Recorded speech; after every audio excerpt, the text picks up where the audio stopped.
since he started.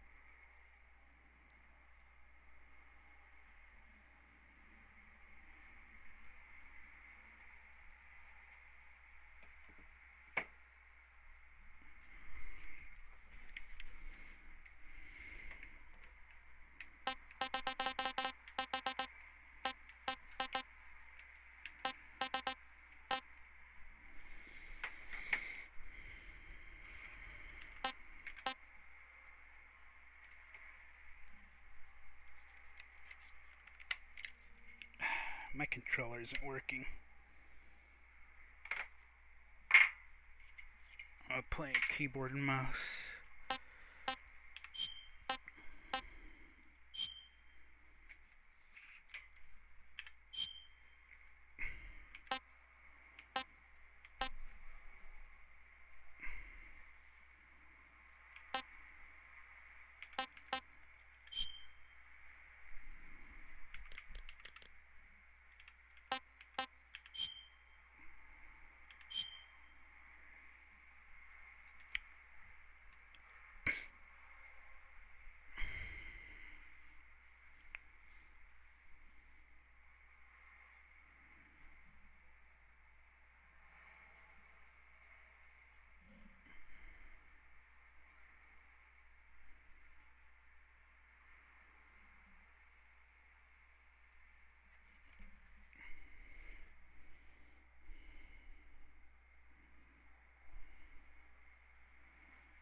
See if I can actually play the game.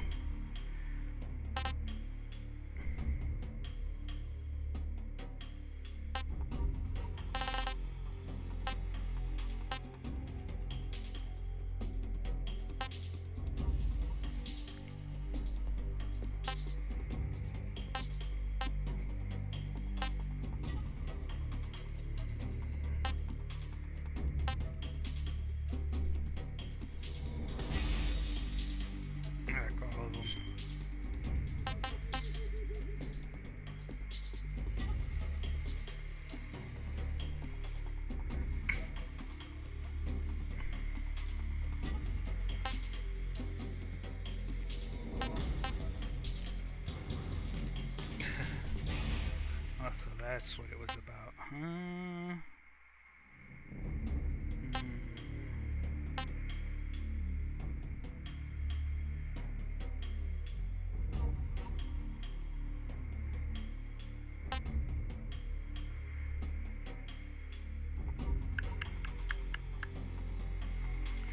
Play with the nuke style.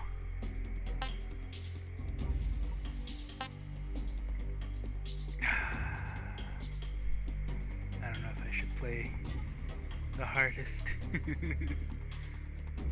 just play hard.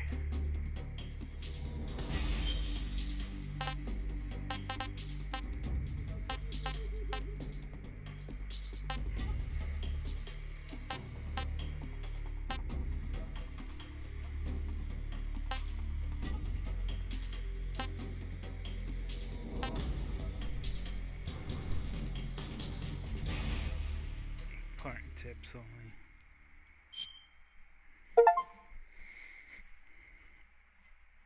After the end of World War II, the world was split into two, East and West. This marked the beginning of the era called the Cold War.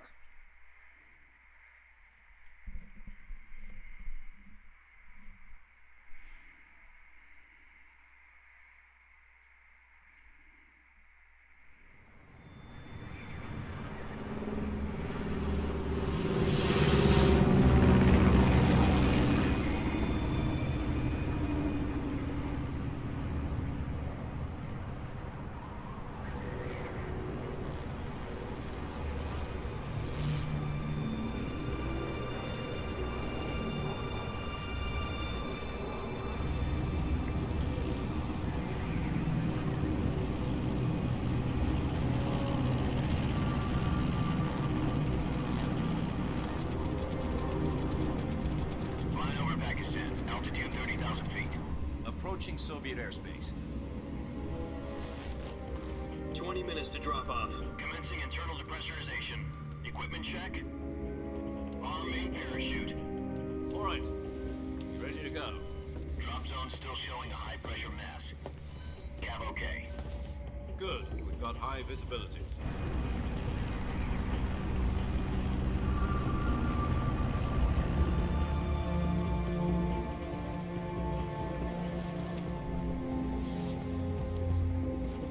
Put out that cigar. Connecting oxygen hose to interior connector. Put on your mask.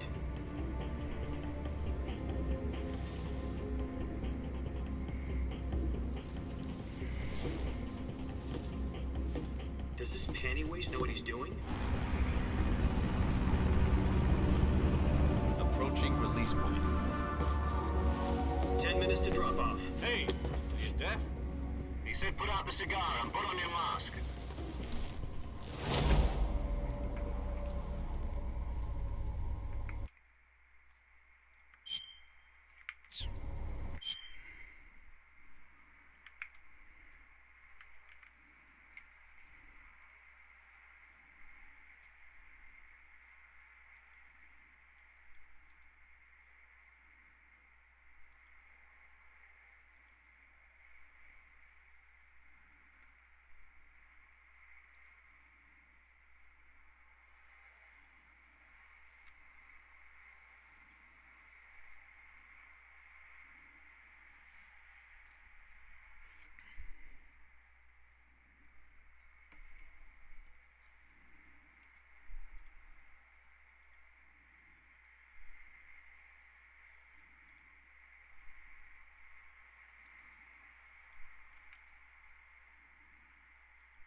After the end of World War II, the world was split into two, East and West.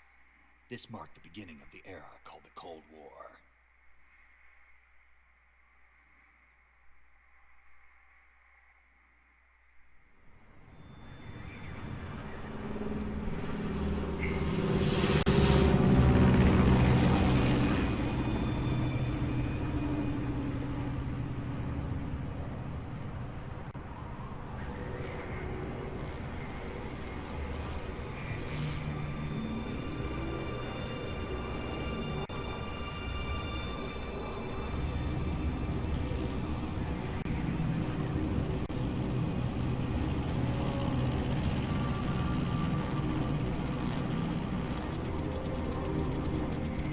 Flying over Pakistan. Altitude 30,000 feet. Approaching Soviet airspace.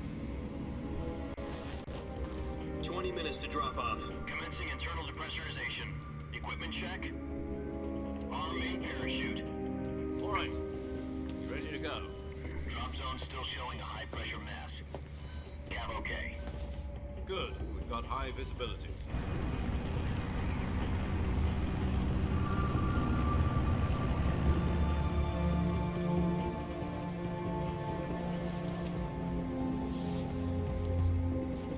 Put out that cigar. Connecting oxygen hose to interior connector. Put on your mask.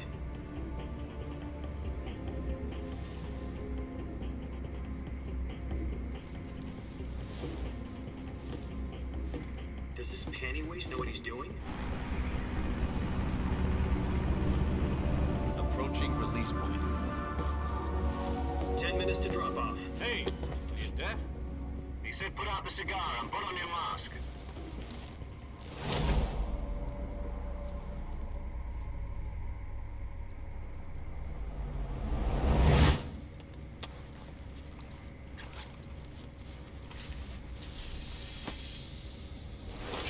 Depressurization complete. Checking oxygen supply. 6 minutes to drop off. Opening rear hatch.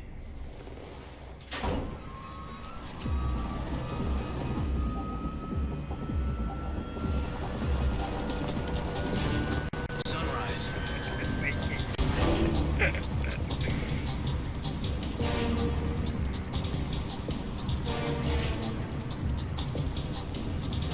External temperature minus 46 degrees Celsius. 2 minutes to drop off. Stand up. You'll be falling at 130 miles per hour.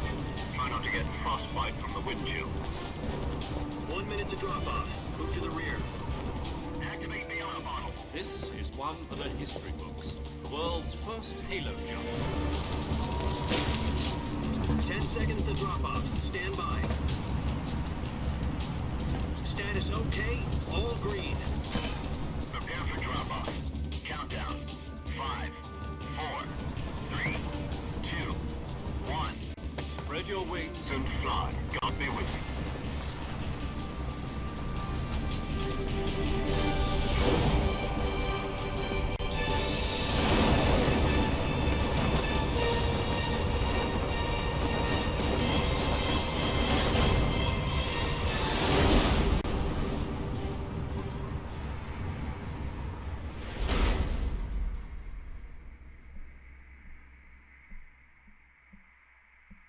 Jack, I've got some important news. The head of the CIA has finally given us the green light for the virtuous mission. Virtual mission? No, the virtuous mission. The future of our Fox unit depends on it.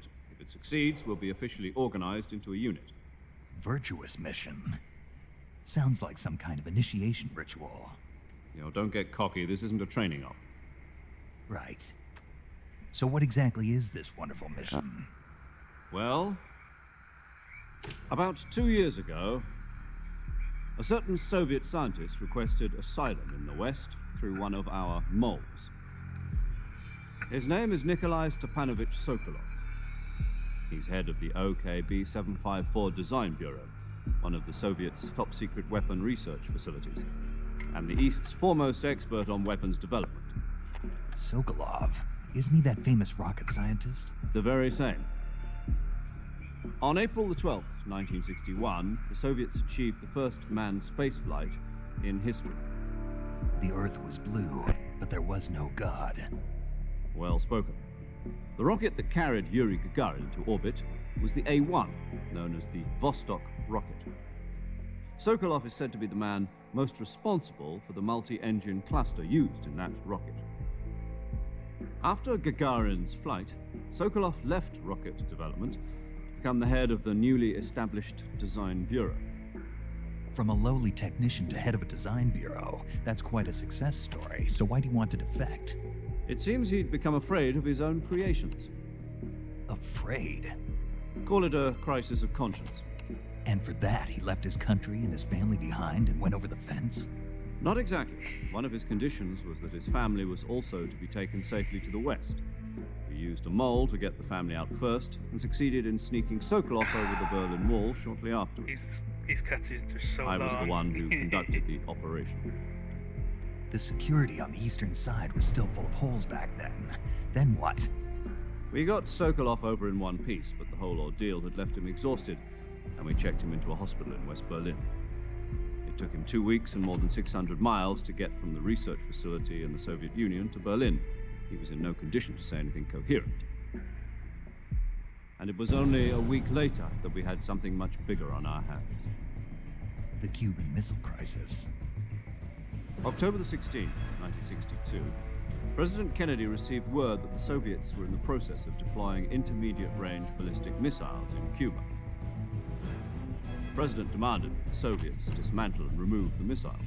At the same time, he announced a naval blockade to prevent further missile shipments from reaching Cuba. But the Soviets didn't back down, instead placing their armed forces on secondary alert. Soviet transport ships carrying missiles continued on course towards Cuba. US and Soviet forces went on alert for an all-out nuclear war. Frantic negotiations were conducted through the UN's Emergency Security Council and unofficial channels to end the hair-trigger standoff. Finally, on October the 28th, the Soviet Union agreed to remove its missiles from Cuba, and so the world avoided a nuclear holocaust. But in order to get the Soviets to pull their missiles out, we had to make a deal. You mean the one where the US agreed to remove its IRBMs from Turkey? No. The Jupiter IRBMs deployed in Turkey were obsolete, and we were going to get rid of them anyway. They had no strategic value whatsoever to either the US or the Russians. The Turkey deal was a ruse, a cover story that was fed to the other intelligence agencies around the world. So what did the Russians really want? Sokolov. They wanted us to return Sokolov.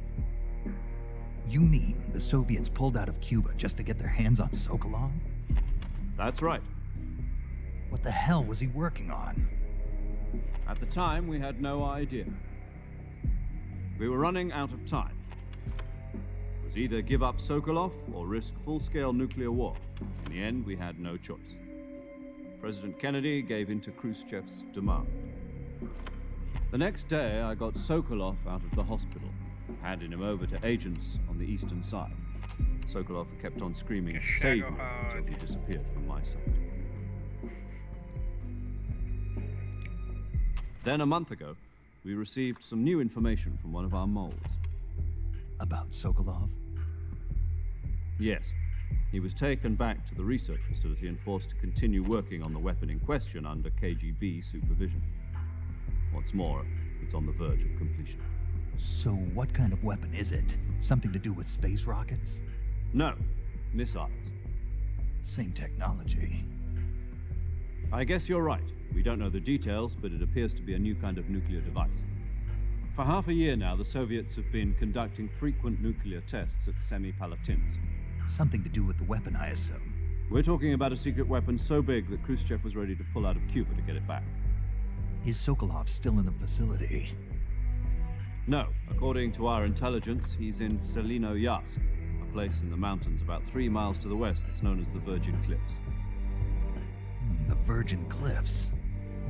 Nice name for a virtuous mission. They moved him there just recently. Why? Apparently, they're conducting a field test of the weapon, but it's our best chance to get him back. This mission would never have been possible if he was still in the research facility. This is our last chance. Sokolov must have known that too when he contacted us.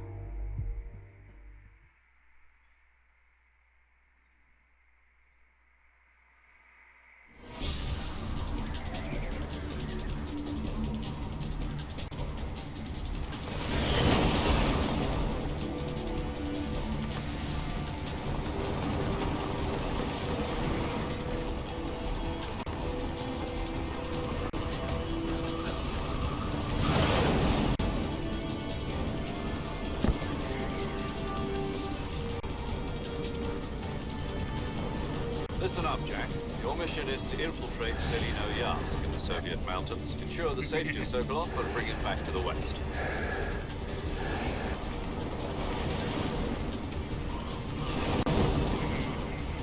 If we don't get Sokolov back before that weapon is complete, we'll be facing a major crisis. The clock is ticking.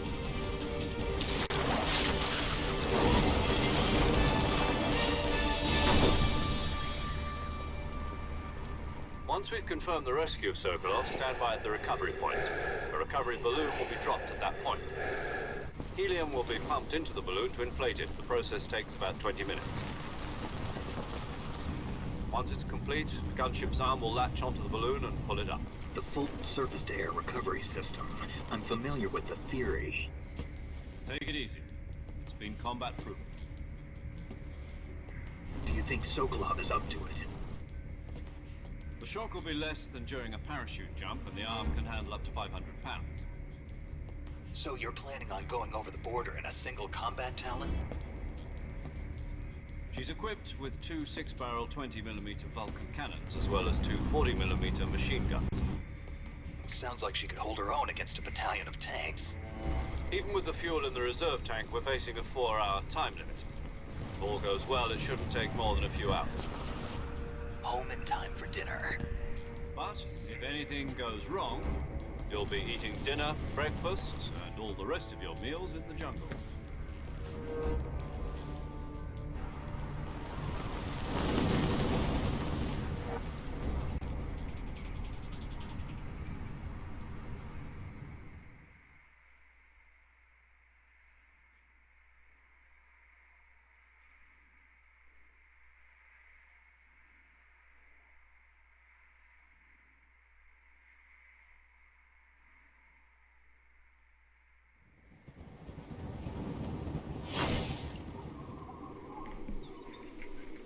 I wonder how often it's gonna jump like that.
Is the stream okay?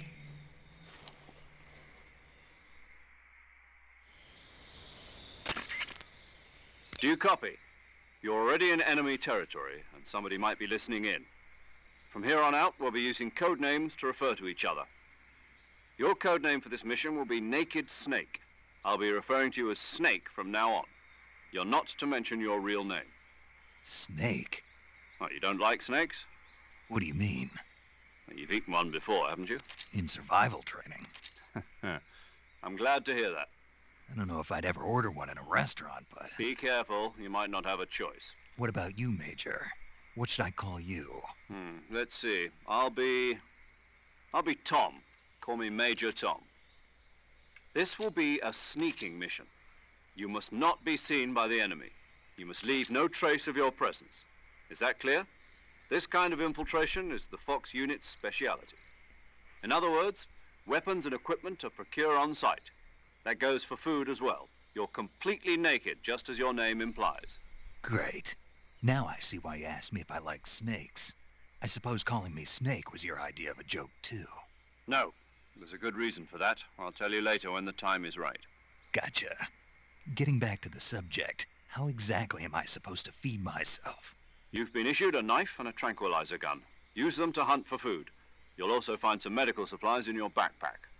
Yeah, about the backpack. I lost it in a tree on the way down. I see. Well, you'd better go back and get it then. You know where it is? No problem. I can see it from here. It's stuck on a branch. To climb a tree, stand in front of a tree that's covered in ivy and press the action button. I'll be monitoring your progress over the radio. We can't risk violating Soviet airspace, but I'll be in the gunship. My frequency is 140.85. I'll give you a call if I need to talk to you. If you need to talk to me, use the send function. Okay, Snake, go get your backpack.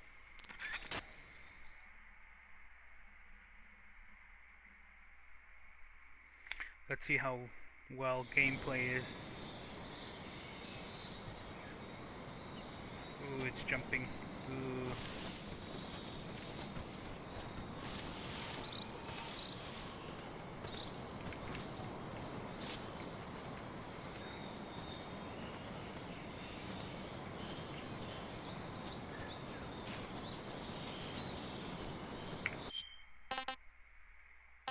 Let's see.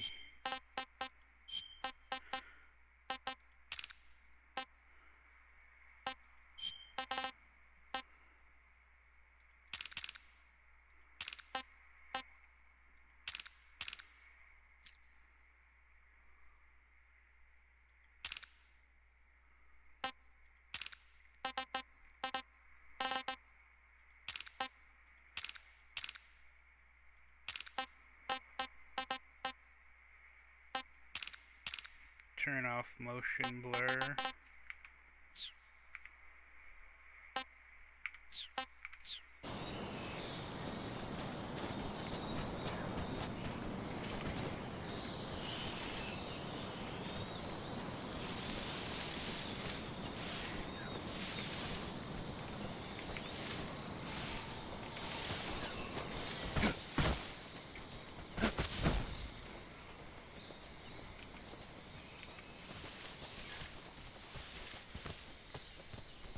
It's playing a little better.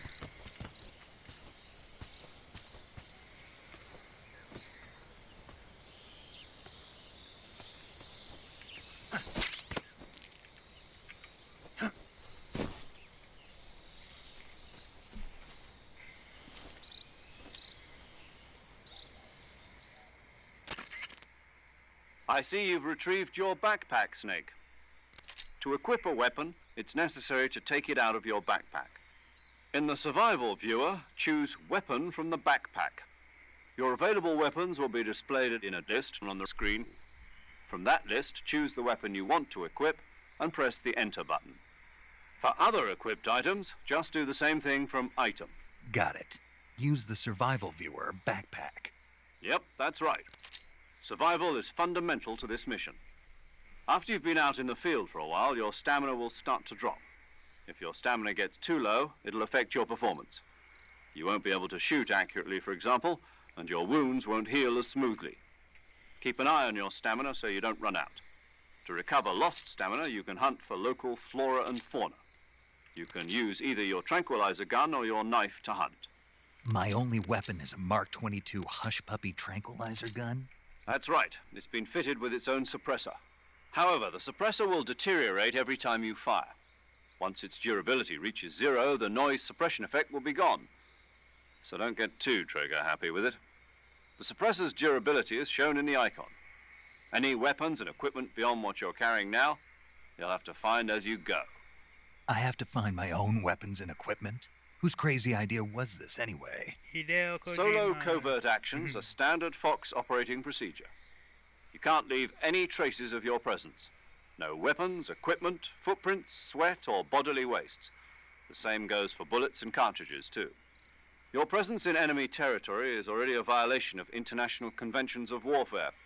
There aren't supposed to be any American soldiers in Russia. It could spark an international incident. You can't let anyone see you. You can't let the enemy know you're there. This is a stealth mission. You're a ghost, Snake, in every sense of the word. And there'll be no rescue if you're captured. The military and US government will deny any involvement in the affair. Then I'll just have to take care of myself, huh? I'm afraid so.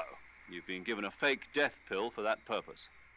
SAS guidelines stipulate that soldiers on covert ops like this one be issued a potassium cyanide capsule. Tape it to your body so you can take it when you need to. How generous of you. Use it if you're taken prisoner by the enemy. It'll send you into a state of false death for a short time. Fooling them into thinking that I'm really dead. So, how do I come back to life? Just take the revival pill. You mean that thing they put in my tooth before the mission? That's the one. But be careful. If you remain in a state of false death for too long, nothing will be able to bring you back. Remember that. I'll keep it in mind. You said this was a solo mission, right? Right. I guess that means I can't count on any reinforcements. Correct. The mission rests entirely in your hands. A real one-man army. Relax. There's a support team ready to back you up over the radio. Who? I'll introduce them to you. This time, survival is of utmost importance. The first member of the support team will be in charge of monitoring your physical condition, acting as a medic, so to speak, as well as recording your mission data. She's a member of Fox as well, and she's here on the gunship with me. She? Hello, Snake. I'm paramedic. Nice to meet you. Para. As in a medic who comes in by parachute. Aren't you going to tell me your real name? Are you going to tell me yours, Mr. Snake? My name, huh? It's John Doe. And they call you Jack for short. You're a regular Captain Nemo. A name means nothing on the battlefield. After a week, no one has a name. What's your name? Jane Doe. Very funny. I wasn't joking, but I'll tell you my name only if you manage to make it back alive. My frequency is 145.73. She's also in charge of recording your mission data. Whenever you want to save, send a message over the reserved save frequency, 140.96. So saving lets me record my mission data. That's right. It also records the state of your health. Good to know. There's one more person I want to introduce you to, Snake. Huh? Speaking of snakes, you remember the boss, don't you? A legendary soldier and your mentor. Actually, it was the boss that got the DCI's authorization in the first place. She's going to be serving as Fox's mission advisor. The boss is? She also helped me plan this mission. She and I were at SAS together. Jack, is that you? How many years has it been? Boss? That's right. It's me. Oh. Talk to me. Let me hear your voice. It's been 5 years, 72 days, and 18 hours. You've lost weight. You can tell just by the sound of my voice. Of course I can. I know all about you. Really? Well, I don't know anything about you. What's that supposed to mean? Why'd you disappear on me all of a sudden? I was on a top-secret mission. You didn't need me anymore. But there were still so many things I wanted you to teach me. No, I taught you everything you needed to know about fighting techniques. I taught you all I could. The rest you needed to learn on your own. Techniques, sure. But what about how to think like a soldier? How to think like a soldier? I can't teach you that. A soldier needs to be strong in spirit, body, and technique. And the only thing you can learn from someone else is technique. In fact, technique doesn't even matter. What's most important is spirit. Spirit and body are like two sides of a single coin. They're the same thing. I can't teach you how to think. You'll just have to figure it out for yourself. Listen to me, Jack. Just because soldiers are on the same side right now doesn't mean they always will be. Having personal feelings about your comrades is one of the worst sins you can commit. Politics determine who you face on the battlefield. And politics are a living thing. They change along with the times. Yesterday's good might be tomorrow's evil.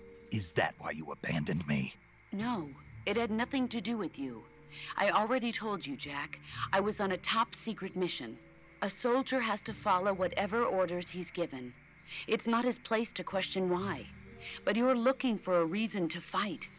You're a natural-born fighter, but you're not quite a soldier. A soldier is a political tool, nothing more. That's doubly true if he's a career soldier. Right and wrong have no place in his mission. He has no enemies and no friends. Only the mission. You follow the orders you're given. That's what being a soldier is. I do whatever I have to get the job done. I She's don't think setting about him up. politics. That's not the same thing. Sooner or later, your conscience is going to bother you. In the end, you have to choose whether you're going to live as a soldier or just another man with a gun. There's a saying in the Orient, loyalty to the end. Do you know what it means? Being patriotic. It means devoting yourself to your country. I follow the president and the top brass. I'm ready to die for them if necessary. The president and the top brass won't be there forever. Once their terms are up, others will take their place. I follow the will of the leader, no matter who's in charge. People aren't the ones who dictate the missions. Then who does? The times. People's values change over time, and so do the leaders of a country. So there's no such thing as an enemy in absolute terms. The enemies we fight are only enemies in relative terms, constantly changing with the times. As long as we have loyalty to the end, there's no point in believing in anything, even in those we love. And that's the way a soldier's supposed to think? The only thing we can believe in with absolute certainty is the mission, Jack. Alright, no spoilers. All right, but do me a favor. What is it? Call me Snake. Snake. Oh, right. Your code name is Snake. It suits you well. That's right. The legendary unit that the boss put together during World War II was a snake. The Cobra unit, a group of heroes that brought the war to an end and saved the world. As long as you've got a legendary hero backing you up, you'll be fine. Isn't that right, Snake? Yeah, I can't think of anyone else I'd rather have with me. Oh, and one more thing, boss. Yes? It's good to hear your voice again. Same here. After all, who knows if either of us will make it out alive? Snake, you are always best at urban warfare and infiltrating buildings. But this is the jungle. Survival is going to be key. Those CQC techniques I taught you are sure to come in handy. CQC? Close quarters combat, huh? I've been in the Green Berets for the past few years. I'm probably pretty rusty. Not to worry. I'll be here to help you remember. After all, this is your first actual survival mission. I'll be supporting you over the radio. Where are you, boss? Next to the Major? The boss is communicating with us by radio from aboard a Permit-class submarine in the Arctic Ocean. My frequency is 141.80. Call me if you need my advice on battle techniques. Gotcha. Your mission is to retrieve Dr. Sokolov. Dr. Sokolov is being held in an abandoned factory located to the north of your current position. Avoid heavy combat and don't let anyone see you. Don't forget that this is a stealth mission.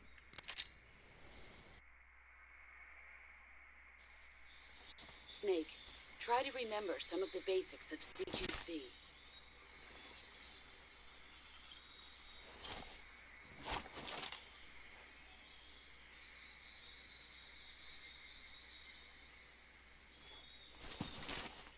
Commencing virtuous mission now.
Gotta find out all the controls.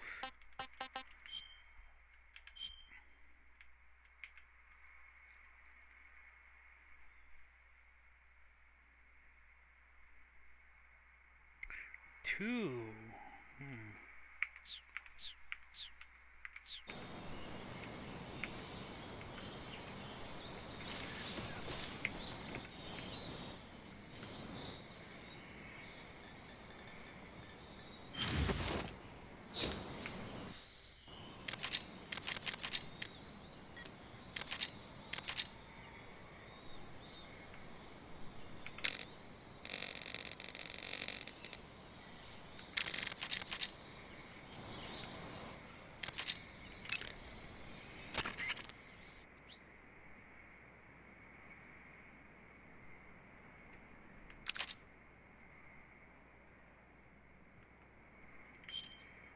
I see you found some Siberian ink cap mushrooms.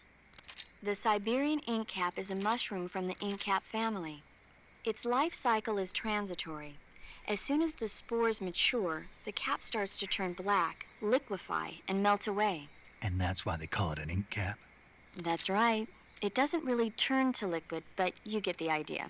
In its immature state, before it melts away, it's valued as a source of food. Just be sure not to eat them while you're drinking alcohol. Why's that?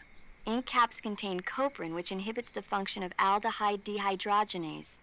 This prevents the body from breaking down alcohol, causing a buildup of acetaldehyde. Meaning? Meaning it will give you the hangover from hell. Oh, wait a minute. What? You think I'd drink alcohol in the middle of a mission? Wouldn't you? Hell no. Well, I'm knocking a shot back now. What? Just teasing you. Oh, come on. Where's your sense of humor? I need a drink.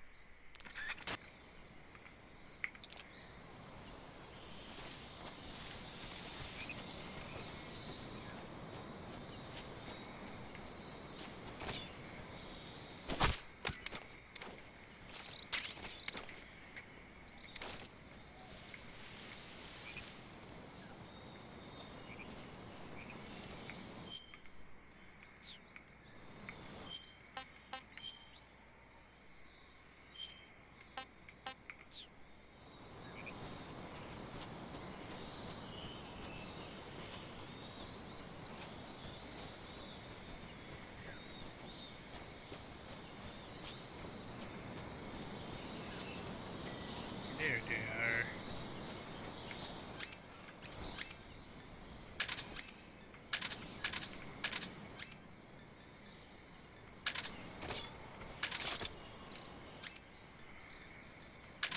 I don't like that. Is there...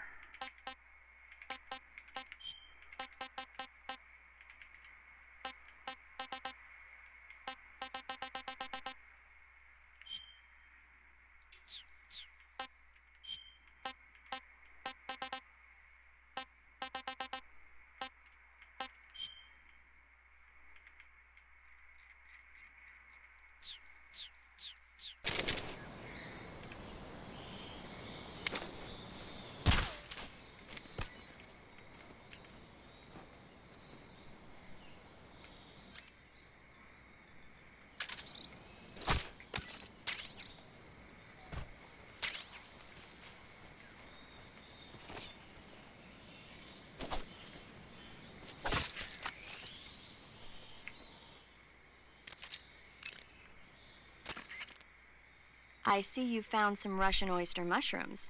The Russian oyster mushroom is an edible variety that belongs to the shimeji family. It's known to be particularly rich in vitamin B1 and niacin. Apparently, it's usually found growing on tree stumps and hollow logs, so look there if you want to eat some.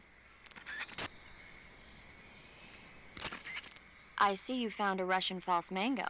The Russian false mango is a mango-like fruit found only in Selinoyarsk. The egg-shaped fruit is sweet and tangy with a pleasing aroma, just like a mango. Also, the seeds can be used to make a medicine that aids in digestion. It might come in handy if you ever have an upset stomach.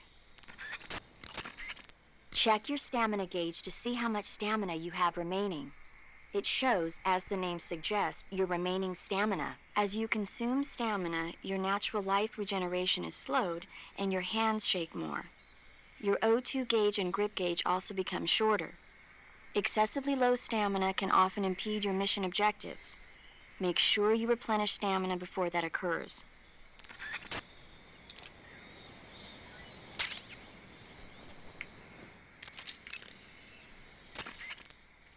I see you caught yourself a reticulated python. The reticulated python is said to be the longest snake in the world. The biggest ones can grow up to 10 meters in length. Although they're not poisonous, they're still very dangerous, so be careful around them. They have a highly ferocious temperament, and they can swallow whole, even large animals like deer and pigs. Their most distinguishing feature is the mesh pattern of their scales. This pattern acts as a highly effective natural camouflage. If you think there might be a reticulated python about, pay close attention to your surroundings. Otherwise, you could get bitten before you even know it's there. It's a huge snake, but you should be able to capture it alive by using the tranquilizer gun. I'll bet if you capture one and throw it at an enemy, it'll give him a good scare. Right. But how do they taste? Huh? Do they taste good? You're actually going to eat one. Why else would I be asking? Cannibal. What was that? Nothing. Let's see what the guide says. Ah, you're in luck. It says they taste pretty good. Good. I can hardly wait.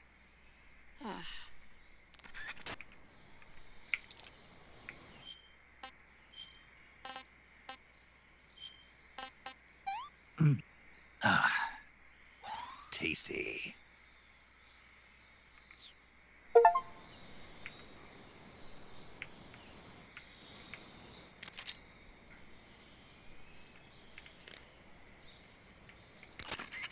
Eat food to recover stamina.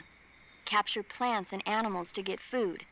I have information on the local plants and animals, so don't hesitate to ask.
Ah, the birds.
I totally forgot what the mechanics were in this game. I've been playing 5.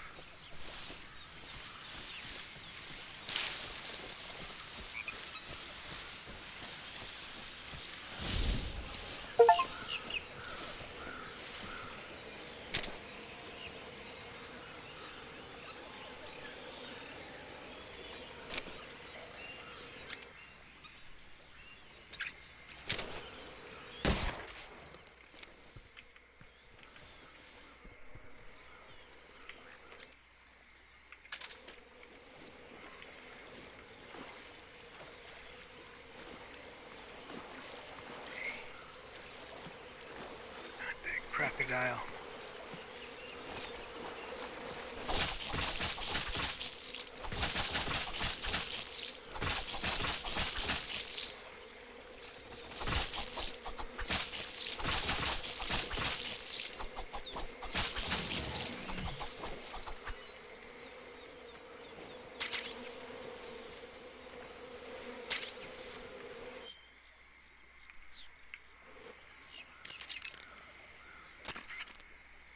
I see you've captured a giant anaconda.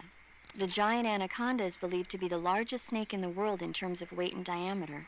It's not poisonous, but its large size makes it extremely powerful. They say it even eats crocodiles. Its only natural predator is man. And snake. And snake. Got it. So how does it taste? I knew you were going to ask me that. I'm glad I didn't disappoint you. So? Well, the guide says it tastes all right. Good. I'll have to try some.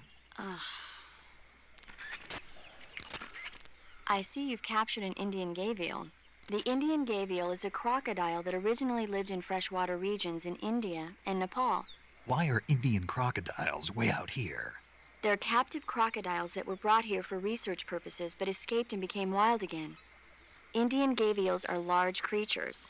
Adult males grow to over 6 meters in length. You'll never catch one alive, even if you use the tranquilizer gun. Got it. So, how do they... Taste? Yes, I did look into that. You know what they always say. Tastes like chicken. Sounds delicious. But be careful when capturing an Indian gavial. Normally they're cowardly creatures, but the ones in the forest there are belligerent. Apparently they attack humans. What do you mean? They weren't the direct subject of any serious research, but some think they may have become violent as a side effect of the atomic research that was conducted nearby.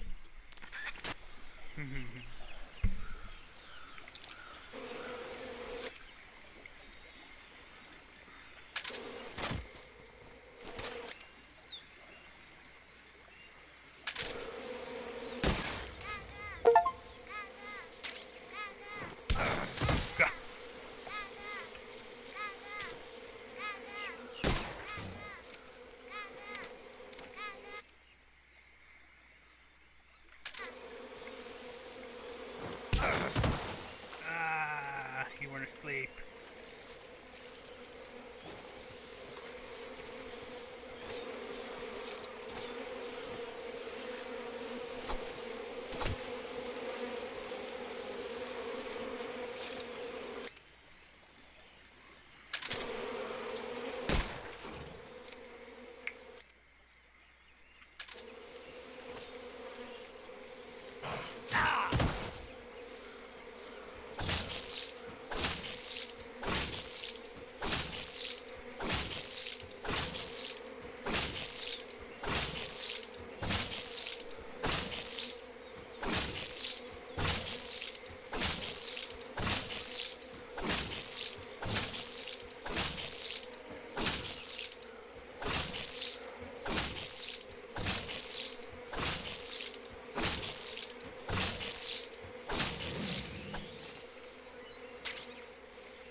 I see you've got yourself a Baltic hornet's nest.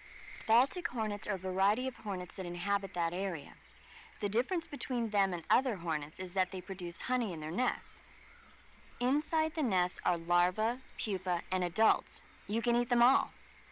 In particular, the honey you find inside the nest is delicious and full of nutrients. It's easy to digest and helps pep you up when you're feeling tired. In short, it's the perfect survival food. Honey can also be used as a burn ointment. When honey is applied to a burn, it creates a protective coating over the skin. When you knock down a hornet's nest, a burn ointment will appear along with it, so don't forget to pick it up. Of course, the hornets aren't going to give up their nest without a fight. If you knock a nest down, a large swarm of hornets will come flying out, so be careful.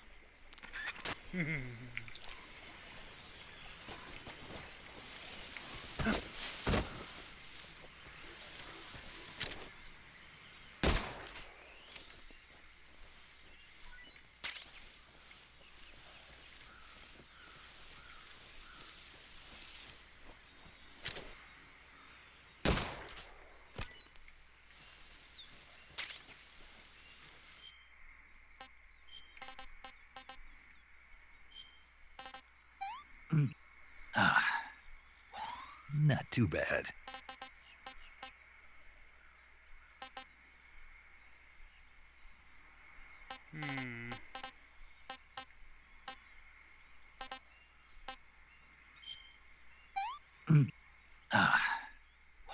That's tasty.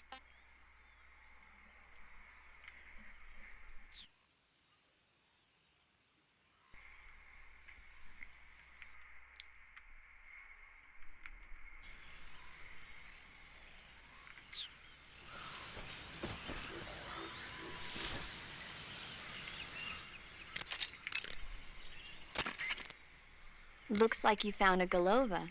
Golova? Yeah, it's a fruit that's found only in that region. It's related to the jackfruit, which is commonly found in Southeast Asia. Jackfruit, huh? Yep, he's a cannibal. Huh? I didn't say anything. No, I'm sure you... I said, I'm sure you'd like it. Oh. Golova means head in Russian. It's probably called that because the fruit grows to about the size of a human head. It's supposedly pretty good to eat with a uniquely sweet flavor. The fruit itself is fairly large, so you can make a meal out of it. Golovas grow directly off the trunk of the tree. If you're running low on stamina, it might be a good idea to keep an eye on the tree trunks.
Major, I've spotted 2 enemy soldiers.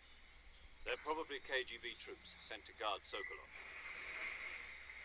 AK-47s and grenades.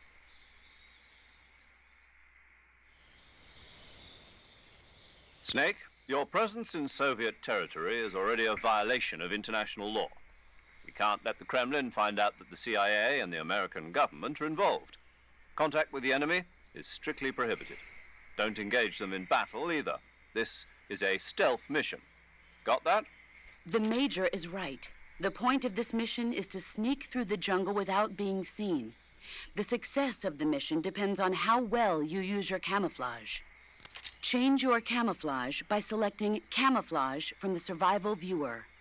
The Uniform option lets you pick your uniform, while the Face option lets you change your face paint. Choosing camouflage that blends in with your surroundings will help you conceal yourself more effectively. Also, don't forget that anything that moves will stand out in the jungle. If you just stand up and run around like an idiot, you're bound to be spotted. But if you crawl instead, you should be able to sneak by without being noticed. You can see how effective your camouflage is by looking at the camo index. The camo index shows how well your current camouflage blends in with the surrounding area. The higher the value, the harder you are to spot, and vice versa. The key is to make yourself one with nature. Keep that in mind as you go along, okay?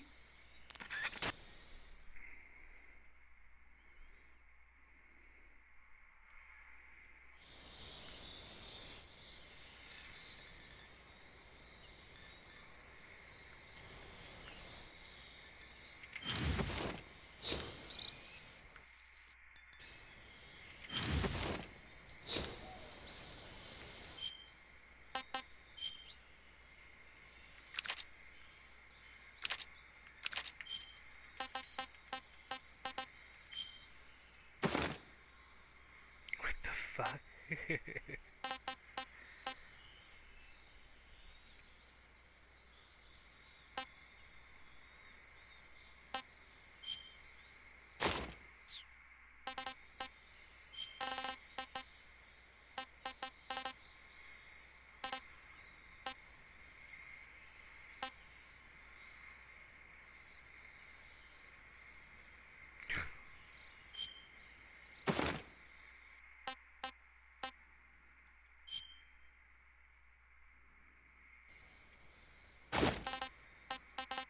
Yeah.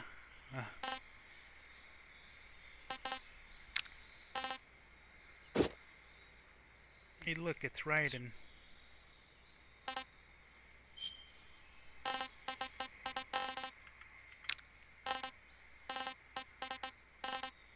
Oh, I don't have the mask.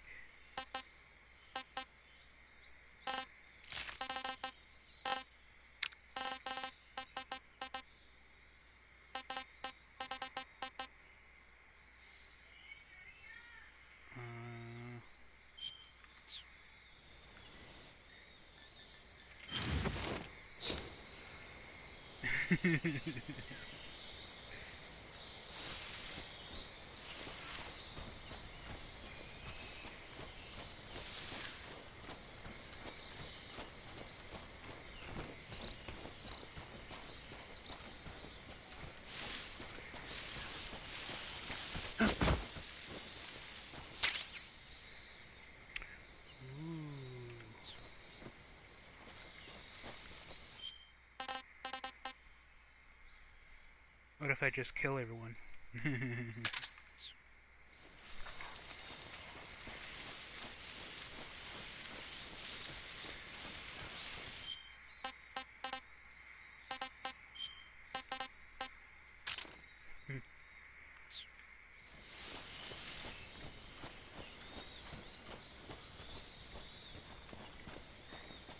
What the?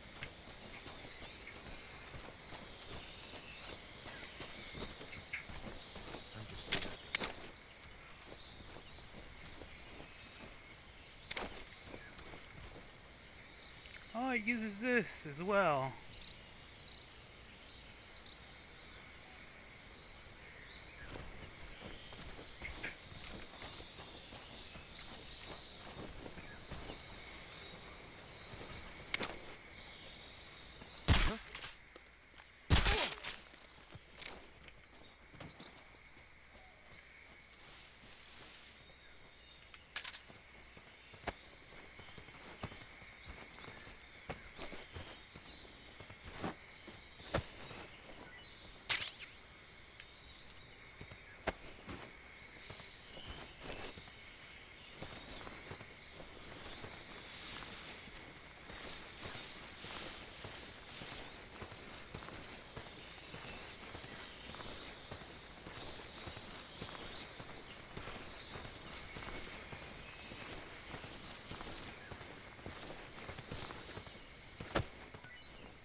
Freeze.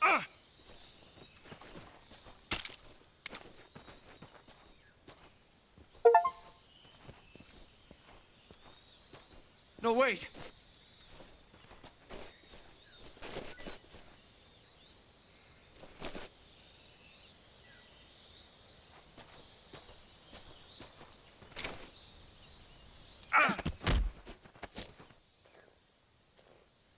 Speak.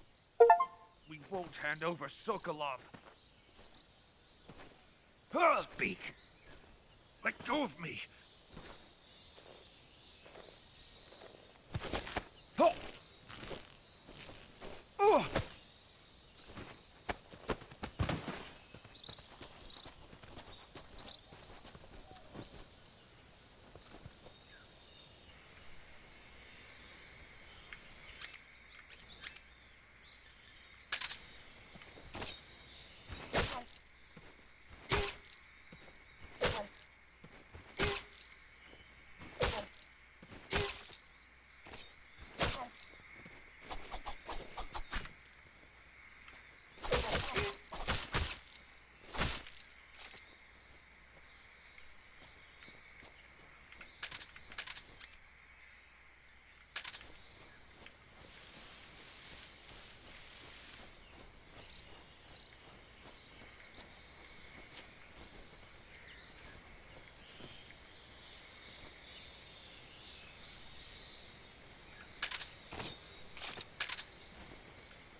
Who's that?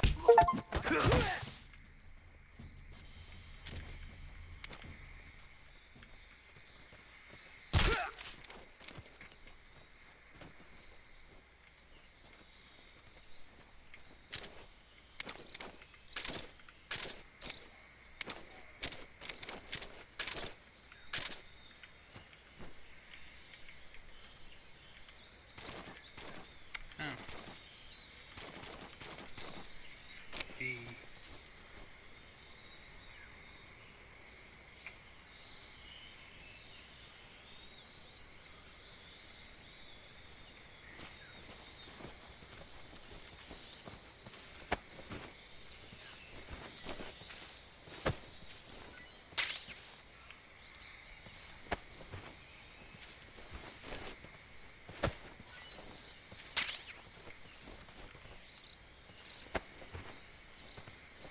the enemy.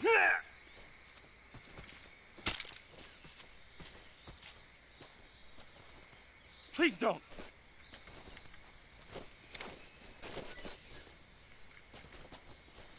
Huh?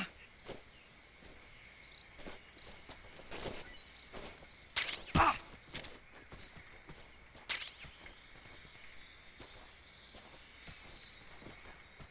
Huh?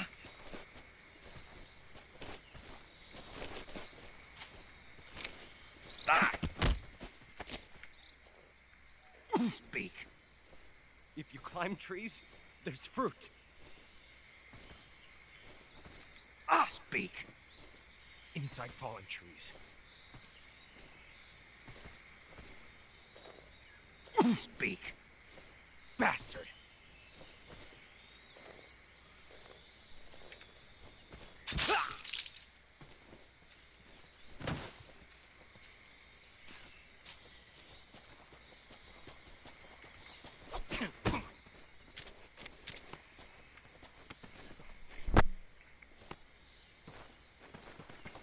Freeze.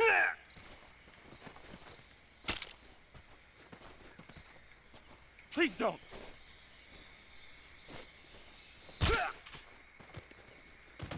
Ah.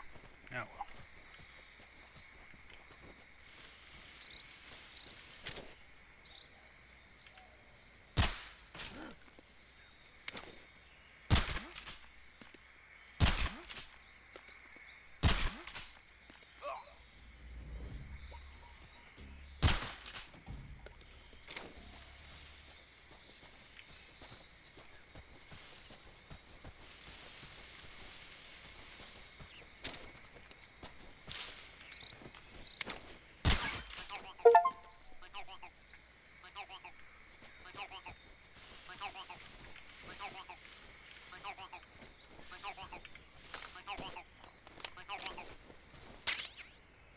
Thermal goggles.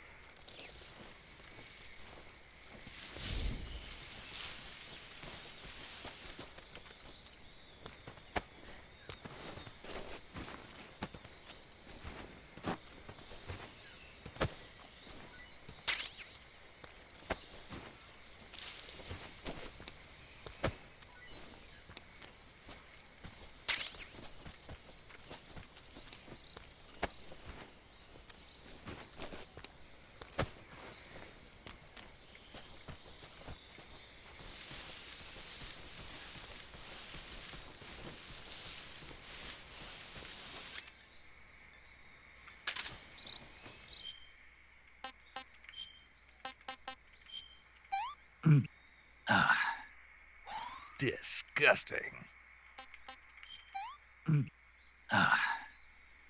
Sick.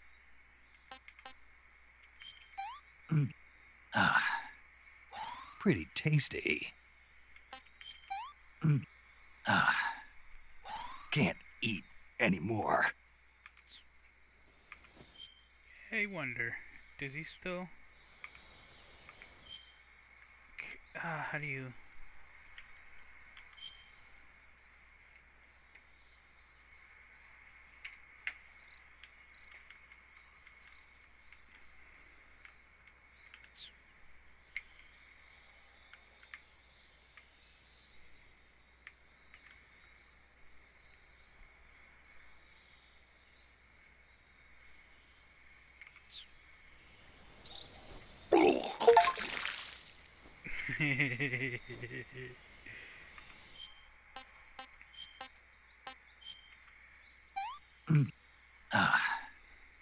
This is horrible.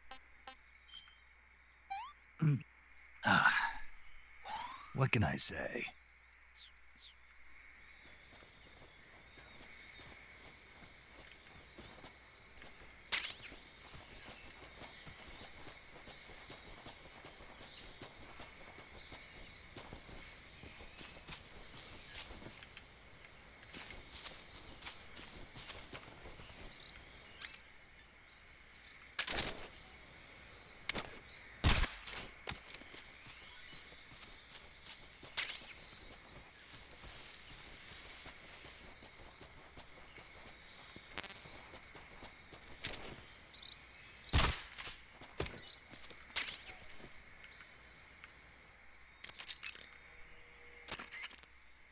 I see you've caught yourself a Sunda whistling thrush.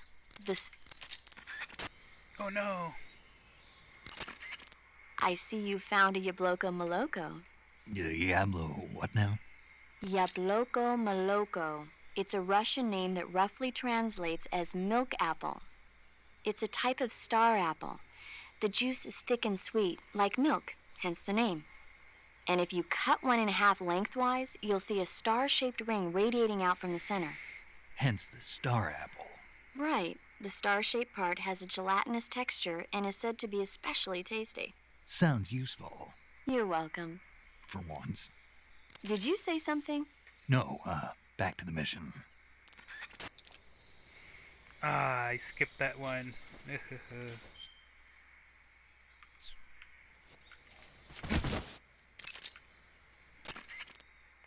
Snake, that area should be inhabited by tree frogs. The tree frog is a green frog that's found throughout Asia. It's arboreal, spending most of its time in shrubs and bushes. Use the tranquilizer gun to catch one alive. I bet you could scare an enemy good if you tossed one at him. But the tree frogs that live in that jungle are a lot bigger than ordinary tree frogs. They've got an appetite, huh? You've got a one-track mind, don't you? But seriously, that is one theory. However, there are people who think it's a mutation caused by nuclear testing and waste from the research facility. Do you think they're safe to eat? Is that all you ever think about? What else is there? Lots. Like what? Like why a frog would get so big in the first place. Whether it's a temporary phenomenon created by a unique environment, or a permanent mark of evolution, or a product of the toxic waste coming out of the research facility. If it is the waste that's causing it, then it means humans are interfering with the ecosystem. It really makes you think about the changing relationship between... This isn't interesting. Oh, fine. Be that way. So, how about it? You mean, is it edible? Yeah. Well, I guess it's probably okay. Probably. I don't know. The guide doesn't say anything.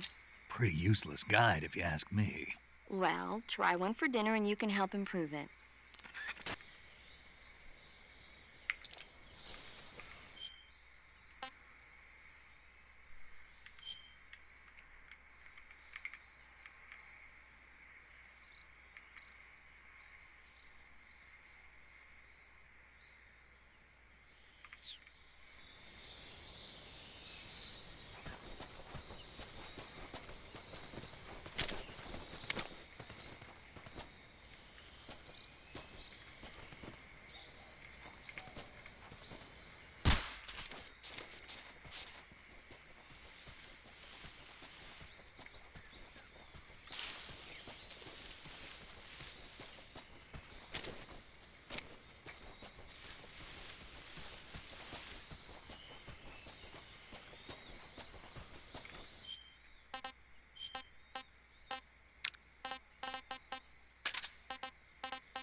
The enemy! He's here!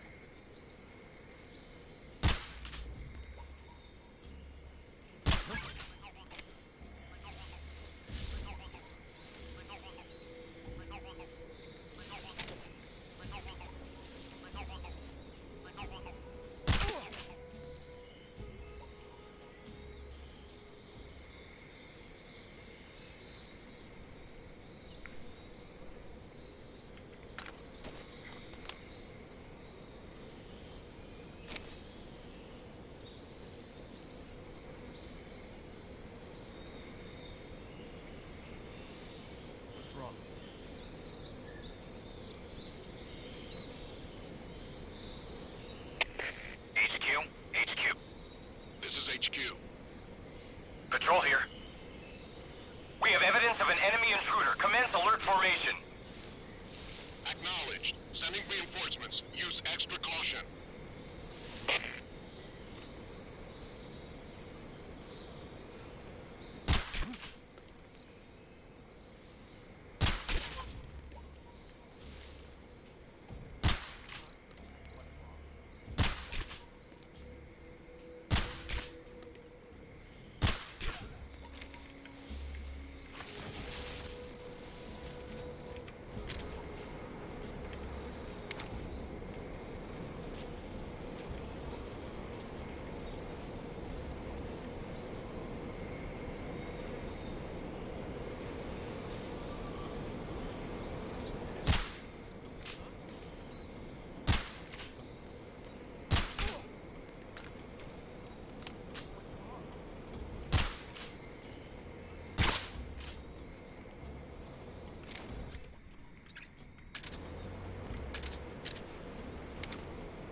They fell in the river.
What's wrong?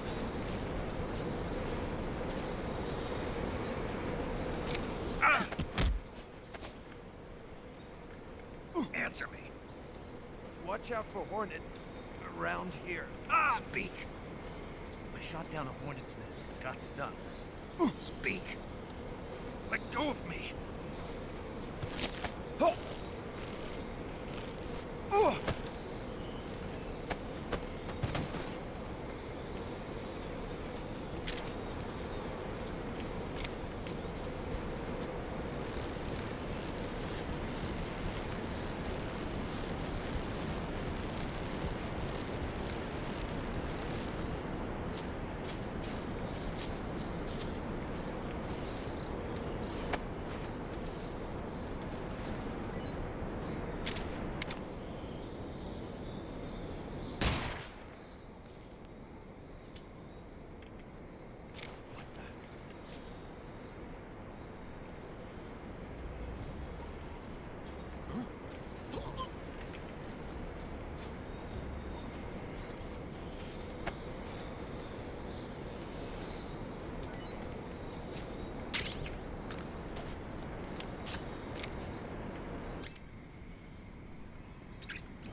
Freeze.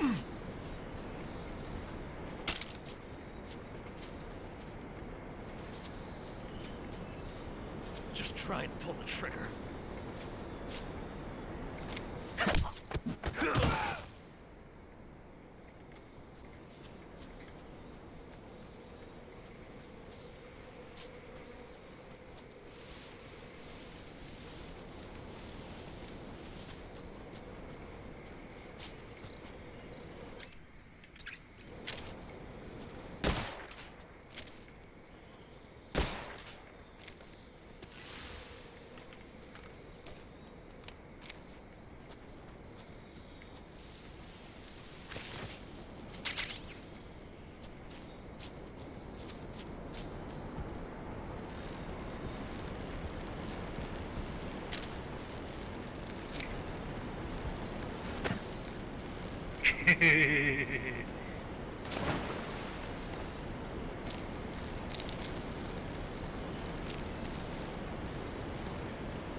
Major, I've reached the abandoned factory where Sokolov is supposedly being held.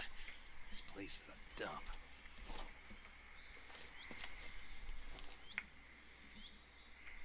I can't see Sokolov from here. Security is pretty tight. There are sentries posted around the perimeter. I wonder how many are inside.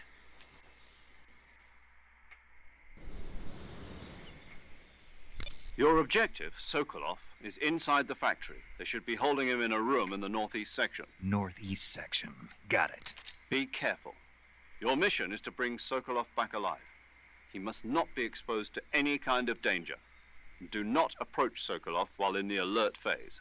Right. Oh, and one more thing, Snake. You mean there's more? No, it's just that when you get to Sokolov, I want you to tell him something from me. And that is? Sorry for being so late. Is that all? Yes. Understood. Beginning my approach to the target.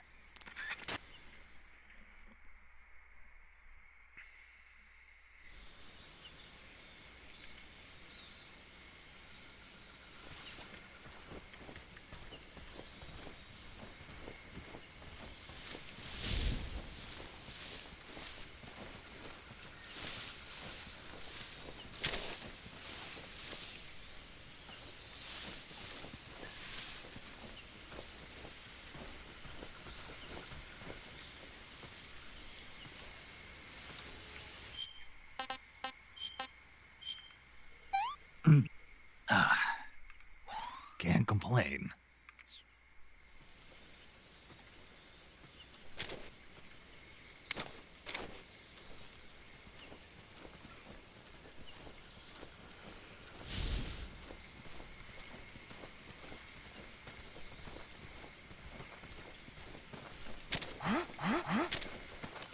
Who's that?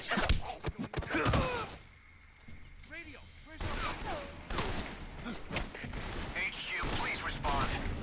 This is HQ. Patrol here. Enemy sighted. Requesting backup.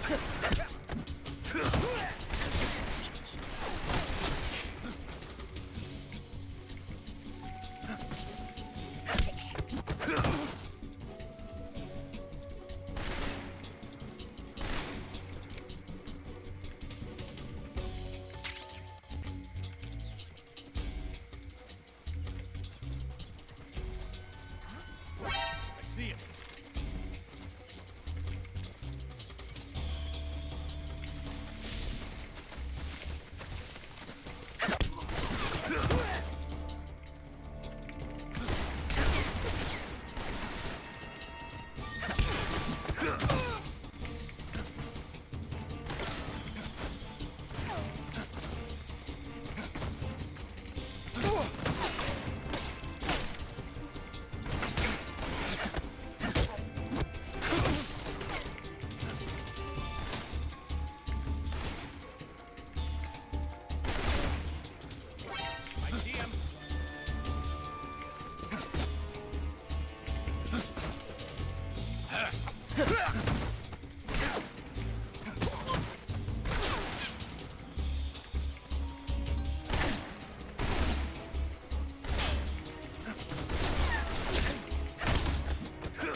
Speak.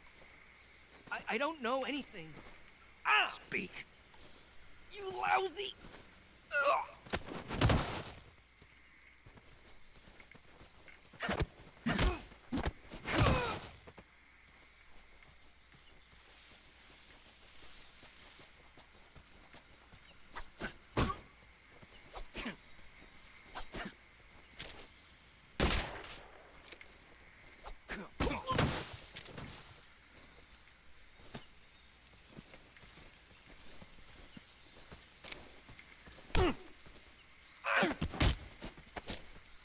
Answer me.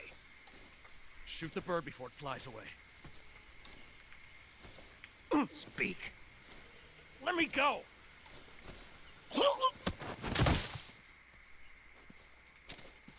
Freeze.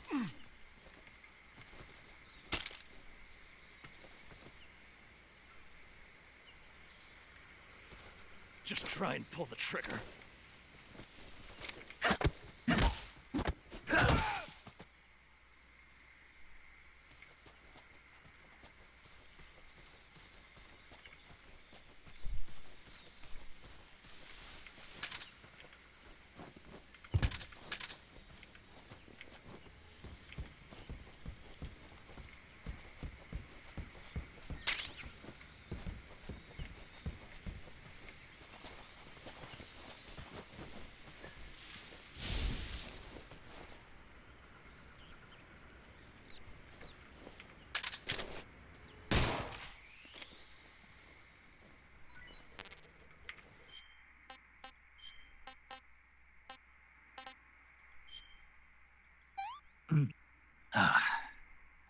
This tastes great!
Hey, this works.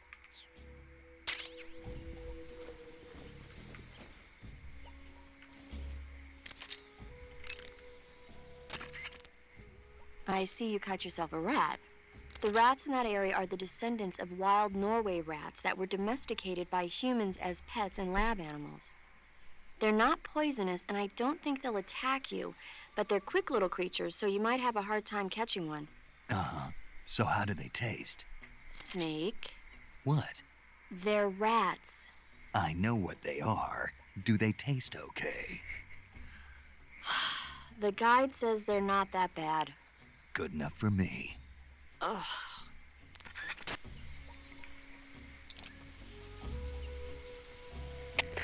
Come in, HQ. This is HQ. Patrol here. The enemy is attacking from an unknown position. Begin the alert status. Acknowledged. Keep your eyes open.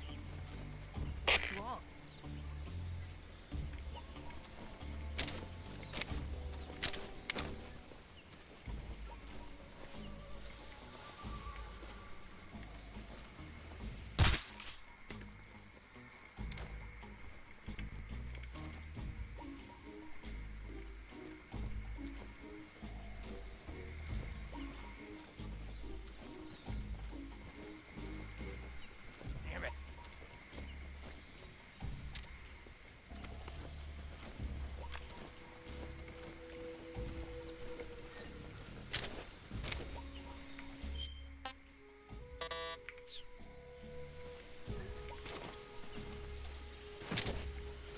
What's wrong?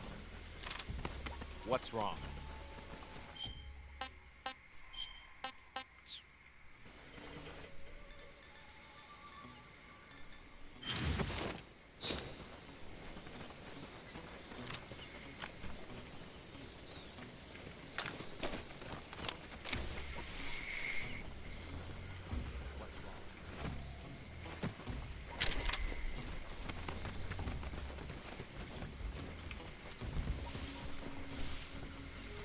What's wrong?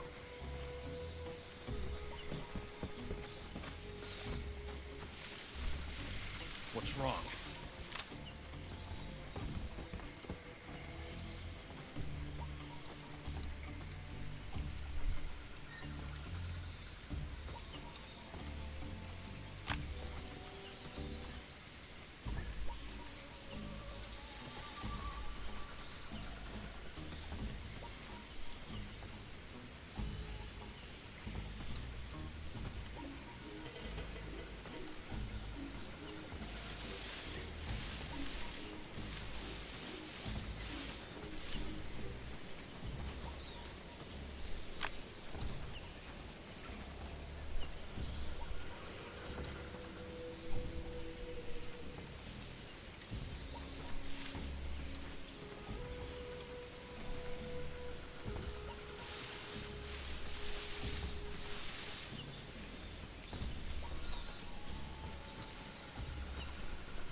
I'm gonna take a short break before I go in and watch that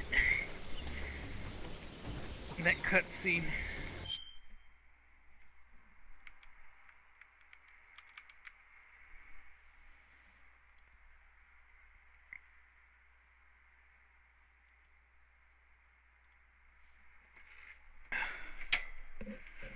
I'll be back.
Okay.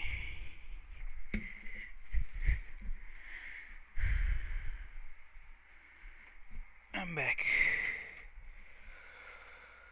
Whew.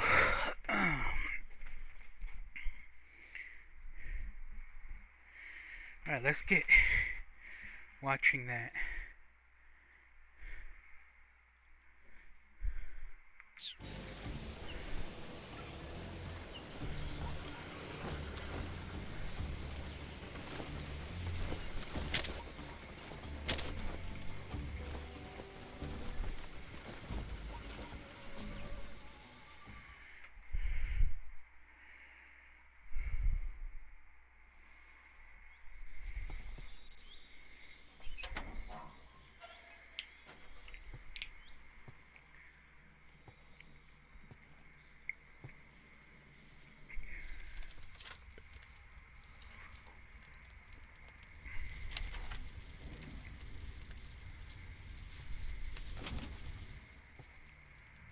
You must be Sokolov. Are you one of Volgin's men? You'll never get it from me. No. I'm a CIA agent. I've come to escort you back to the other side of the Iron Curtain. You're CIA? Yeah. I was sent by Major Zero, the man who got you out 2 years ago. Zero? I have a message from him. What is it? He said to tell you sorry for being so late. Did he now? What does it mean? It means he's a man of his word. But we've got no time for this. You have to get me out of here before they arrive. Who's they? Colonel Volgin of Gru. You in the West know him as Thunderbolt. Thunderbolt? Never heard of him. He's a member of the Army's extremist faction, a man who seeks to seize control of the motherland. Ever since the Cuban Missile Crisis 2 years ago, Khrushchev has been pursuing a policy of peaceful coexistence with the West. Despite resistance and criticism from hawks in the army and the provincial authorities, Khrushchev has managed to suppress the opposition so far. But the failure of his agricultural policies has put him in a precarious position. And on top of that, the tragedy last November. President Kennedy's assassination. Precisely. In a sense, Khrushchev has lost his biggest partner, and his power base is rapidly crumbling away. A certain group is plotting to use this opportunity to seize power by rallying the anti-government forces, overthrowing Khrushchev, and installing Brezhnev and Kosygin in his place. The mastermind behind this plot is Colonel Volgin of the GRU. He has control over another secret weapons research facility much like this one, OKB-812, known as the Granin Design Bureau, and is using it to further his plans. But that is not enough to satisfy him. Now he's plotting to seize the secret weapon I have been developing here and use it as leverage in his bid for power.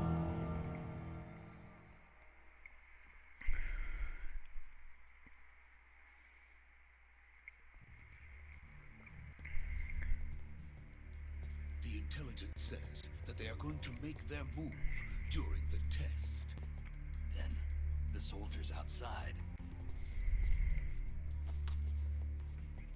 Exactly. They wouldn't need that many men just to keep me inside. Their orders were to prevent Colonel Volgin from capturing me. Even if it meant killing me in the process, or so it would seem.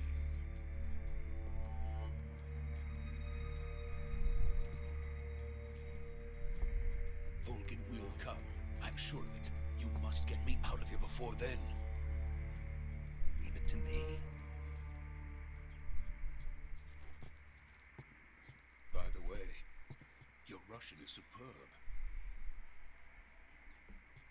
Where did you learn to speak it? From my mentor. Is that so? America is truly a frightening country. Having second thoughts. out for this place. Let's go.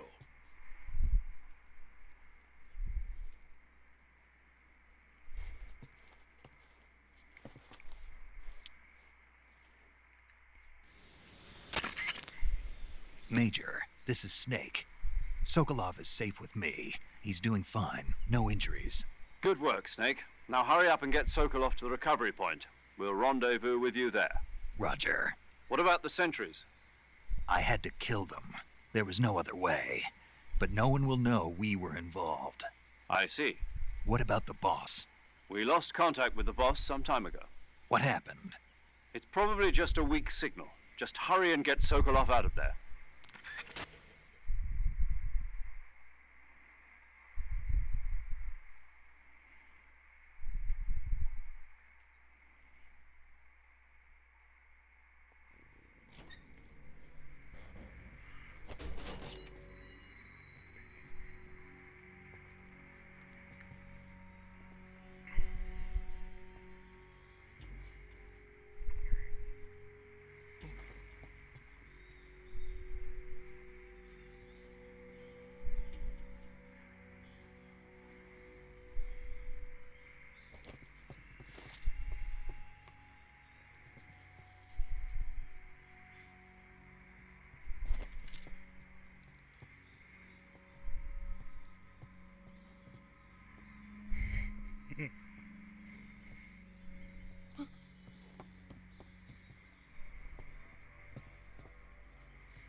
Freeze!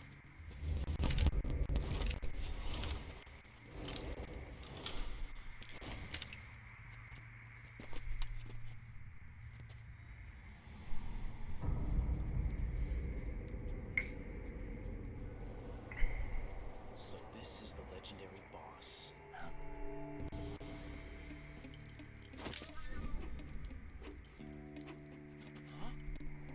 We made it last.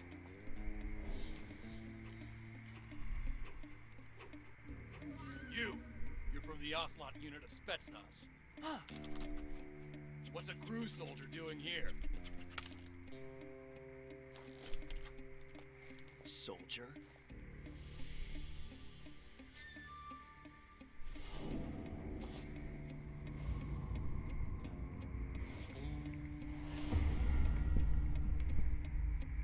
He's the Ocelot commander.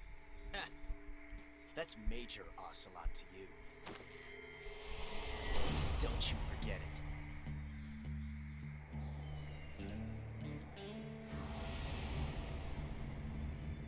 Sokolov is ours. Get out of here. And Ocelot never lets his prey escape. What?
I can't say it feels good to kill a comrade, even if it is for the crew. Sokolov, take cover. Huh.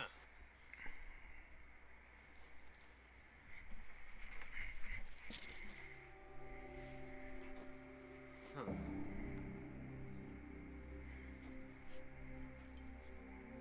Not the boss, are you?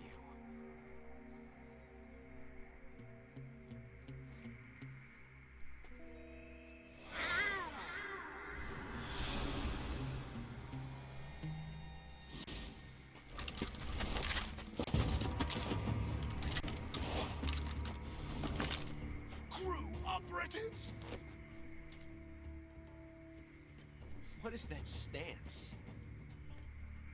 Huh. That gun.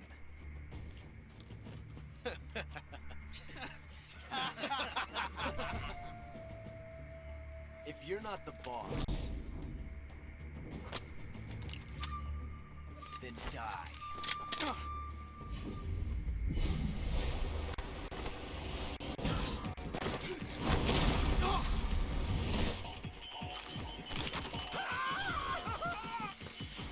Major!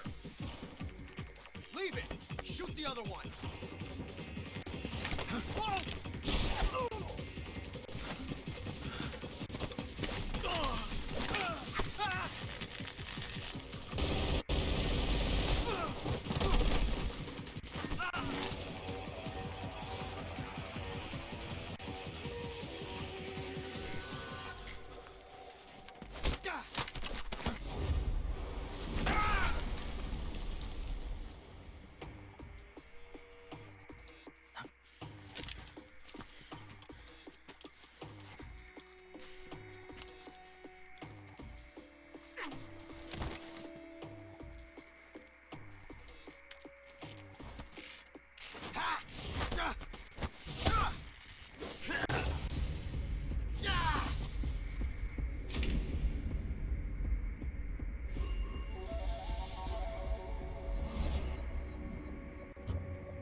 You ejected the first bullet by hand, didn't you? I see what you were trying to do. But testing a technique you've only heard about in the middle of battle wasn't very smart. You were asking to have your gun jam on you. Besides, I don't think you're cut out for an automatic in the first place. You tend to twist your elbow to absorb the recoil. That's more of a revolver technique. You filthy American dog!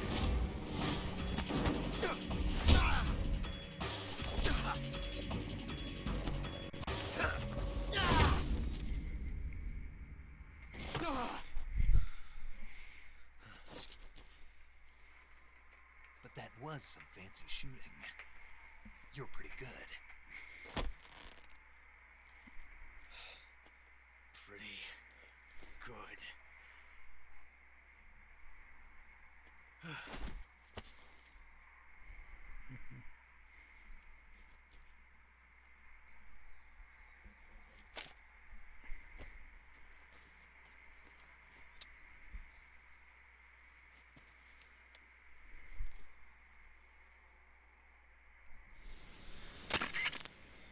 Major, do you read me? I read you. Snake, you all right? I've run into a few snags. These guys were after Sokolov too. Apparently they were taking orders from a GRU colonel named Volgin. A GRU colonel? Part of an internal Soviet power struggle, according to Sokolov. Something between the KGB and GRU. Between Khrushchev's supporters and Volgin's. Sokolov was being guarded by the KGB and hunted by GRU? Snake, it sounds like this could be even hotter than Cuba. I don't like it. Something about the whole thing stinks. I agree. You'd better hurry. Sokolov ran off by himself, but I'll catch up to him. We're counting on you.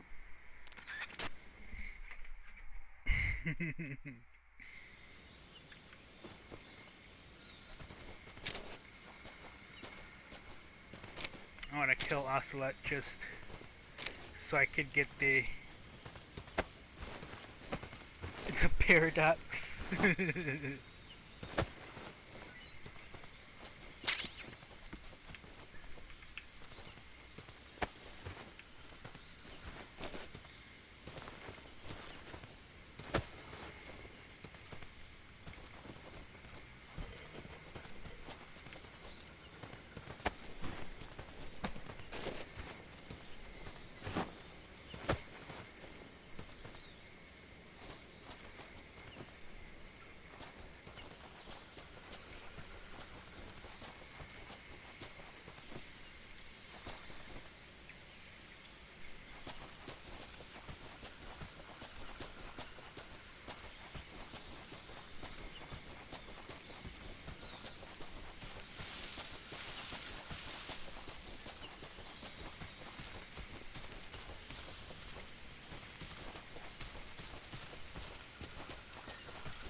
okay? Those men were from the Ocelot unit. Spetsnaz? Yes. The best crew has to offer. They're coming for me. I'm finished. Calm down. I'll get you out of here, I promise. And we got some of the best backup we could ask for. Look.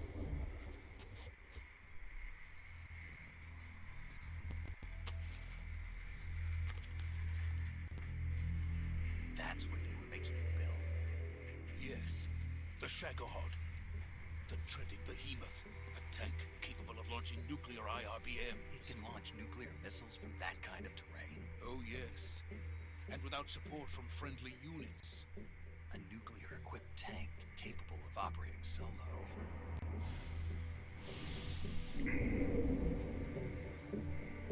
Is that thing finished? No. This is only the end of Phase 1. It won't be truly finished until we complete Phase 2. Phase 2?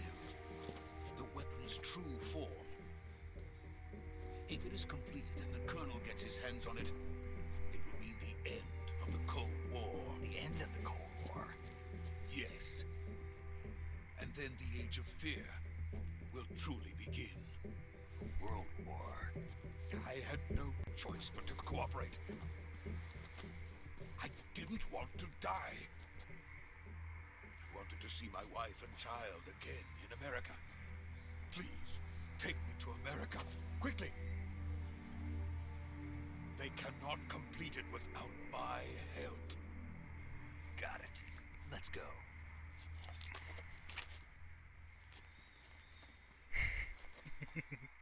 My bloody ass.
Boss?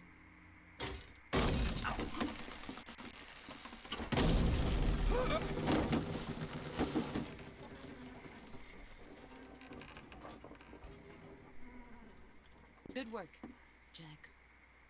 What are you doing here? Sokolov comes with me.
My friends, let us fight together again.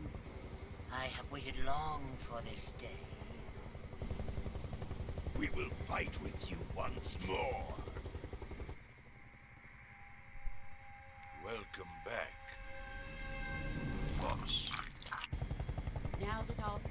us are together. It's time we go to the depths of hell itself.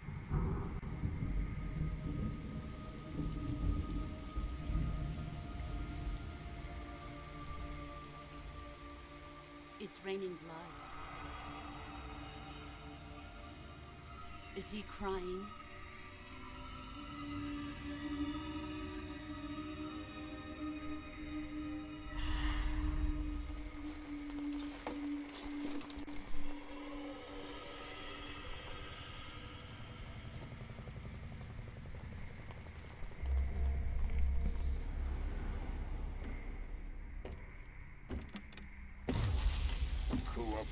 Kuwabara.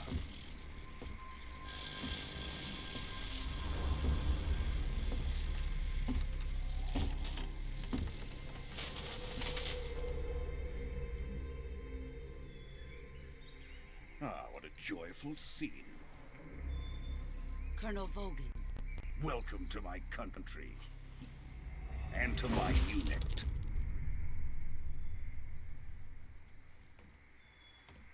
Boss, what is this? I'm defecting to the Soviet Union. Sokolov is a little gift from my new hosts. Recoilless nuclear warheads.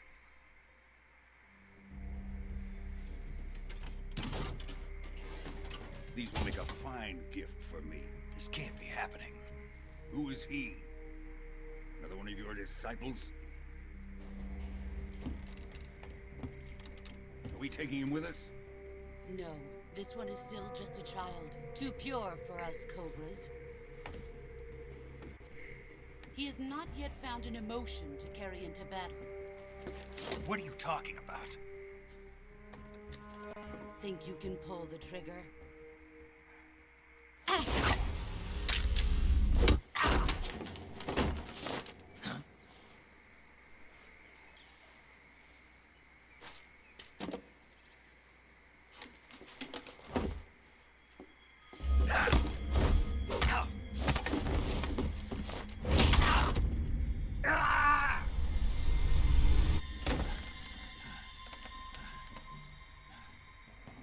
You've seen my face. We can't let him live.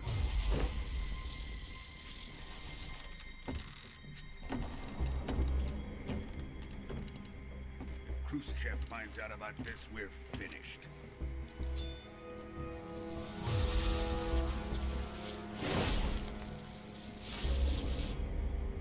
He must die.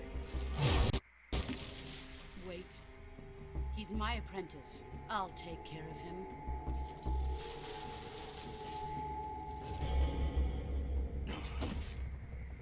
Jack, you can't come with us.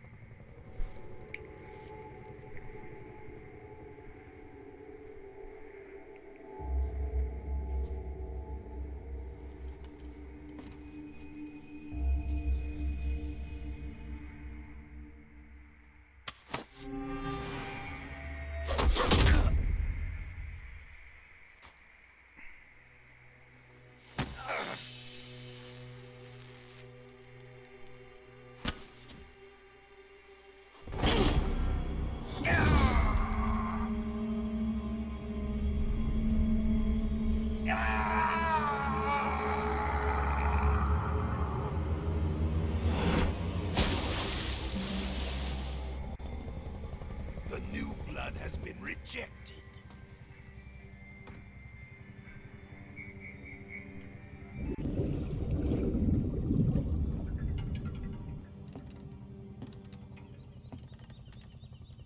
Are we done here?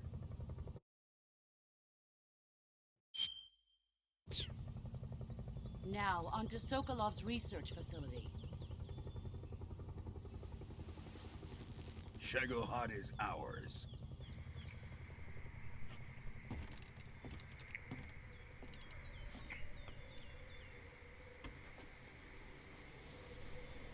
Drift away.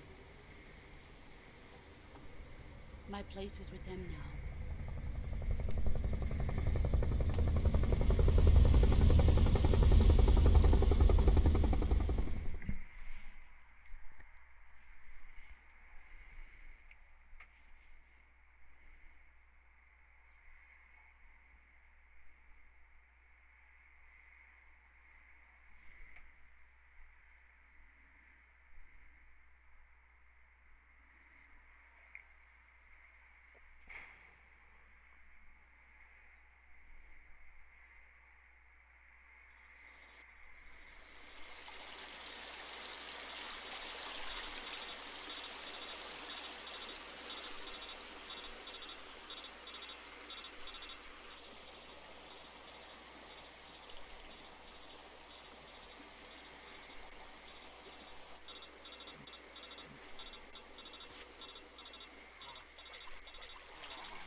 Snake, can you hear me?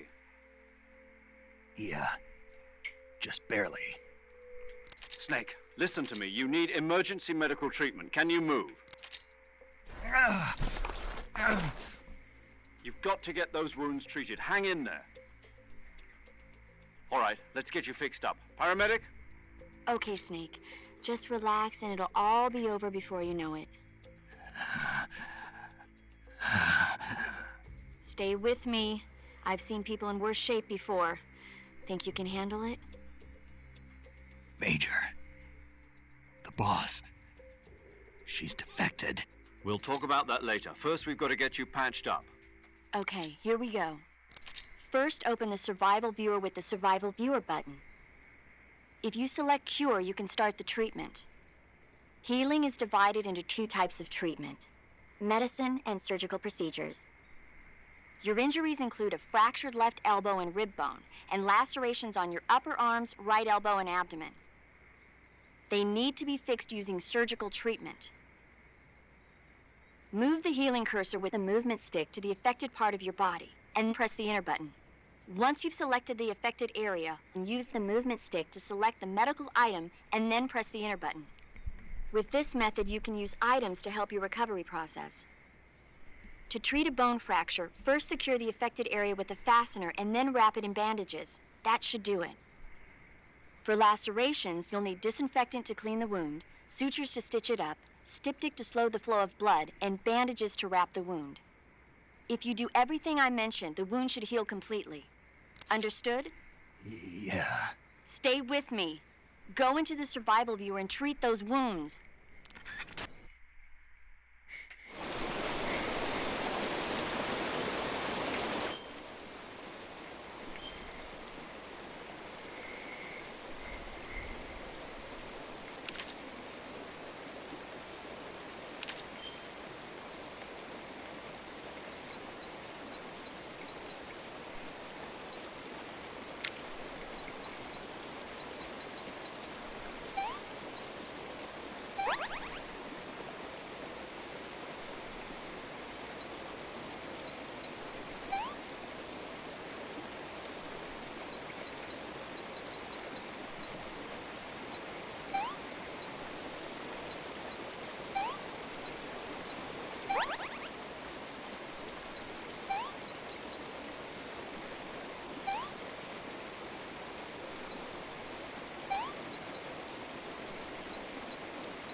Good job, Snake. We're coming to get you now. Just stay where you are. We'll drop a recovery balloon. Can you set it up?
boss and her cobras.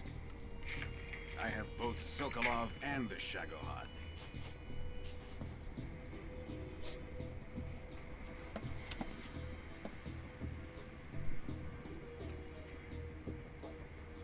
What are we going to do with the girl? Who is she? Apparently she's Sokolov's woman.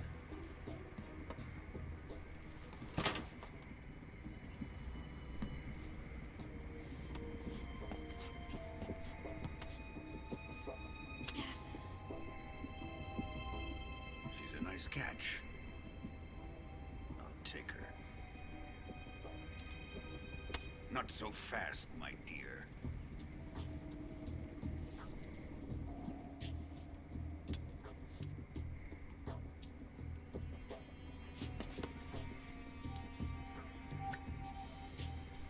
A kiss of death? You KGB. We may be able to use her.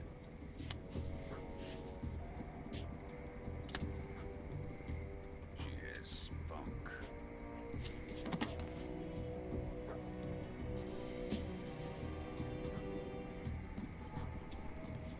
Shall we take her back to the base? Perhaps we should. We have no further use for Sokolov's research facility. I think it's time I gave this marvelous new toy a try. Colonel, even if they are our enemies, they're still our countrymen. But it won't be me that pulled the trigger. It'll be our friend, the American defector. You're going to nuke your fellow Russians? Remember the Alamo. Colonel!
Currently flying over the Arctic Ocean. Altitude 30,000 feet.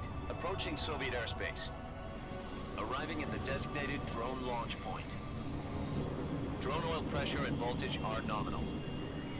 Payload oxygen supply is nominal. Power supply to payload antifreeze systems shows no problems. No gusts. All systems go for drone detachment. Snake, we can't risk a halo jump this time around. Airspace security has gotten tighter since we were last here. We can't get as close to the ground as we did during the Virtuous mission.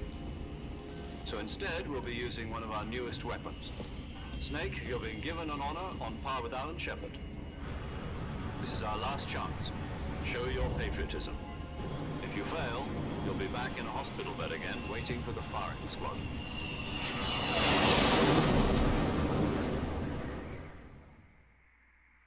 So how does it feel to be a patient in one of the most advanced ICUs in the world? Would you do me a favor and tell the suits about visiting hours? I'll never get better with them assaulting me day and night with their questions. Must be part of the top brass's inquiry. More like an interrogation. According to them, I'm a traitor and an accomplice to the boss's defection. They're just looking for a scapegoat. Does that mean they're after you, too? Let's just say neither one of us is going to be made a national hero out of this. Does this mean Fox is going to die? No. This Fox is still one step ahead of the hounds. The reason I came to see you today, Jack, it's time for Fox to clear its name. What are you talking about? The situation has changed. We've still got a chance to come out of this one alive. Yeah, what kind of chance? Don't get too excited. Here, have a cigar. It's Cuban.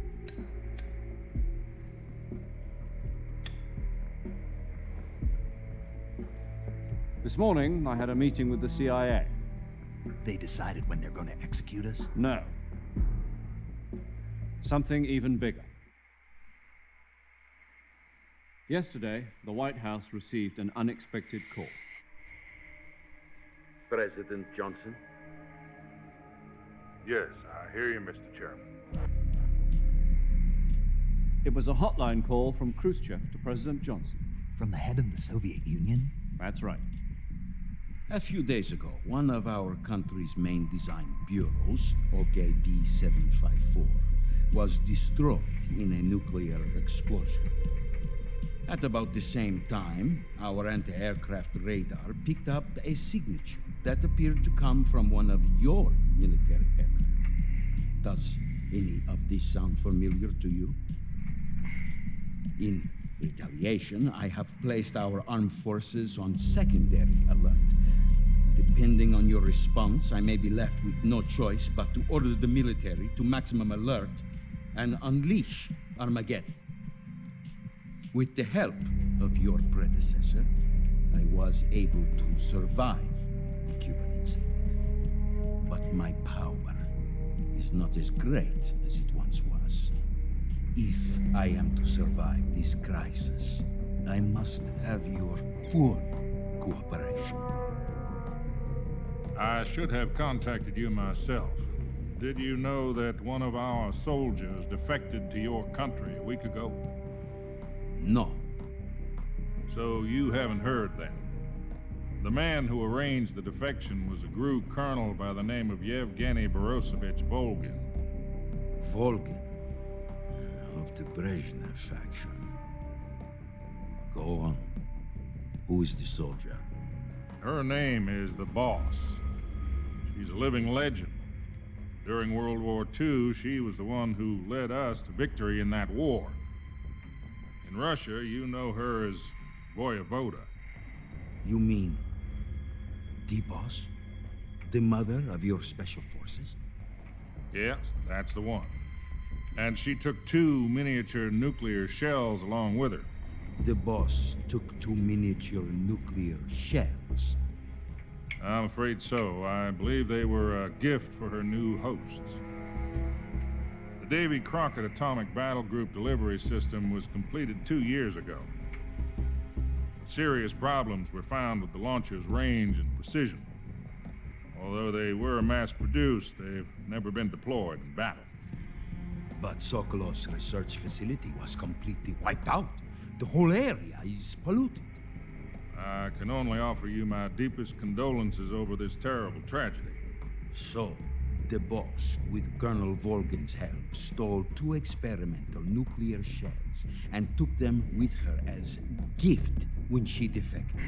Then, shortly thereafter, Sokolov's design lab, a top-secret military research facility, was destroyed by one of these weapons. Am I right so far? Yes, that's correct.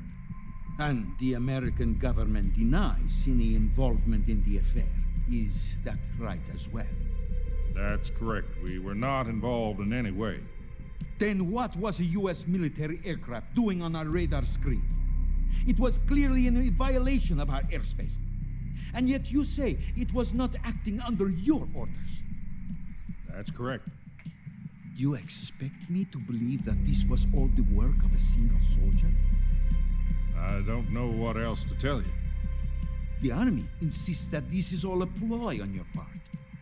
I've said it once, and I'll say it again. Our government had nothing to do with it. And I would like dearly to believe you. However, I'm afraid my power over the military has weakened since the Cuban incident. I will need some kind of proof that this was not the action of the American government. You have 1 week. You must catch the boss yourselves and recover the remaining nuclear device.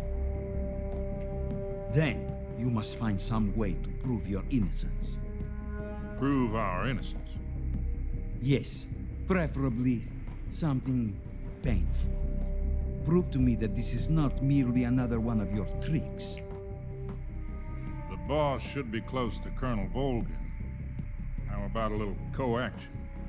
I would not expect too much if I were you. The political situation here is unstable. And Colonel Volgin is a member of the Brezhnev faction, which seeks to topple my government. 1 week. You have only 1 week. And if it is not too much to ask, do something about Volgin as well. What is that supposed to mean? Nothing. Means nothing. Call it a modest gentleman's agreement to ensure our continued relationship. What if we can't prove our innocence? Then I will be unable to restrain the military. I will be ousted, and they will seek their revenge. A nuclear attack on the United States? I leave the disposal of this situation entirely to your discretion, Mr. President. Disposal? If you fail, it will mean the beginning of a new world war. To put it simply, in order to avoid a full-scale nuclear conflict, we have to prove that America was not involved in that explosion. And eliminating the boss ourselves will prove America's innocence? Right. The higher-ups have decided that you're the only one capable of pulling this off. You were her last apprentice. Screw this one up, and we'll both be 6 feet under. There's no choice.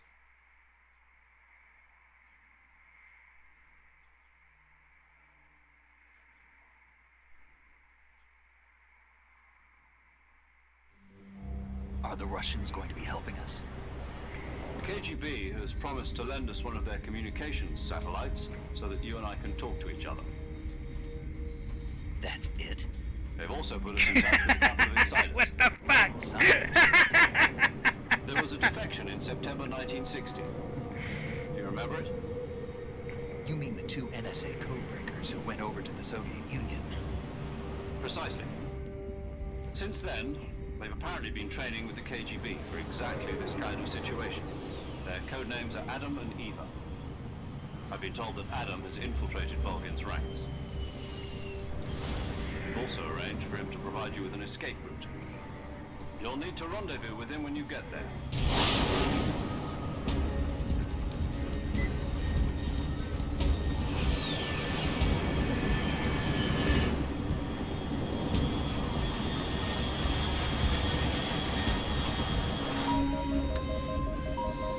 Control, unidentified aircraft detected. Altitude 30,000 feet.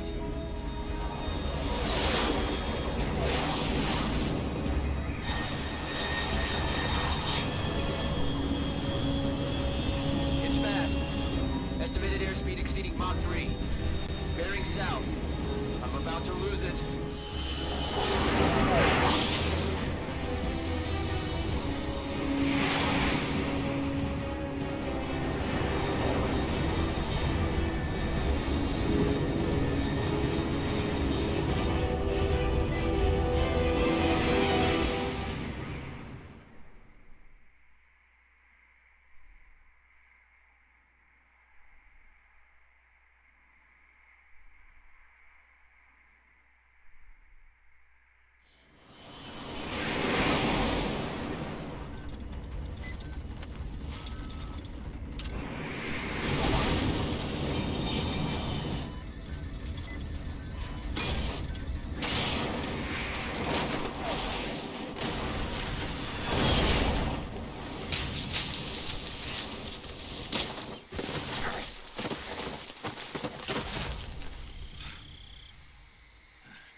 This is Snake. Do you read me? Loud and clear. Glad to see you landed safely. I got blown pretty far off target. Snake, let's go over your mission objectives one more time. Rescue Sokolov. Find out what's happened to the Shagohod, then destroy it. And finally, eliminate the boss. Eliminate the boss? This mission will be codenamed Operation Snake Eater.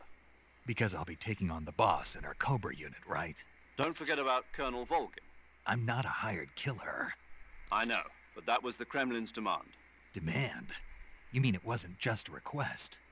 What's it to us if the Khrushchev regime is threatened by the Colonel and his faction?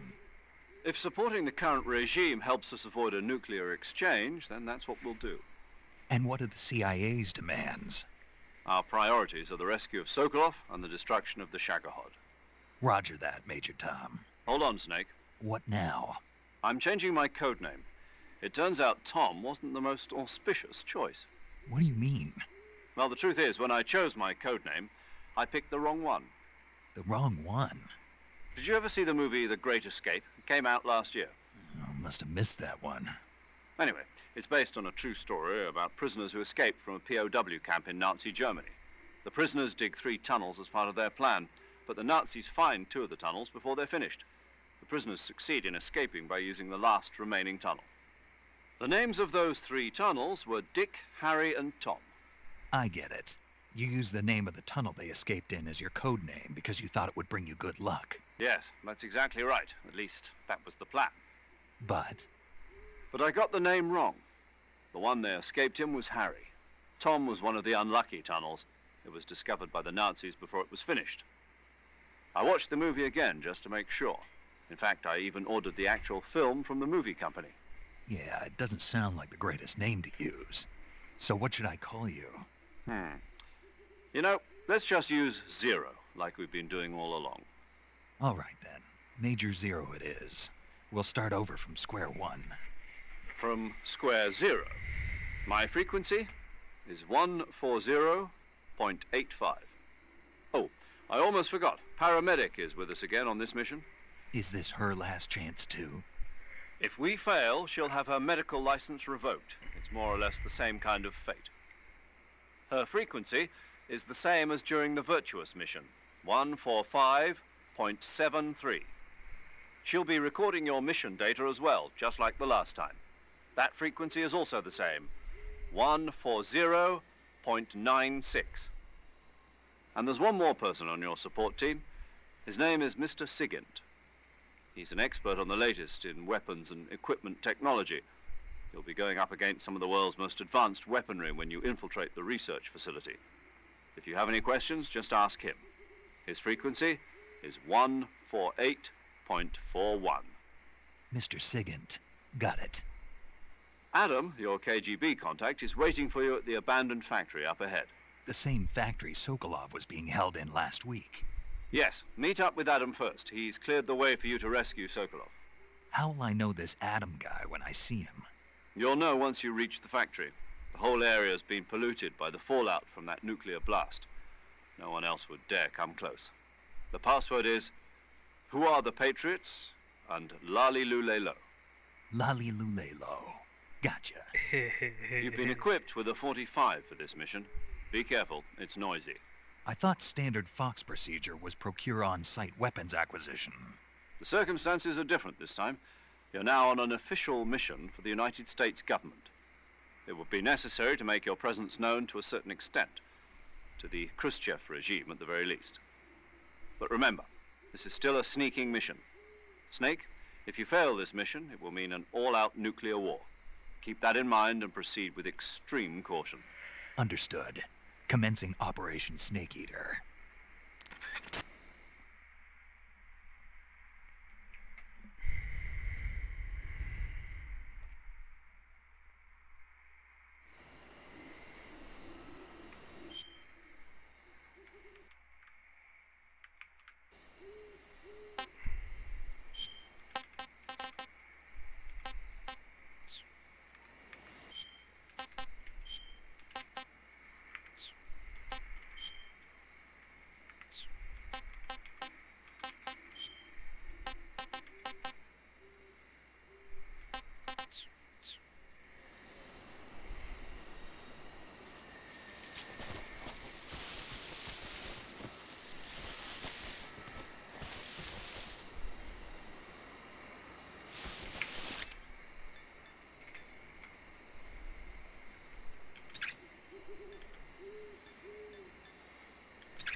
Paramedic. Snake, it's so good to hear from you again. Same here. It's been a week, hasn't it? 4 days, actually. Huh? I visited you in the hospital. You were still unconscious, though. Then you must have seen me naked. Yeah, but you were all wrapped up in bandages and tubes, so I couldn't do anything but look. Better luck next time. Let's hope so. But seriously, don't forget that you were like that until just yesterday. In fact, you really shouldn't even be on this mission. Keep an eye on your stamina gauge. If you start to run low, don't push yourself. Eat something to replenish your stamina. And try not to get yourself hurt. If you're wounded or get bitten by a venomous animal, go into the survival viewer immediately and treat yourself using Cure. Yeah. I can see you still know how to nag. You're welcome. And I can see you still don't know when to keep your mouth shut. Maybe so. By the way, I heard you're going to lose your medical license if this mission fails. Yes, there was talk of that, but the mission won't fail, will it?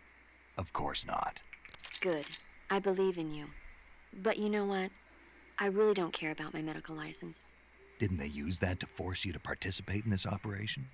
No, I volunteered. Why? So that I could watch over you. Huh. Snake, you're the best agent I've ever seen. But you push yourself too hard. You're reckless. Someone has to stop you from getting into trouble, to make sure you and the boss don't kill each other. So that's why I volunteered. I mean, you couldn't ask for a better guardian angel than me, right? Thanks. Stop right there. Huh? You can thank me when you get back. All right.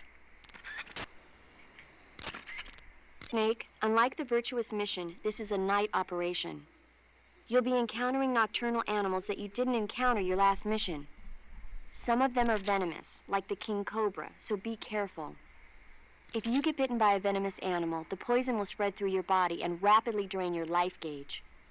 If that's the case, go into the cure screen and survival viewer immediately and inject yourself with serum. Got it? I see you caught yourself a green tree python. The green tree python isn't venomous, so no need to worry. It's fairly docile too, so I don't think it's likely to attack you. The green tree python originally comes from Australia and New Zealand. It's a really pretty green color, and it lives... Oh my God. What's wrong? Snake, what did I just say? They come from Australia and New Zealand. No, after that. They're a really pretty green color. I thought so.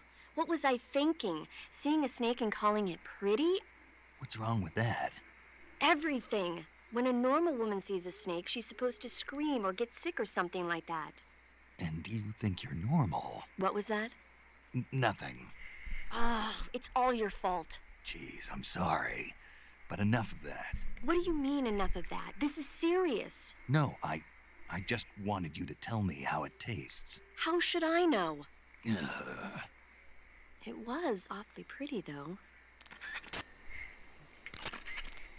Snake, king cobras are making their home in the area you're in now. The king cobra is the world's largest venomous snake. Its large size means that it has a lot of venom to inject. One bite is supposedly enough to kill an elephant. And it's extremely vicious as well, so watch out. If you get bitten by a king cobra and injected with venom, your life will start to decrease rapidly. As soon as you're bitten, go into the survival viewer and use Cure to give yourself a serum injection. The king cobra's diet consists mostly of other snakes.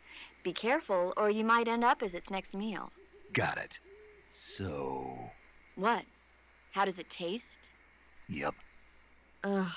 It seems you're the one whose diet consists of other snakes. You're making me blush. The guide says they taste just fine. Ugh. You can capture animals alive by using the tranquilizer gun or a mousetrap. When you capture a live animal, you can carry it on you as a weapon by going to backpack in the survival viewer. Once an animal is on your person, equip it, use the aim button to ready it, then press the attack button to throw it. Throwing a venomous animal at an enemy might be enough to knock him out. Even non-venomous animals like frogs can be used to distract the enemy's attention. And since I know you're going to ask me, yes, keeping animals alive prevents them from rotting and makes them taste better when you eat them. Remember, though, you've only got 3 cages for capturing live animals.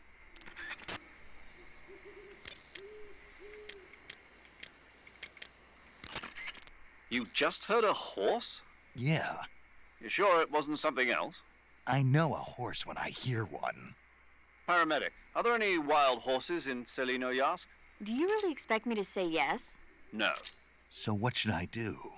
There's only one way through that area. All you can do is move forward. Head towards the sound of that horse. It came from the north. Be careful.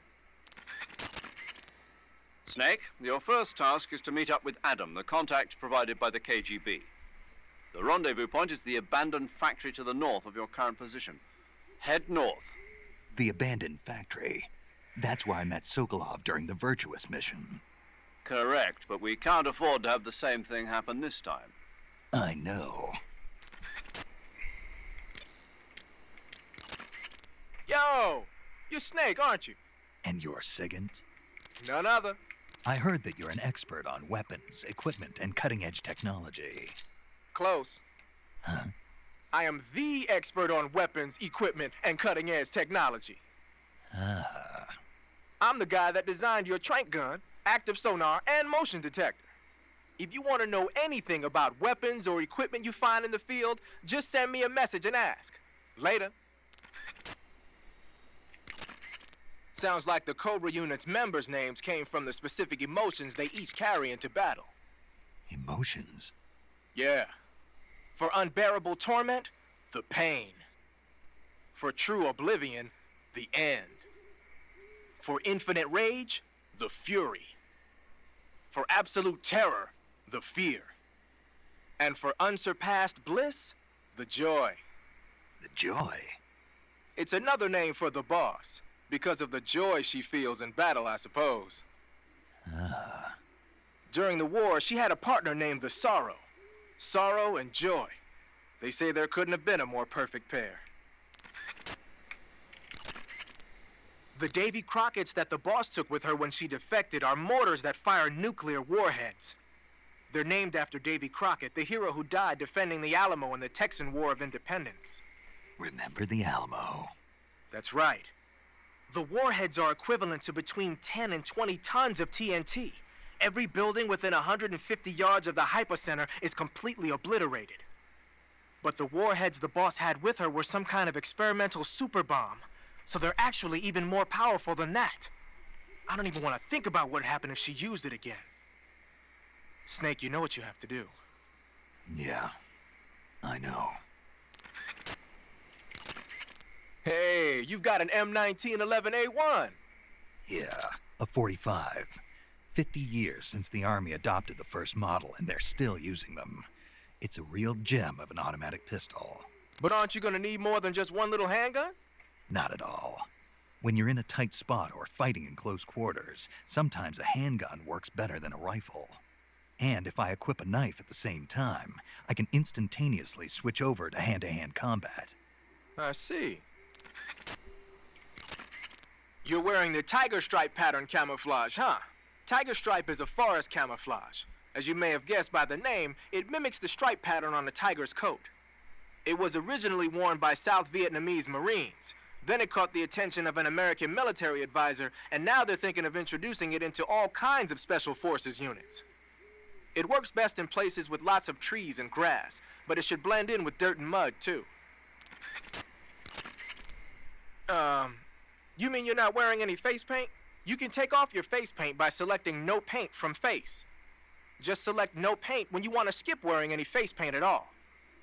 But your camo index is never going to be as high without face paint as it is with it. Unless you want the enemy to see you, you ought to be wearing face paint.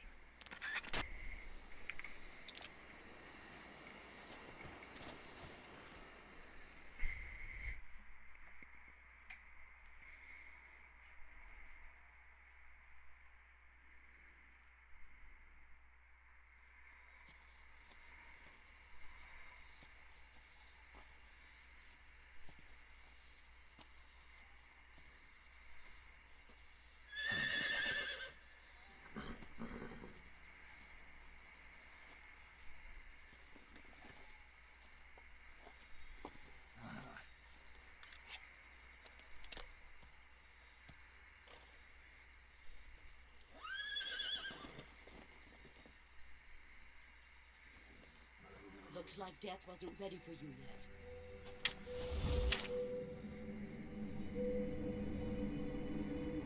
Boss. That arm still hurt?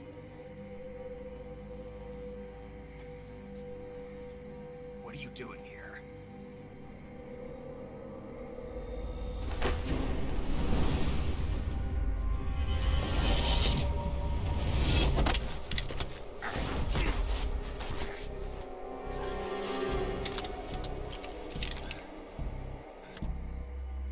Go home.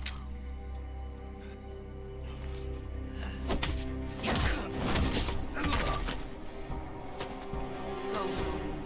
Gru and my sons are waiting up ahead. You don't have a prayer of finishing your mission. You're not even armed. Boss.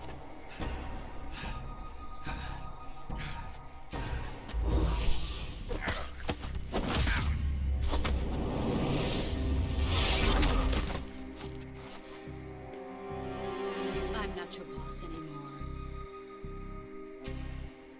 There's nothing for you here. Go home. Go back to your boss.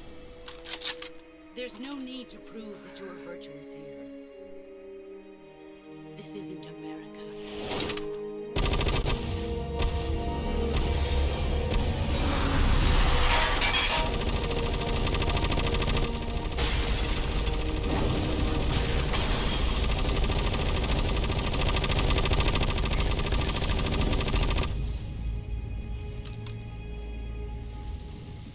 That should stir things up a bit. You'd better hurry.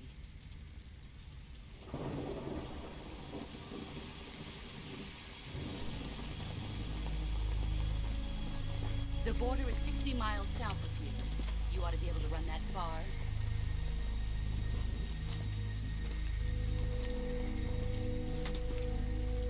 Why'd you defect? I'm loyal to the end, to my purpose. What about you, Jack? What's it going to be? Loyalty to your country or loyalty to me? Your country or your old mentor? The mission or your beliefs? Your duty to your unit or your personal feelings?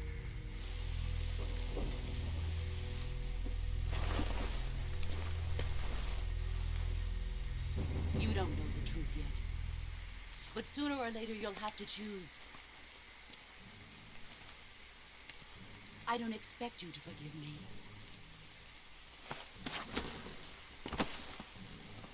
But you can't defeat me either. You know me too well.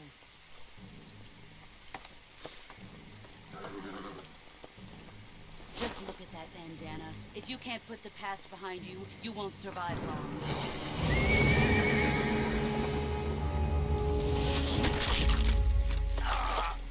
If we meet again, I'll kill you.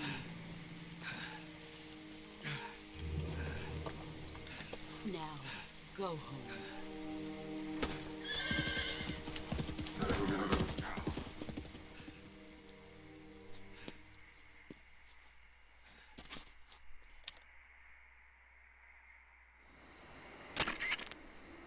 This is Snake. Major Zero. I read you, Snake.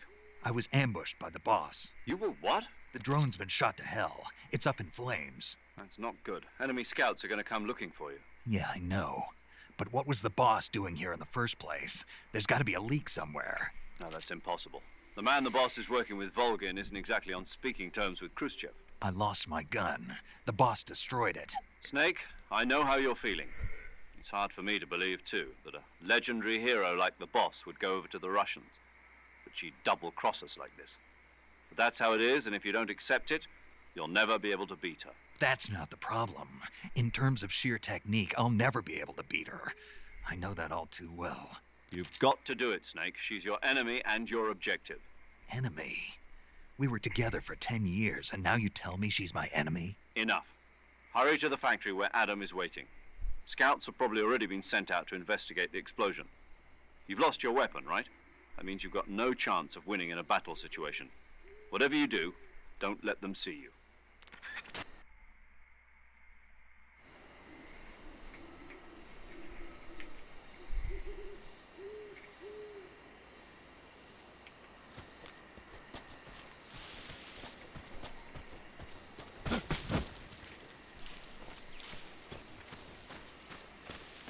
What's wrong? Huh? Somebody there? Stay alert. Who's that?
I'm gonna puke.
It's the enemy.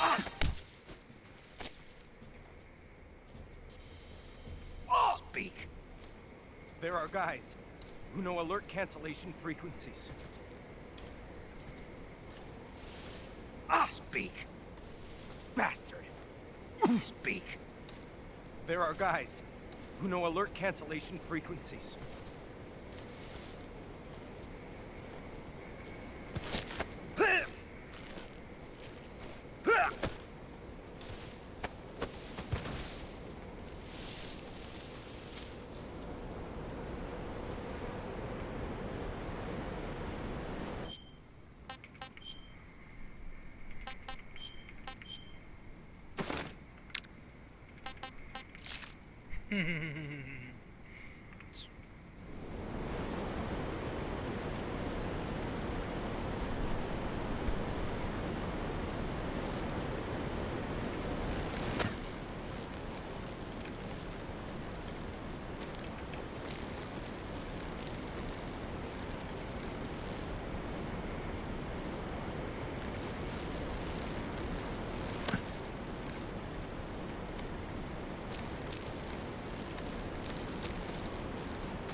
Speak.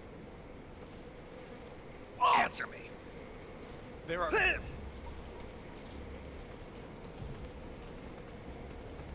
Speak.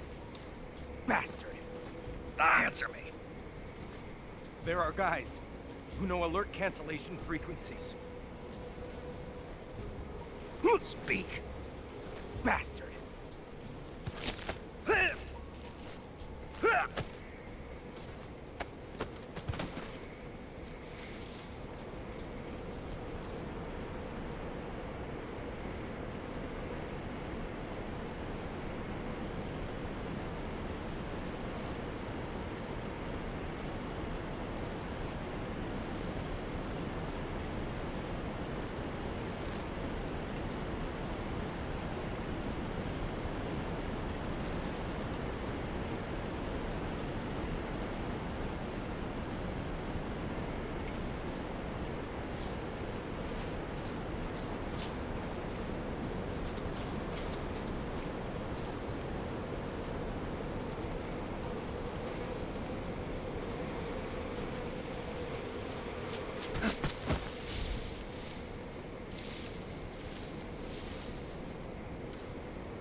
Answer me.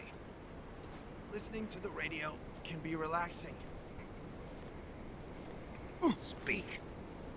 Let go of me. Speak. Listening to the radio can be relaxing.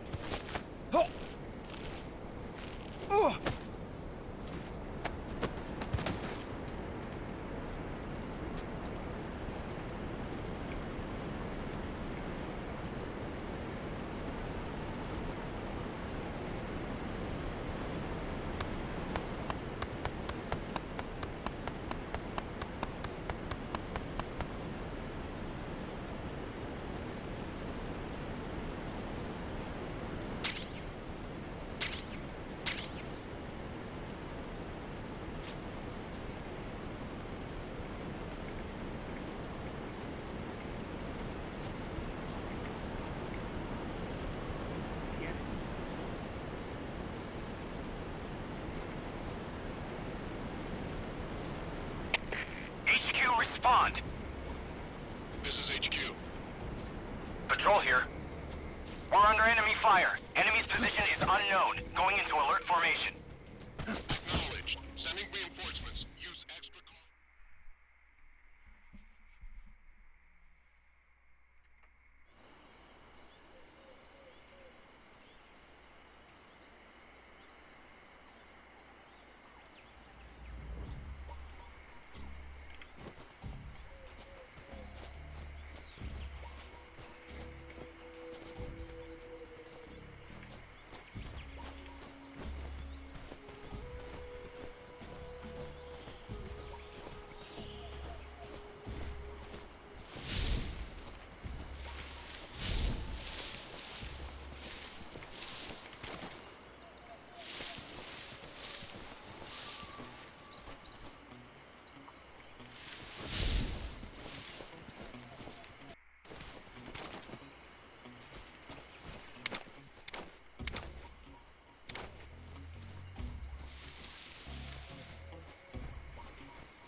What can I say?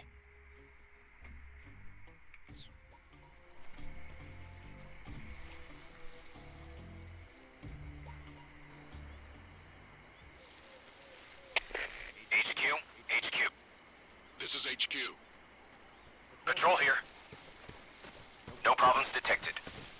Understood. Return to your position.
You've arrived at the factory, I see.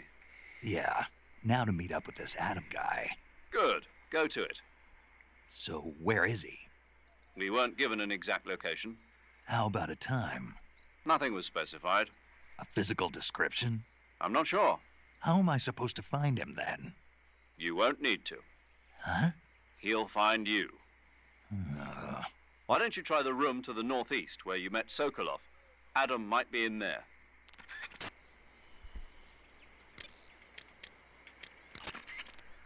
That area is home to the reticulated python. The reticulated python is said to be the longest snake in the world. It's not venomous, but it's... Snake, there are rats. The rats, they're not, but they're quick. Got yourself an AK-47, huh? The AK-47 is the official assault rifle of the Soviet Army. The first model was completed in 1946, and in 49, it beat out all its competitors to become the standard assault rifle of the Soviet military. It uses 7.62 millimeter by 39 rounds developed in 1943, and a 30-round box magazine originally designed for a different assault rifle. You can aim it from the shoulder by readying it with the aim button and pressing the first-person view button. It's sturdy and extremely reliable with high power and precision. There's no better assault rifle in the world. Snake, what are you doing? I'm in a box. A cardboard box? Why are you... I don't know, I was just looking at it, and suddenly I got this irresistible urge to get inside. No, not just an urge. More than that. It was my destiny to be here. In the box. Destiny? Yeah, and then when I put it on, I suddenly got this feeling of inner peace. I can't put it into words. I feel safe. Like this is where I was meant to be. Like I'd found the key to true happiness. Uh-huh. Does any of that make sense? Not even a little. You should come inside the box. Then you'll know what I mean. Man, I don't want to know what you mean. Between you and paramedic, is everyone but me that is hooked up with the Major Strange? Yeah, well, anyway, I suppose even that dumbass box might make a decent disguise if you wear it inside a building.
Wearing the leaf pattern camouflage, are you?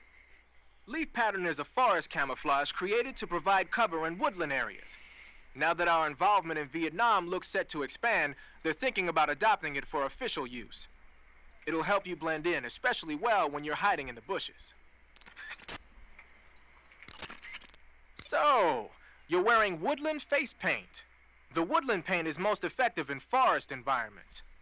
It'll work best if you use it when infiltrating forest areas. Pattern clothing, face paint, tactical movements. These are the elements of camouflage that will allow you to deceive your enemy. To camouflage yourself, first check out the survival viewer. Then select camouflage and you'll see two more options, face and uniform. Choose face to apply face paint and uniform to change your field uniform. Simple, really. Make sure and choose something that'll match your surroundings.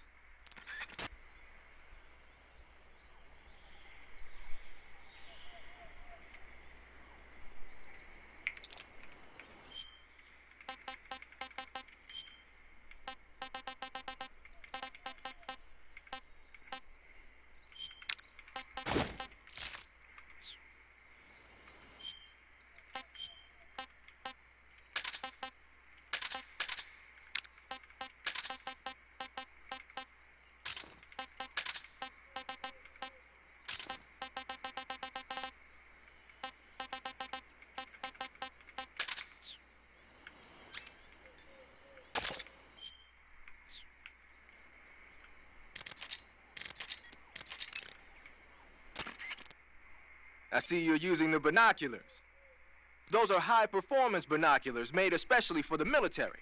They're completely waterproof and are filled with nitrogen gas to prevent lens fog. The eyepiece, objective lenses, and the prism have been coated to reduce glare. They ought to work plenty well, even in dark places. And they're even equipped with autofocus and zoom functions. Won't find a better pair of binoculars than that. What are you, a binocular salesman? Hey, I know a good product when I see one, that's all. Huh. Snake, your face paint is... I know. It's called Zombie. Zombie? What does that mean? Beats me. Are you serious? Hello, paramedic. You mean you've never heard of zombies? Nope. Never. You guys don't know anything. A zombie is a dead body that's been cursed and brought back to life by a master of black magic. Supposedly, they revive the dead and use them as slaves. It's also seen as a kind of punishment. People who commit terrible crimes can be forced to labor even after they're dead. Interesting. How do you know all this stuff? I saw it in movies. Like White Zombie. Never seen it? Nope. Can't say I have. How about Plan 9 from Outer Space? No. Missed it. You can't just focus on the things you like all the time. You have to expand your horizons, try new things. You guys need to get out more. Yeah, well, anyway, that face paint doesn't look all that useful. Go ahead and wear it if you want, but I think you should change to... You don't need to change anything. Why not? It makes them look awesome. Doesn't it? Look, arguing about it isn't going to get us anywhere. Snake, you do whatever you want. It does make you look cool. Your field uniform is not just a set of threads to wear. To get the max effect out of your camouflage, you gotta correspond with your environment.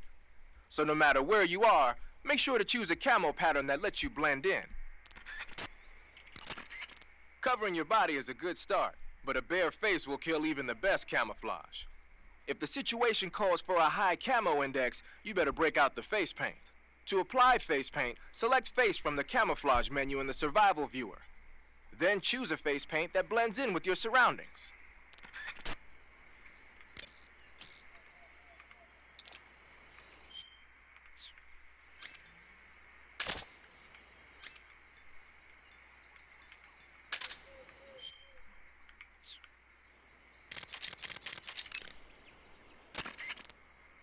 Ah, you're using the survival knife. Yeah, this thing provides me with all the bare essentials I need to survive in the field. Hey, wait. What'd you do with the knife I made you? That was a work of art. It had matches and fish hooks and thread and stuff in the grip. Sorry to have to tell you this, but that thing is useless in a fight. No way. Really? Yeah, when the grip is hollowed out like that, there's not as much space to stabilize the blade. So the joint between the blade and the grip is weaker. That makes it easier to break. I get it. You're right. With your knife, you don't have to worry about it breaking no matter how much you swing it around. So the important thing is durability. Man, I gotta write this stuff down. Next time, I'll make it so the matches and fish hooks go in the sheath instead.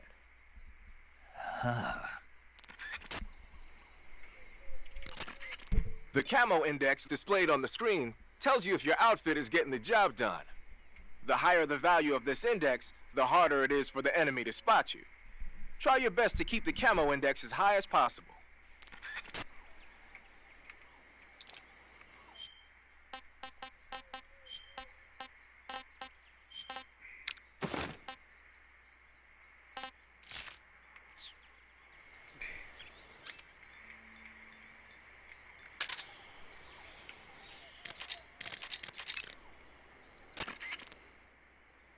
When you equip the mine detector, it lets you know with a sound if there are any claymore mines nearby. A mine detector is basically a metal detector, so ordinarily it reacts to scrap iron the same way it reacts to mines. They say that only about 1 out of every 100 objects it responds to is an actual mine. Not exactly what you call reliable. So they're researching other ways to detect mines, like sniffing for molecules given off by explosives and using a kind of underground radar. One of these days, they might actually make something that works. But the one you're using is apparently set up so that it only reacts when it finds a claymore on the ground. No need to worry about it being fooled by anything other than a mine. Wearing black face paint, huh? Painting your face with black paint should give you a high rate of camouflage in dark areas.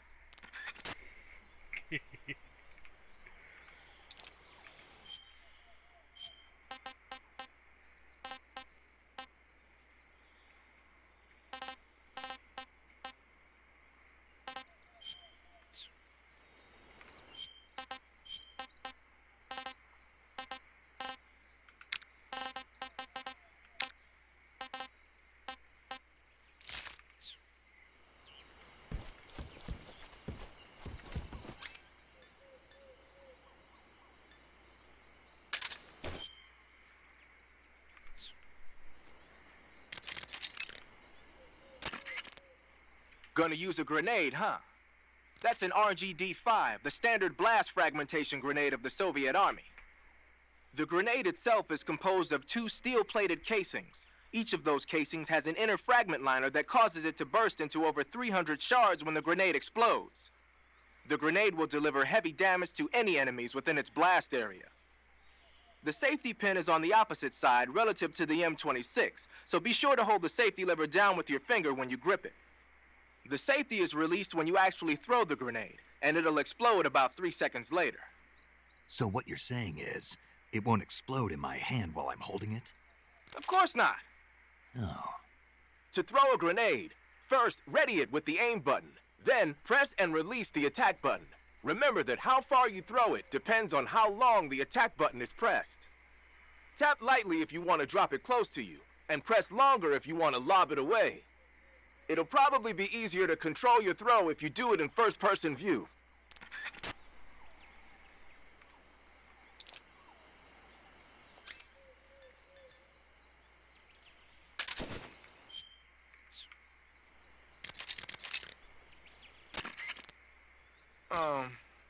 That's a weird grenade you got there. From what I can tell, it's an anti-electronics weapon that works by scattering a bunch of metal foil in the air to interfere with radio signals. Call it a chaff grenade, if you will. By using a chaff grenade, you can disrupt the function of enemy radios and electronic devices for a short period of time. But keep in mind that as long as the chaff is in effect, you won't be able to use your motion detector or active sonar either.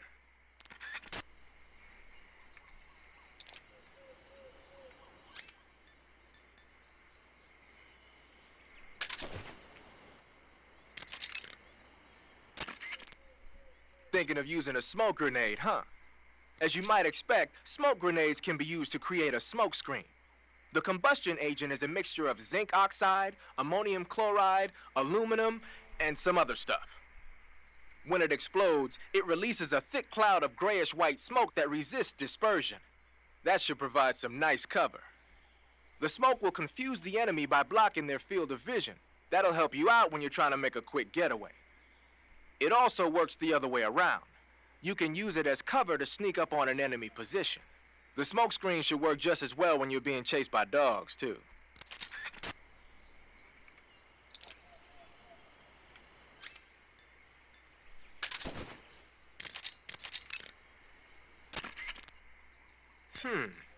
I've never seen a grenade like that one before.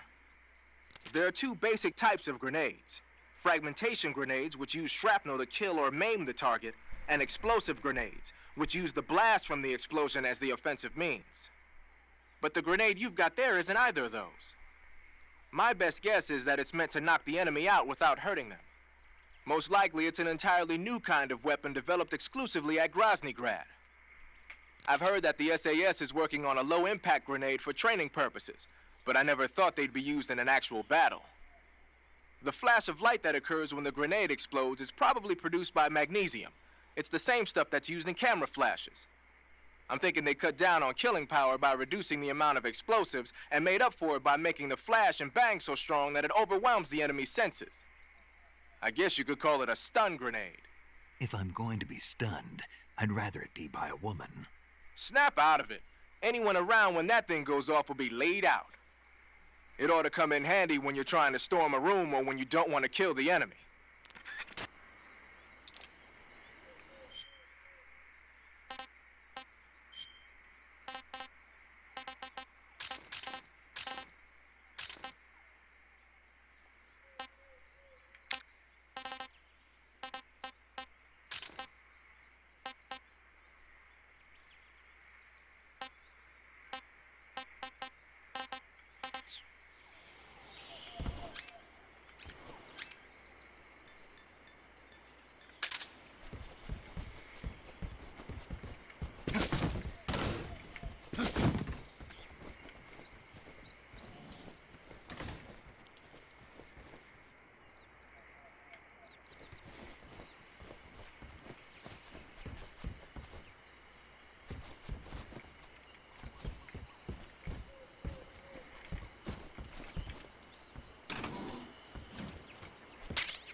What's that you've got there? Thermal goggles. From what I can tell, they detect and display sources of heat. You're kidding me. They actually made a passive infrared night vision device small enough to carry around with you? What, is that special or something? Is it special? Here in the West, we've just barely got the technology to install it on aircraft. So that's what that thing is they put on the gunship. But doesn't the Army have something like that for driving vehicles at night? I thought I saw... You mean the ANPAS-5? That's an active infrared night vision device. It fires infrared beams from an infrared projector and uses the reflections to build an image. Those goggles you've got there are completely different. Basically, when you've got those equipped, you'll be able to spot enemy soldiers in the jungle with ease, even if they're camouflaged. They might even help you find traps. But you won't be able to see the terrain as well, so watch your step.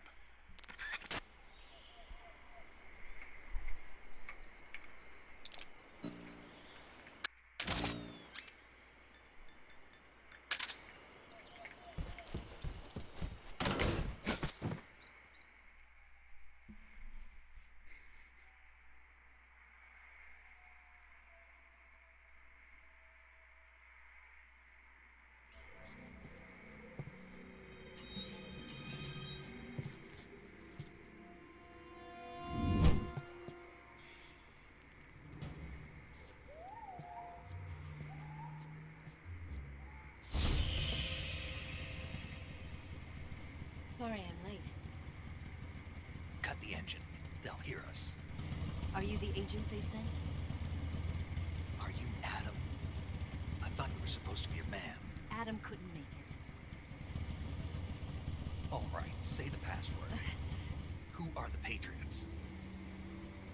Who are the Patriots? Answer me.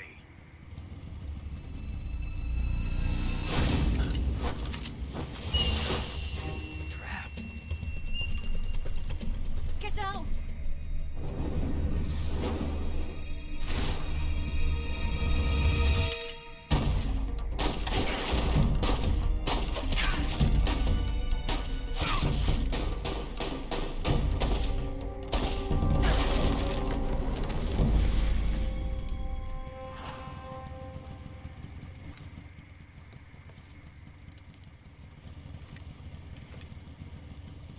There is your answer.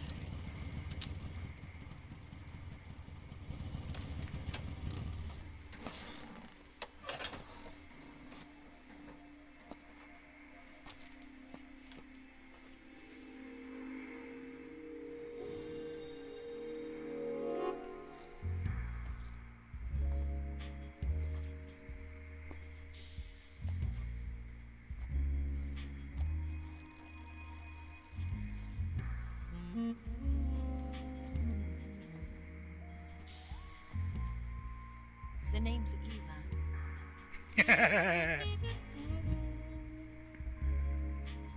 He's still looking at him.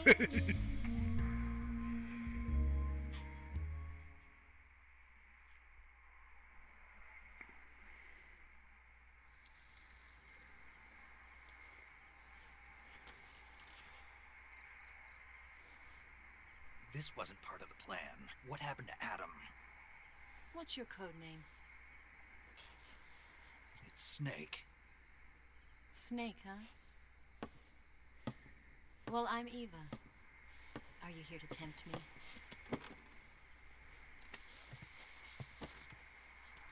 What happened to Adam? Colonel Volgin is a very suspicious man. He decided Adam wasn't the right person for this mission. And you were? Yes. Why? Because I can do things he can't. I heard you used to be a code breaker for the NSA. I was. 4 years ago, I defected to the Soviet Union with Adam. Mauser military. The broom handle. It packs quite a punch. Nice to have when you're on a bike. You held it sideways and used the muzzle jump to create a horizontal sweep. That was impressive. Bet you've never seen that technique in the West. It's imitation, isn't it? Yeah. It's a Chinese Type 17 pistol. Around here, even that's hard to come by. Don't worry, though. The one I've got for you is American-made.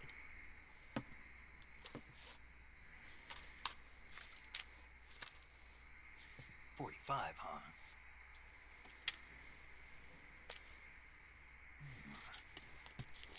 Incredible. Do you like it?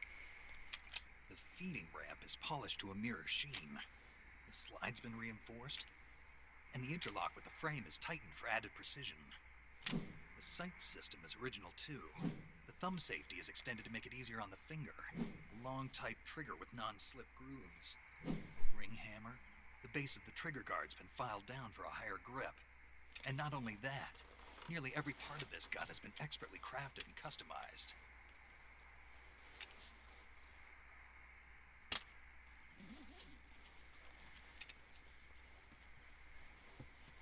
Where'd you get something like this? I grabbed it from a Western munitions armory. It probably used to belong to one of your officers, and there are more where that came from.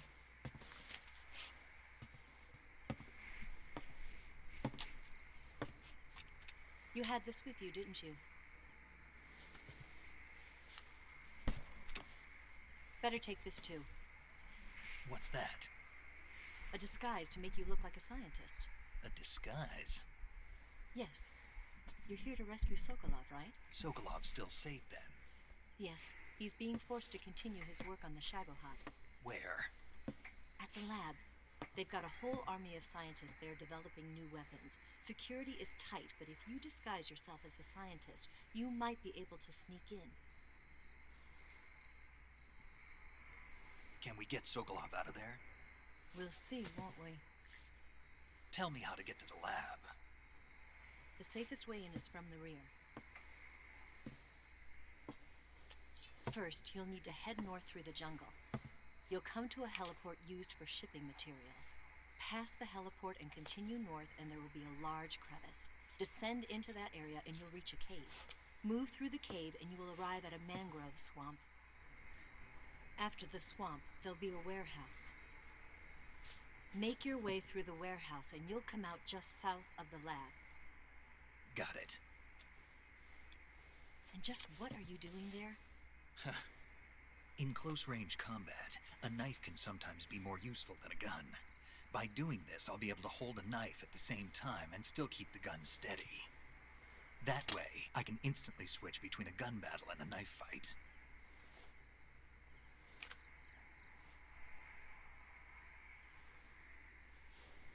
Right, let's get going. Wait a minute. What now? You must be tired. Why don't you take a little rest? I'll be fine. You'll never make it in your condition. It's a jungle out there. There's still an hour before dawn. It's dangerous to be out in the jungle at night without a guide. What about you? I have to get back. I can't be gone for too long. They'll start to suspect something.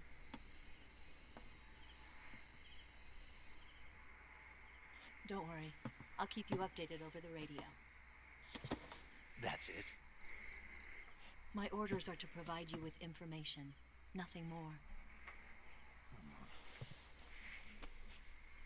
You look disappointed. All right then. I'll do something special for you.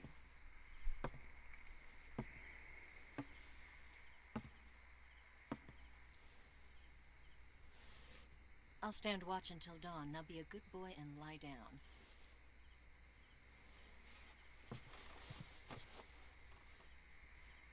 What's the matter? I don't know you well enough to trust you. How well do you have to know me to trust me?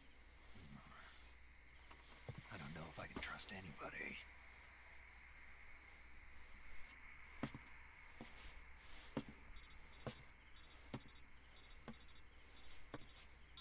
Gonna get that?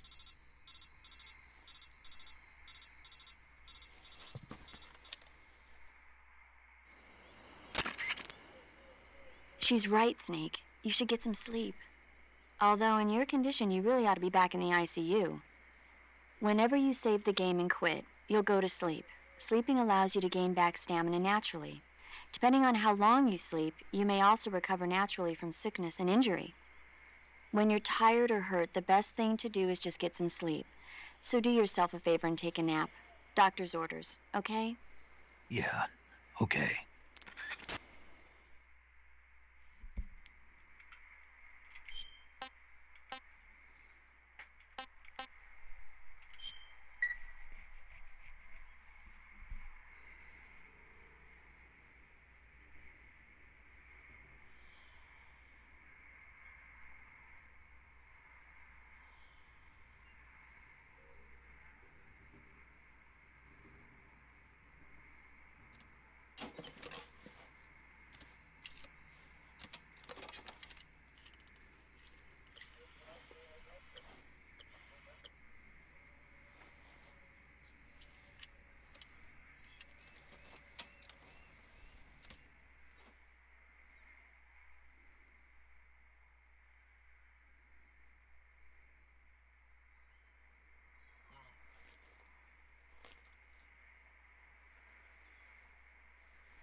What's the matter? We're surrounded. I see 4 of them.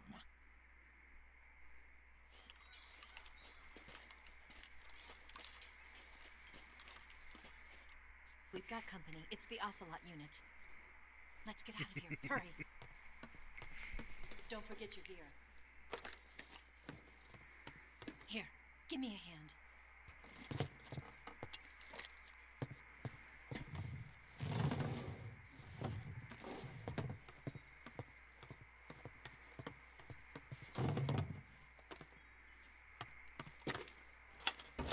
We can use this to get to the basement.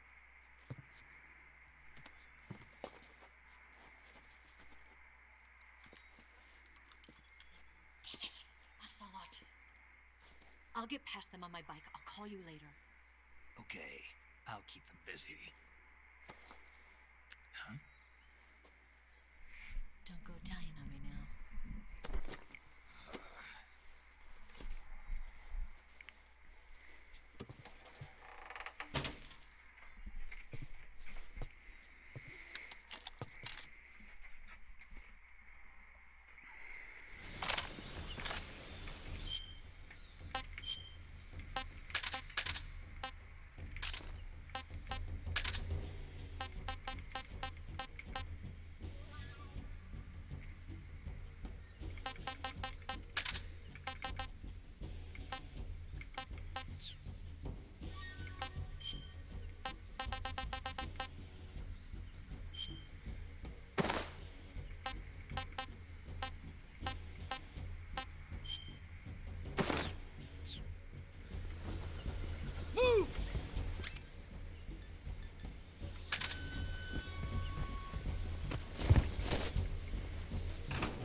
See him!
Where did that come from? I see him!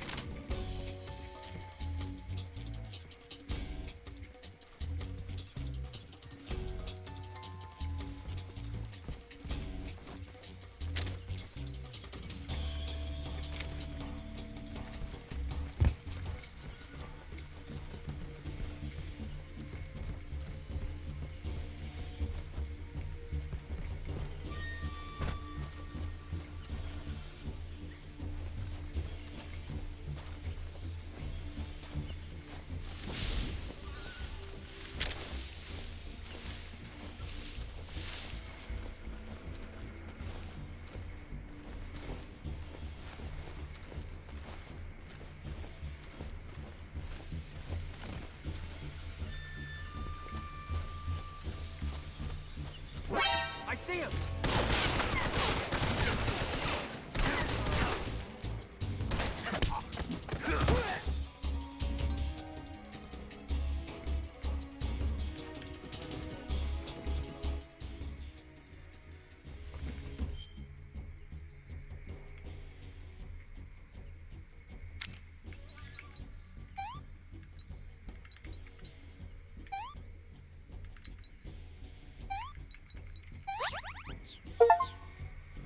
I see him!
Been waiting for this moment.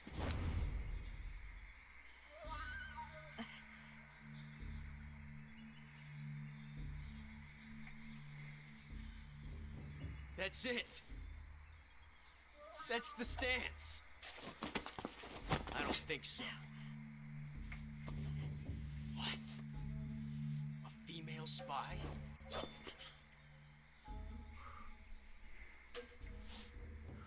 This bitch is wearing perfume.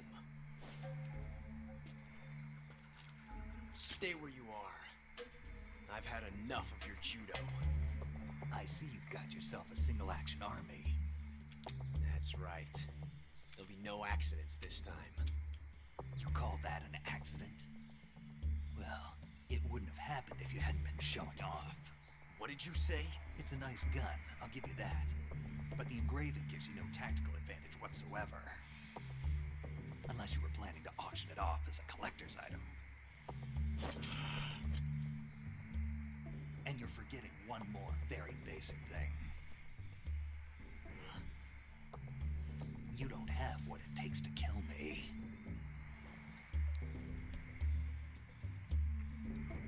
We'll see.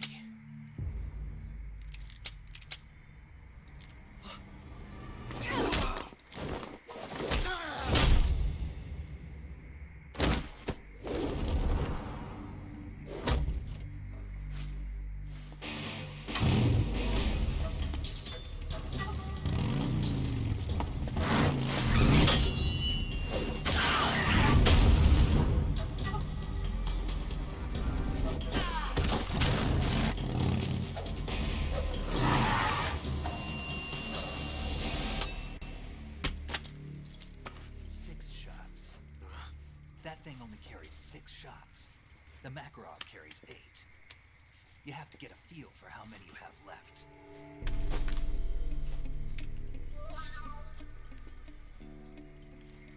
This is a high-class weapon. It's not meant for shooting people. Damn!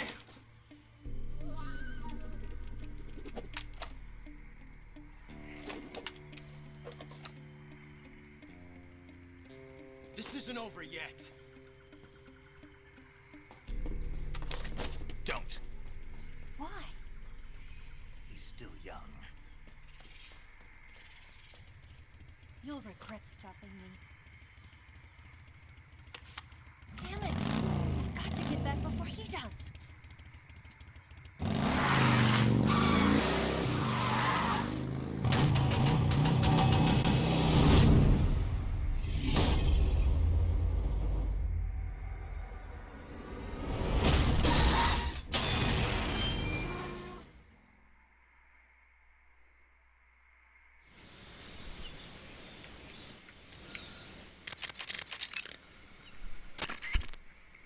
Hey, Snake, remember back at the abandoned factory when you whittled the grip of that 45 down?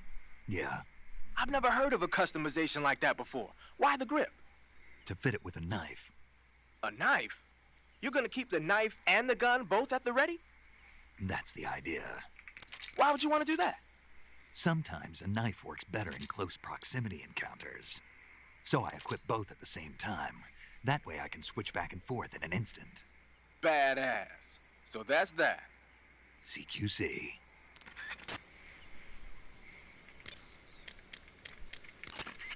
Snake, you said Eva said her Mauser was a Type 17, right? Yeah, what about it?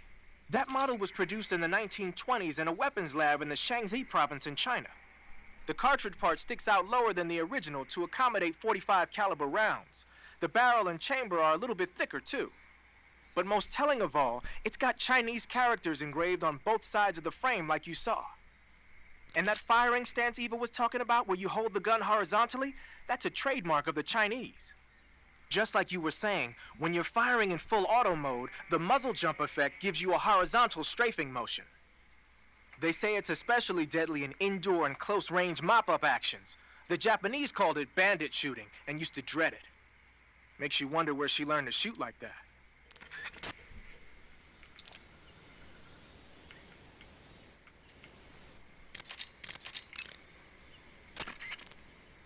You know that army motorcycle that Eva was riding?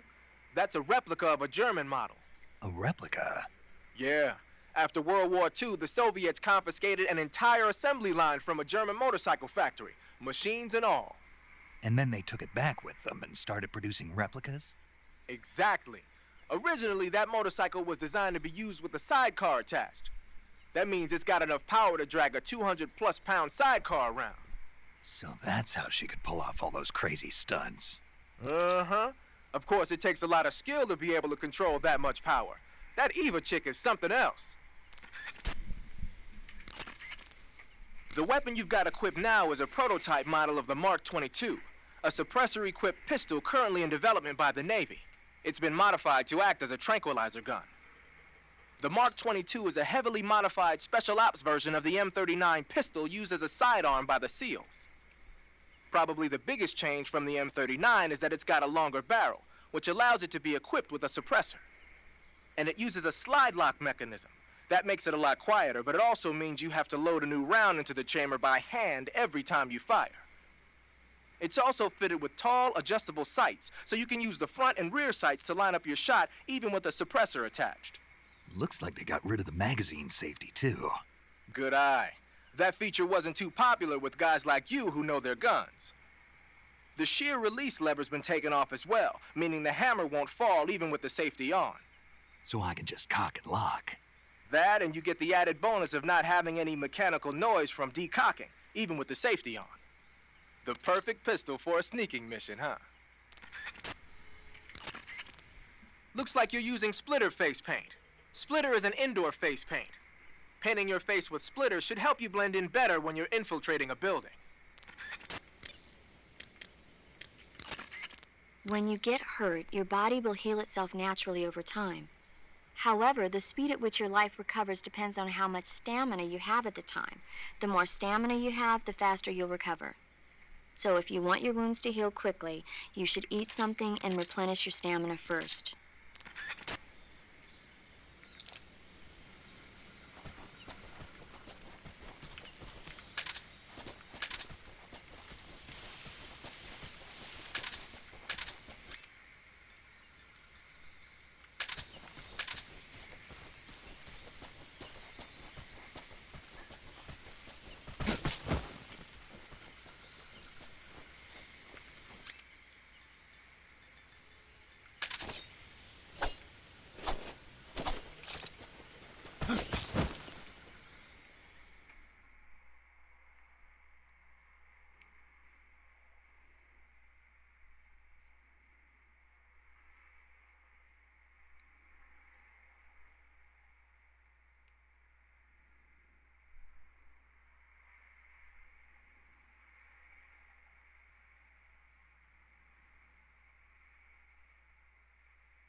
What can I say?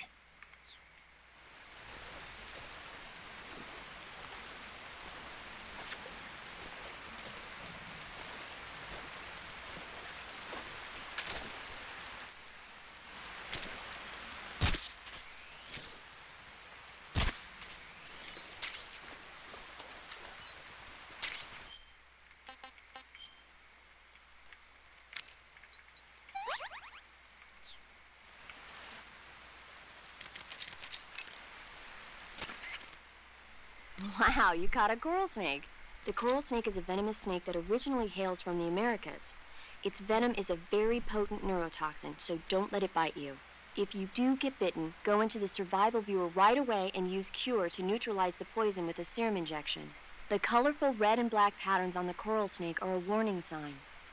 Apparently, the bright flashy colors and pattern let other animals know that it carries a deadly poison that keeps them from attacking. There are many animals that mimic the colors of known poisonous animals as a defense. See, by mimicking other poisonous creatures, they increase their chances of survival. There is another non-poisonous snake called the milk snake that borrows its coloring from the coral snake. Uh-huh. You're not even listening, are you? No. Okay, we'll talk about something you're interested in then. The taste? Yes. It says here that coral snakes are pretty good in a snaky kind of way. A snaky kind of way, huh? I see you've caught a coral a milk snake. The milk snake closely resembles the coral snake, but it's actually not venomous. Even so, you'll still take damage if it bites you, so don't get too close. So is there a way to tell the difference between a milk snake and a coral snake? It's pretty difficult. They really do look almost exactly alike. I guess if I had to pick something, I'd say it's that the milk snake is much less aggressive. Okay. I just thought of a better way. You're going to love this. What? Eat it. Eat it? Yeah. The guide says milk snakes don't taste very good. Is that right? But if I've already caught and eaten it, what does it matter which kind of snake it was? It doesn't, does it? Shoot, I thought I had a good idea. I see you've captured a poison dart frog. The poison dart frog is native to the tropical rainforests of Central and South America. They normally grow between 2 and 5 centimeters in length, but for some reason the ones in that area seem to be much bigger than that. Poison dart frogs are known to carry a potent neurotoxin called pamiliotoxin. Long ago, people used the poison to coat their arrows for hunting. Watch out, because if you eat one, you'll get food poisoning. Snake, that's the home to the Otten frog. The Otten frog is a large, corpulent species of frog. They're known as a delicacy, so it might be worth catching them for food. The Otten frog was originally found only on Amami Oshima in Japan. Frogs usually have 4 toes on their front legs, but the Otten frog is unique in that it has 5.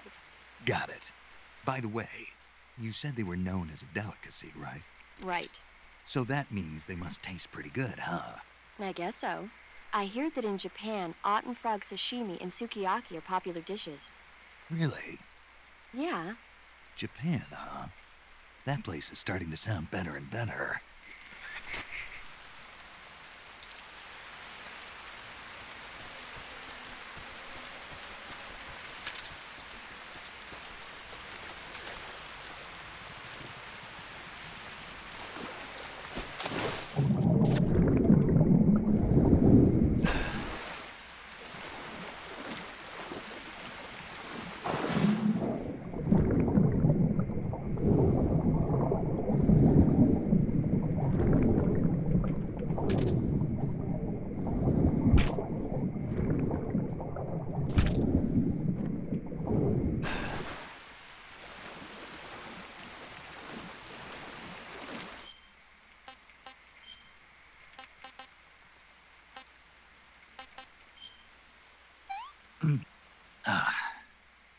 I've had enough.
Snake, are you there?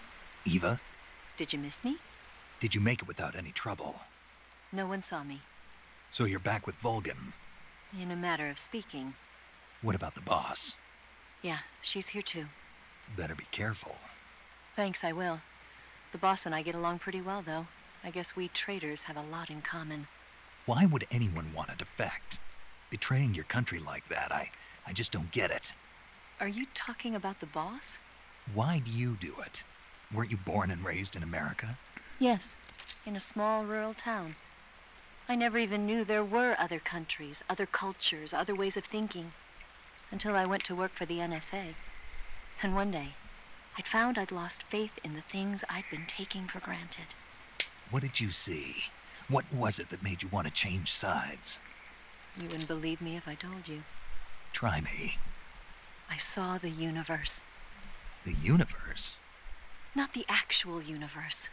The universe as the intelligence community sees it. I realized that the gravity in this universe was holding me back. That's all. People and countries are both changed by their environment and by the times. That sounds like what the boss was saying. There's a world of difference between this country and America. But it's only a difference of position, a difference of perspective. Coming here made me realize something. Half of what I'd been told was a complete and utter lie. The other half was a conveniently constructed lie. Where's the truth then? It's hidden in the lies. Are you lying too? Who knows? I've been trained to make even the most severe falsehood sound like the honest truth. Weren't you? No. I believe because I have to, even if it is a lie. That's part of my mission. I'll have to remember that. If you need me, give me a call on the radio. My frequency is 142.52. See ya.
Pretty tasty.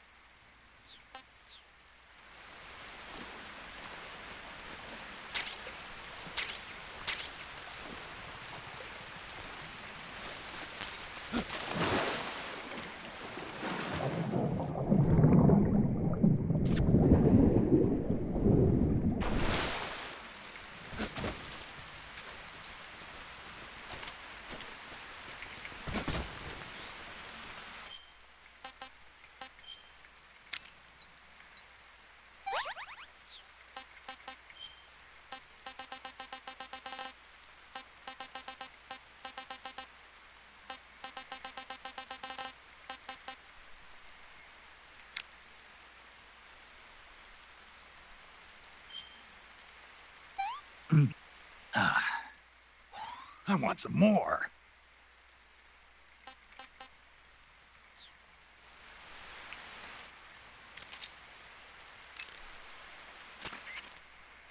I see you've caught yourself an arowana.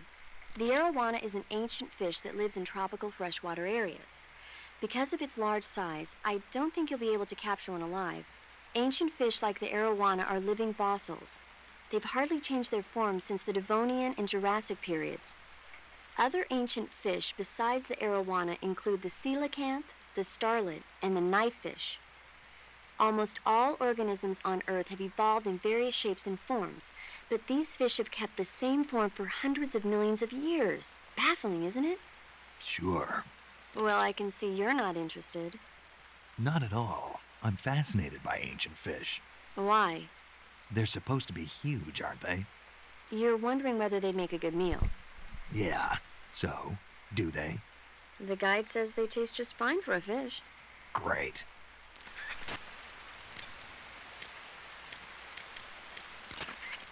By the way, Snake. What? You know the Ocelot unit commander? Ocelot? Yeah, that's not his real name, is it? I wouldn't think so. Is it a code name? You mean like Snake? Yeah. Maybe. Why? Is that strange? No, I was just wondering why he's called Ocelot. Why's that?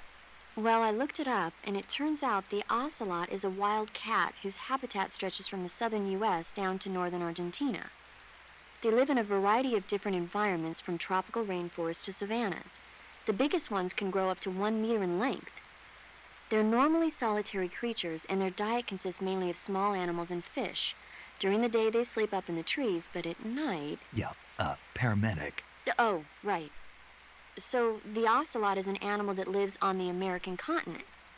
But then I wondered, why would a Soviet officer be using the name of an American wildcat? Good question. Maybe it's because he's fast and agile like an ocelot. Yeah, maybe you're right. But why'd you go to all the trouble of looking it up? Because I was curious. Was it helpful? Sure.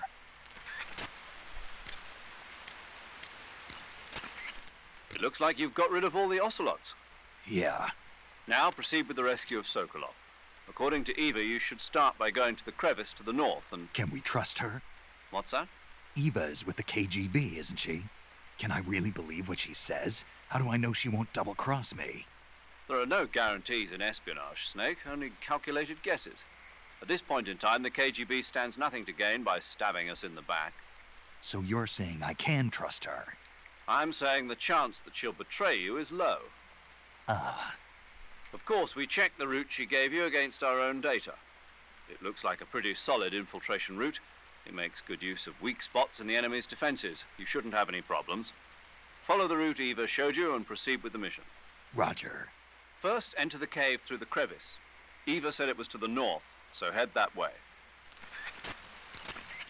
That swamp seems pretty deep. It's probably deep enough to dive underwater and swim around. Press the crouch button when you're swimming on the surface to dive underwater.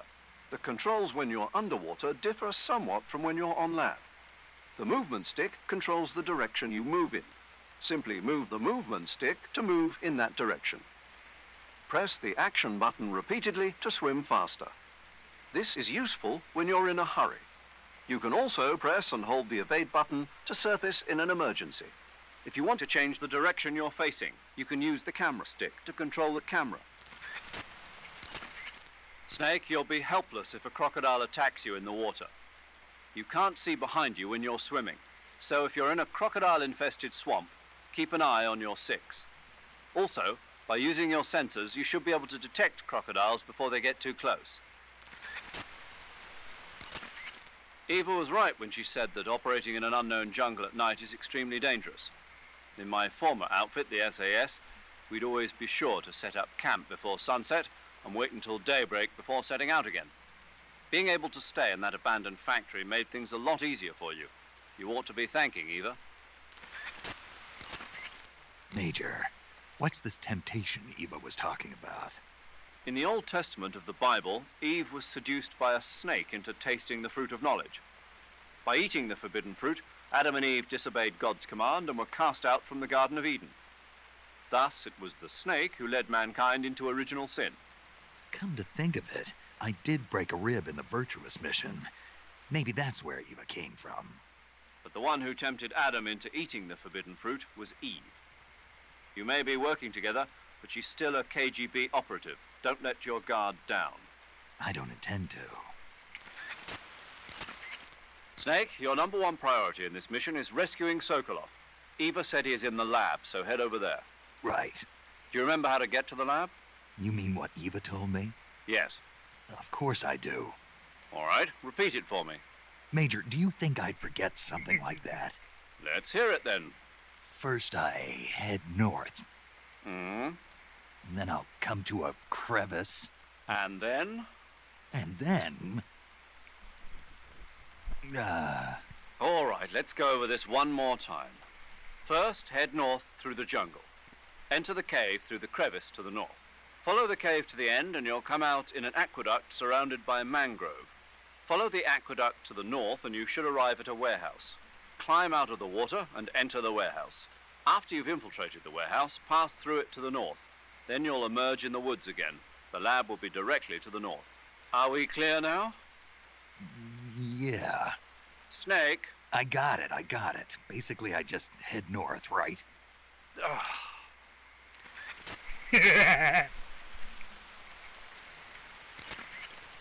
Snake, I heard you got a scientist disguise from Eva. Yeah. Go to uniform on the camouflage screen and choose scientist to disguise yourself as a scientist. Scientist, huh? But it won't do you any good to go around the jungle wearing a scientist disguise. No one would be that stupid. You're right. No one would think of going around the jungle in a scientist disguise. If they did, they'd have to be a fool. No, more than a fool. A complete dumbass. Don't you think so, Snake? Yeah. Major, tell me a little bit more about the space race. In 1957, the Soviet Union succeeded in launching their first artificial satellite, Sputnik, into orbit. Having been beaten to the chase by the Soviets, the US government accelerated its own space program in an effort to catch up. The following year, the space development programs of the various service branches were united to form the National Aeronautics and Space Administration, or NASA. That same year, the Mercury program was launched with the goal of putting a man into space. 7 candidates were chosen from the military as the first astronauts. These were the men with the right stuff. But as you know, it was a Soviet cosmonaut, Yuri Gagarin, who made the first successful manned spaceflight 3 years ago. NASA's first successful ballistic flight came 1 month after Gagarin's mission, with the Freedom 7 carrying Alan Shepard into space. After that, with America still lagging behind the Soviets in orbital flight, President Kennedy made a momentous decision. That America would put a man on the moon before the end of the decade. Yeah, I heard that speech, but a lot of guys I knew weren't real happy about it. They said no one was going to make them go on a mission to blow up some damn moon base. But rocket research and missile research are closely related. Imagine, if you will, a Soviet Union able to send wave after wave of nuclear missiles raining down on Washington from a base on the surface of the moon. Even if that's still a long way from reality, if we lose the initiative, we may never get it back. We're left with no choice but to keep moving forward one step at a time. The Gemini program, launched 2 years ago, represents the initial step towards establishing a moon base.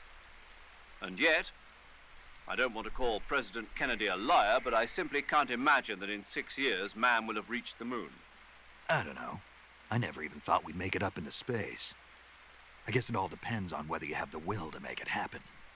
Perhaps you're right. Tell me something, Sigint. What's that? What does Sigint mean, anyway? It's short for Signal Intelligence. Signal Intelligence? The part of intelligence that deals with electronic information. Things like intercepting and analyzing electronic communications, determining enemy force strength and positioning from radar emissions and radio chatter. You get the idea. Code breaking is considered part of SIGINT as well. 40 years from now, we'll be in the age of electronic warfare. It won't be long before information replaces firepower as the most valuable commodity on the battlefield. So you're saying they won't need guys like me anymore? Sorry to break it to you, but that's not gonna happen. No matter how advanced our technology gets, there's still no substitute for human beings. Anyway, the Major is a man of foresight. He knew the electronic age was coming, and so he called out to me. And you responded. Well, I didn't have any place else to go. You couldn't find a job? Nope. None of the places where they do this kind of high-tech research would even let me in the door. Why not? I know you've got social problems, but... Come again? Nothing. I mean, someone with your talent ought to be able to... Yeah, well, maybe it has something to do with the fact that I'm black. The Major, though, he doesn't care about what color you are. I've never met anyone like him before. He's different, you know? Oh, yeah, I know. I don't think racism's going to go away even in the 21st century. But I want to work with computers and use them to bring people closer together. In the digital world, it doesn't matter whether you're black or white, American or Russian or whatever. Everybody's going to be the same. That's what I think. I heard you fought against KGB troops in the Virtuous mission. But this time you're up against Spetsnaz. Spetsnaz is the Special Forces unit of GRU, the intelligence wing of the Soviet Defense Ministry's General Staff Office. Spetsnaz troops undergo rigorous training in all types of special ops, from assassination and demolition to intelligence gathering. That and Volgan's loaded, man. His unit is one of the best equipped in the entire Soviet Union, if not the best. I heard the enemies you encountered in the Virtuous mission were only carrying weapons like AKs and grenades. Well, it ain't that simple anymore. In addition to AKs, some of the patrols you'll encounter might be equipped with Scorpion submachine guns and shotguns. The Scorpion is even lighter than the AK, making it much easier to handle. Basically, a guy with a Scorpion is not gonna miss you as often as with an AK. The shotgun is a powerful weapon. One blast is enough to floor you, and you're likely to be seriously wounded. Watch for that, man.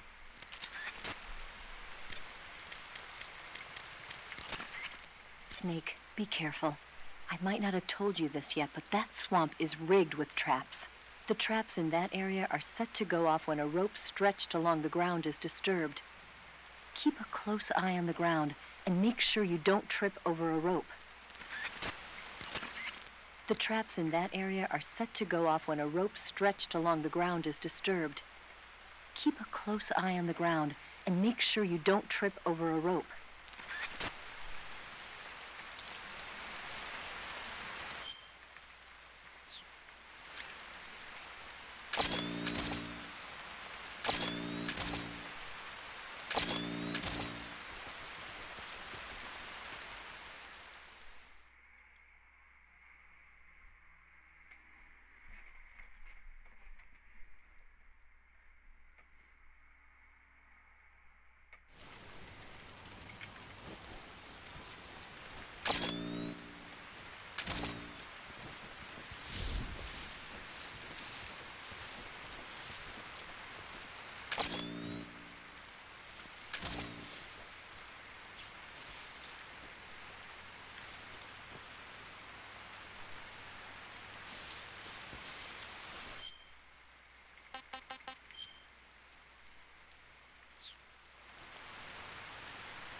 delicious.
I might use the restroom real quick.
Alright. Let's get back to it.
Hey, this works.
Snake, be careful when you approach the enemy. The closer you are to them, the more accurate their shots will be, and the more damage their weapons will do. That means you've got a greater chance of getting seriously wounded. Daring frontal assaults are not a good idea. But if you do get seriously injured, go into the survival viewer and treat it immediately.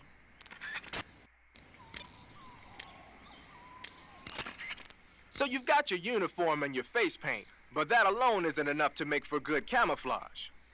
Camouflage means blending in with nature. To make your disguise complete, you've got to keep a low profile and avoid overt movements. As long as you've got the uniform and face paint working for you, and you're lying flat keeping still, you won't have to worry about being spotted from a distance. On the flip side, dancing around your enemy in perfect camo is still a dead giveaway. So if the enemy's looking for you and he's getting too close for comfort, just lay low for the time being.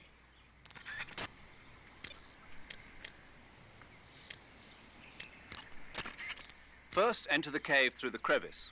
Eva said it was to the north, so head that way. Good. You made it to Bolshaya Pust. The name Bolshaya Pust means something close to the Great Cavity. It probably got that name from the crevice to the north. There's a fortified area in the southern part of Bolshaya Pust that's strung with barbed wire. To the north of that is a relay station that serves as both a depot for material shipments and a communication facility. The crevice leading to the cave is located to the north of the relay station. Head north.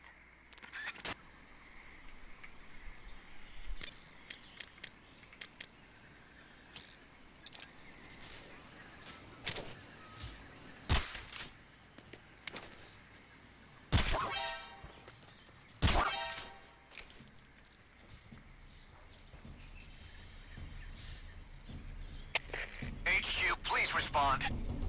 This is HQ. Patrol here. Enemy sighted. Requesting backup. Acknowledged. Sending reinforcements.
is still nearby. Pursue and engage him. Huh? Is somebody there?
Come in, HQ. This is HQ. Patrol here. Unable to determine the problem. Understood. Return to your position.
Freeze.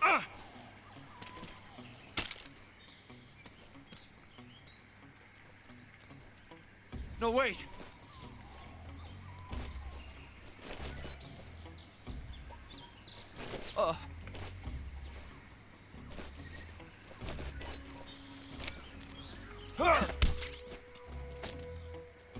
Answer me.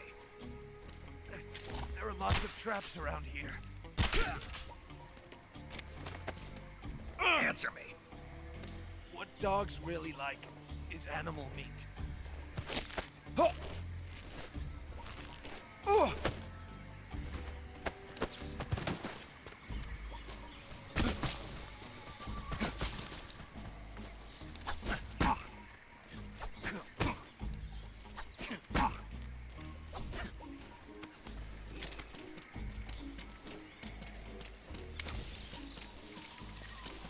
Freeze.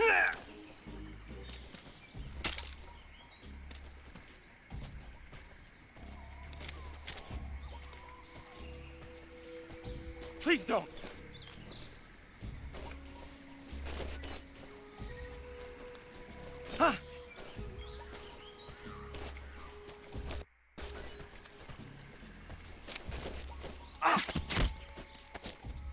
Speak. On the little island in the southern swamp, a bizarre crocodile. Speak. There are guys who know alert cancellation.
What the?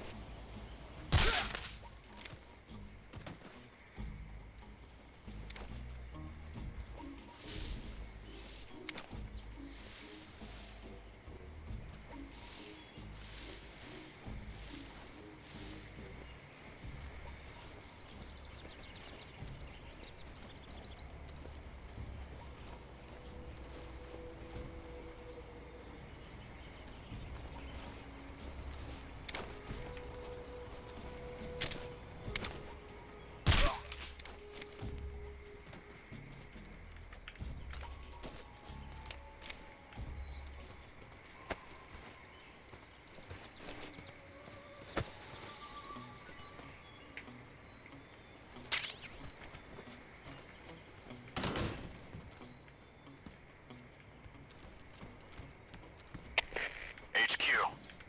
This is HQ. Patrol here. Unable to locate the problem. Understood. Return to your position.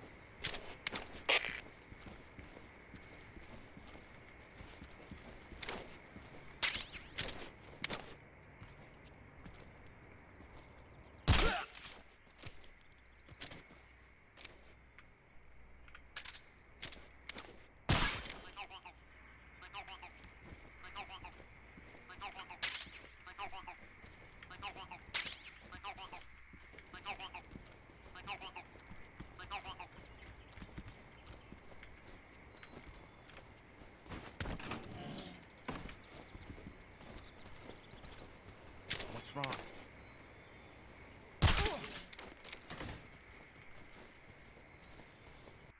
What's wrong?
No.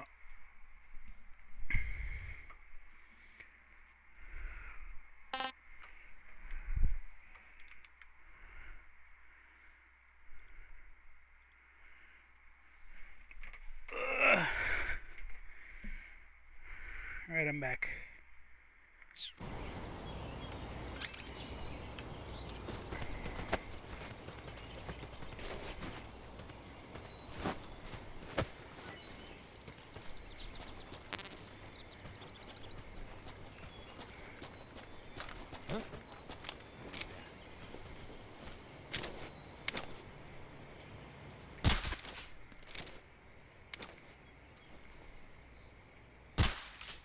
wrong?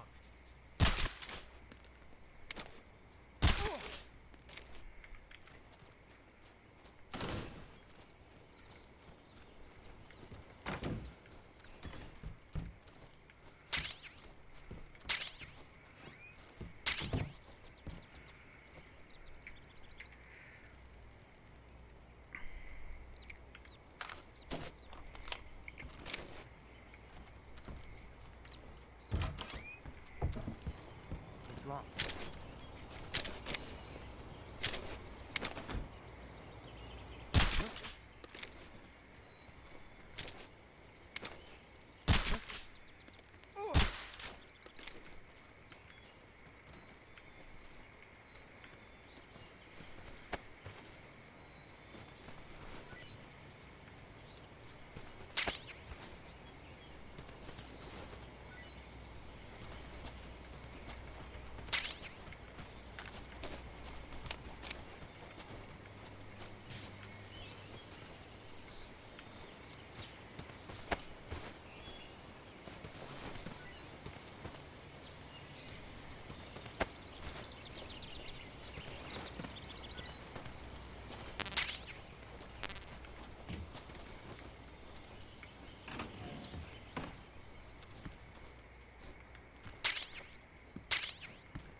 What's wrong?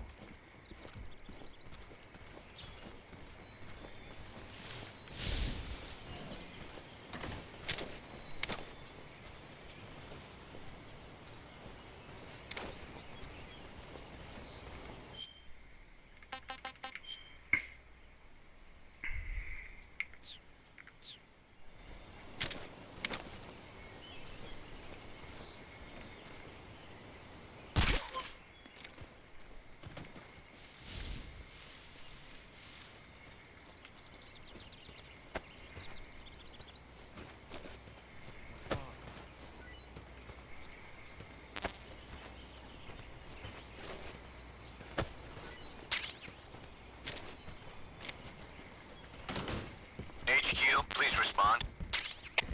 HQ, HQ. This is HQ. Patrol here. We have evidence of an enemy intruder. Commence alert formation. Acknowledged. Sending reinforcements. Use extra caution.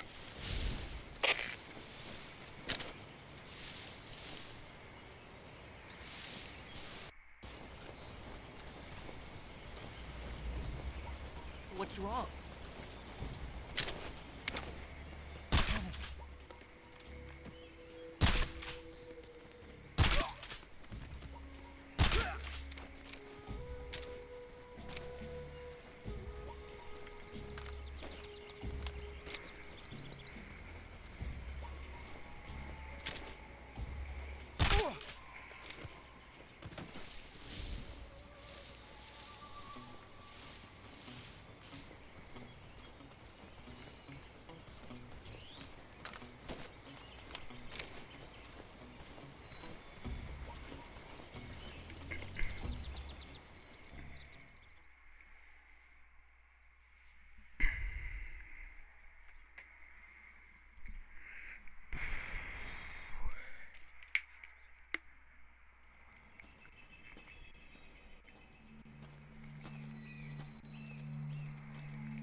Here at last. Looks like the boss's info was right.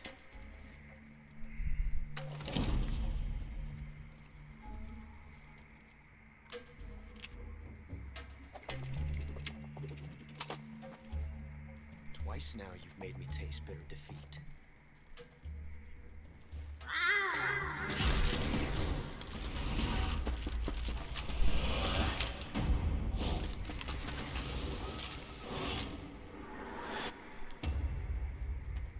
I hate to disappoint the Cobras, but you're mine now. All of you, leave us.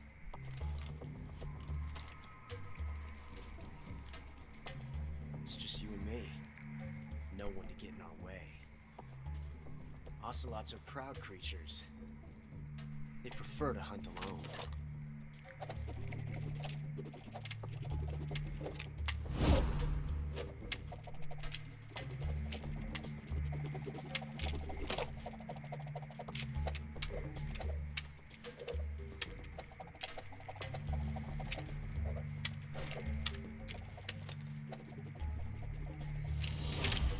Shots.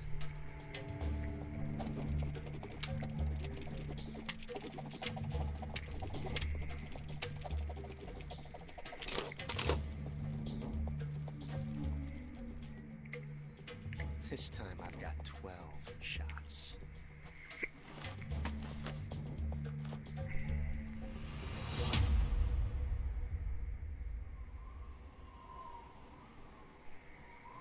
Okay.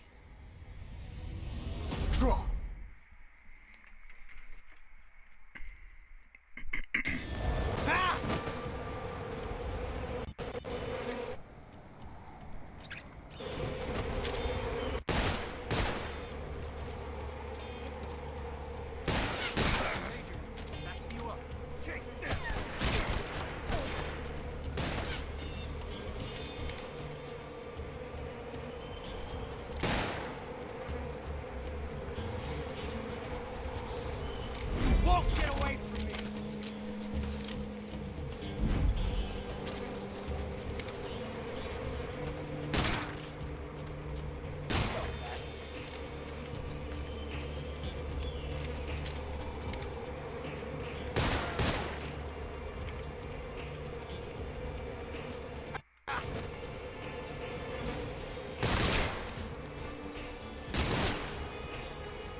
Tension like this before. That's so different from simply changing a clip.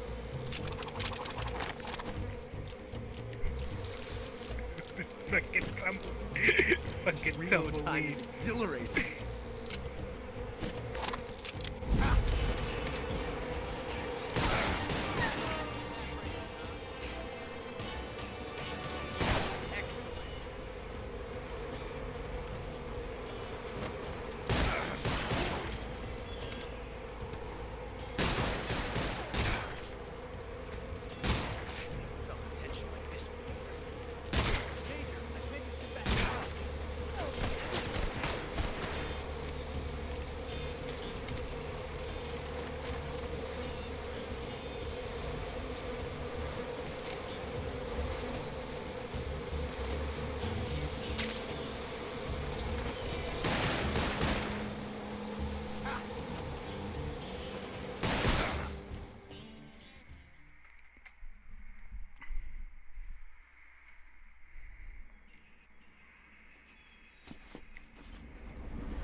again.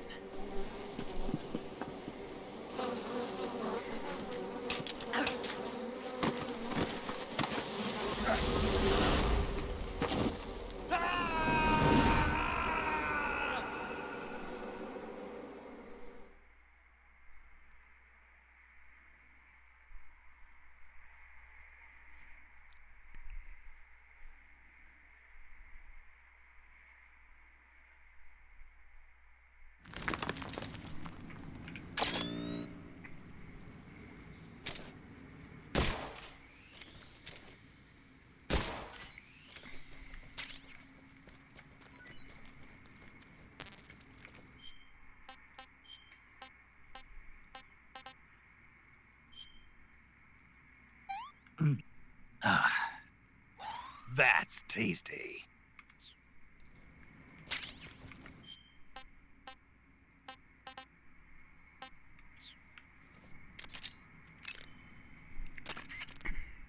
I see you have a calorie mate. Calorie mate. The thing you're holding now? Oh, the little block that looks like a cookie? Try it, it's pretty good. Okay.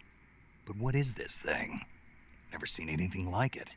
Calorie Mate is an energy supplement that contains all the proteins, lipids, vitamins, carbohydrates, and minerals needed for a balanced diet. It's a well-balanced food. Because of that, it's just perfect for giving your body the nutrition it needs in combat. It sounds like a space-age food. Real astronaut food is not very good, but that should taste fine. Yeah, and it'll help balance out all this jungle food I'm eating. It's easy and quick to eat, so it's perfect when you're running late for an important mission in the morning. I've never been late for a mission. Really? Aren't you always keeping people waiting? What?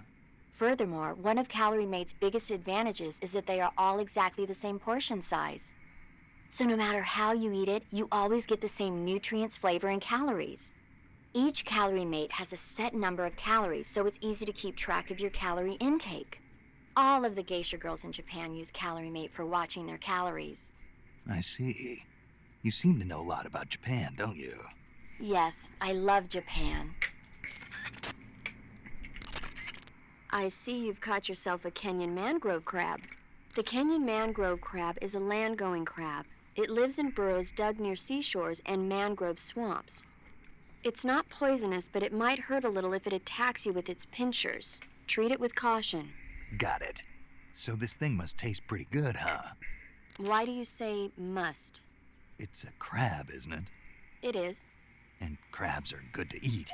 What's so good about them? You don't like crab? Not at all. Why not? Why? How can you eat those things? They're all purple and yellow striped, and they stink like cat pee. What? But that's just my opinion. Don't listen to me. Let's see here. The guide says... no way. It says they're delicious. Well, if you want to eat one, then go right ahead, but count me out.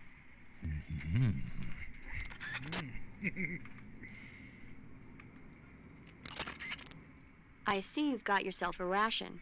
Rations are portable meals carried by Soviet soldiers. I've heard some nasty stories about how they taste. It looks like the rumors are true. Great. Hey, you should be grateful. Those things are designed to last. No matter how long you keep a ration, it'll never go bad.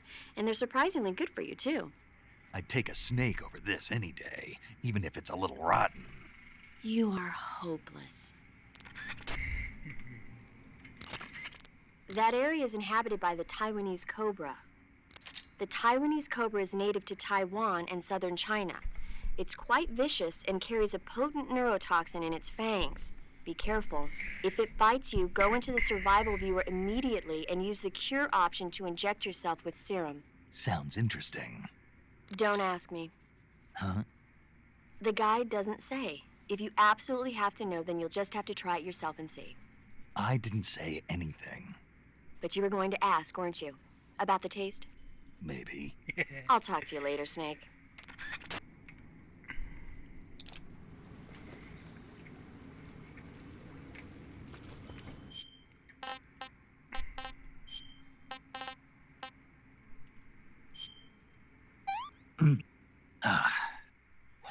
Hey, this works.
Russian glow calf.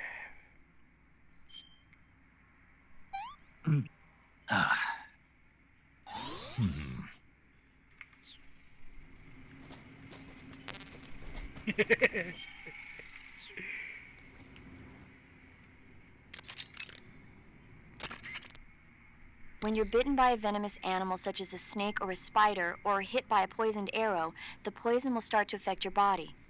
Your life will decrease with each passing minute, so cure the poison as soon as possible. To cure poison, go into Cure in the survival viewer and inject yourself with a dose of serum. You can get serum from enemies. Either hold them up or shake their bodies down after you defeat them. I'm pretty sure you can also get serum by capturing the rabbits that live in that area. Snake, be careful. That cave is inhabited by vampire bats. The vampire bat bites its victims and sucks their blood. Got it. Speaking of bats... Just save it. Huh? I know you're gonna talk about vampire movies. Attack of the Vampire Donuts, or Dracula versus the Space Hippos, or something like that. Actually, I was going to say that bats are known to use supersonic waves to sense their surroundings. Oh. Bats use supersonic waves to sense their surroundings, so you might be able to keep them away by blasting them with a special kind of sound wave. As for taste, I suppose there's no reason you couldn't eat them. Snake, do you hate vampire movies? What? Just now, you sounded like you really hated them. I did? Yeah, Oh. Well, no one really likes them, do they? some people do. Like you. Yeah, they're fascinating, you know? Like the movie Dracula... Don't say it. Why not? Just don't. Are you afraid? What? You're afraid of vampires, aren't you? Don't be ridiculous. But... Listen, there are no such things as vampires. They're just a stupid, made-up legend. Even if they do seem real sometimes. well, sure. You think I'd be afraid of something like that? No. Exactly. Right. I'm not afraid of vampires. Uh-huh. It's just that whenever somebody starts talking about vampires, I end up dreaming about them that night, and I don't need that right now. That's all. Okay. To eat food, press the Survival Viewer button to enter the Survival Viewer. Go to Food to select the food you want to eat, then press the Enter button.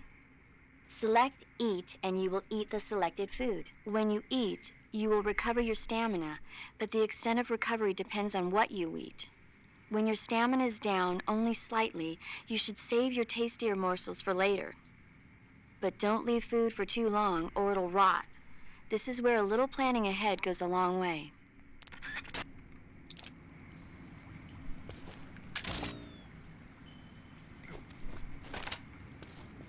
That's a body.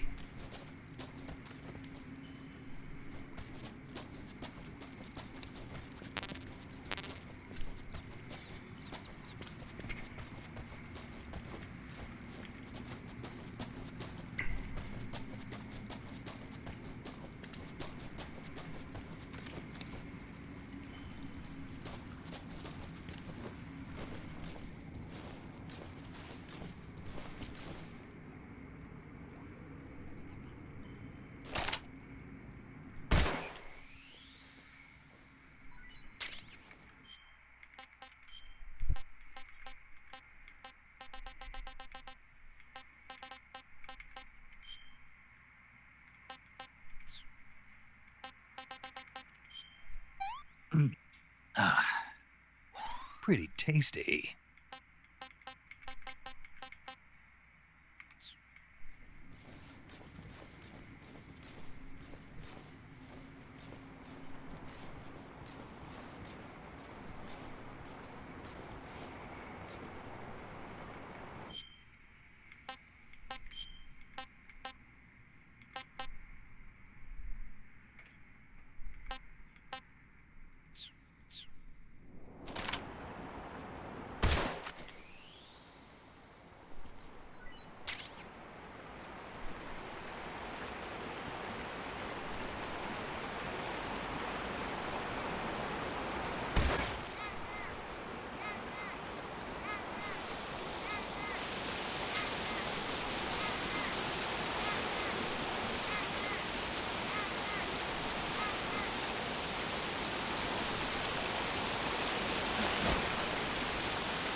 I see you found some Russian glow caps. The Russian glow cap is a kind of luminescent fungus, a mushroom that glows in the dark. Why would a mushroom glow in the dark? It's bioluminescent, just like a firefly. It uses the so-called luciferin luciferase reaction. To put it simply, luciferin reacts with luciferase in the presence of magnesium 2+ ions, breaking it down into oxyluciferin and carbon dioxide. The carbonyl groups in the oxyluciferin are initially in an electrical excited state. When they return to their base state, they give off light. Did you get all that? Not really. Oh. I ate one and it recharged my batteries. Huh? I thought a mushroom that glows that bright was bound to charge up my batteries if I ate it. And I was right. You're serious? What's wrong? Nothing. Snake, can you excuse me for a second? Sure. Did you just hear that? Yeah. There's no way eating a bioluminescent mushroom would cause your batteries to recharge. What do you think it means? Beats me. Maybe it's all in his mind. You mean like a placebo effect? Why not?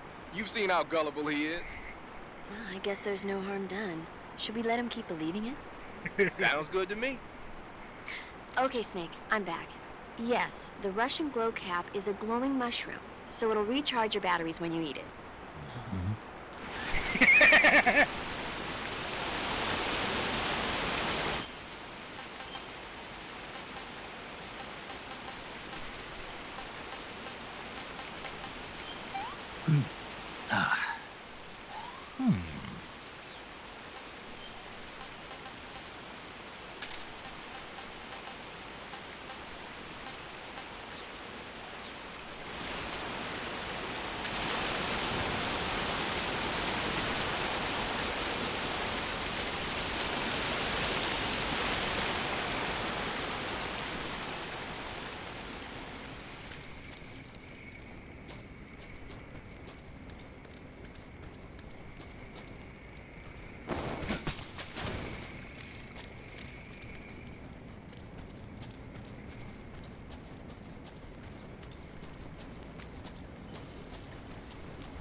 this works.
Hey, this works.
caught you at last.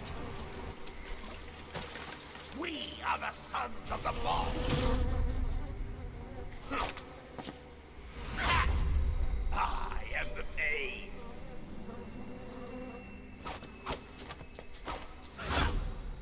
I will guide you to a world of anguish beyond your imagination.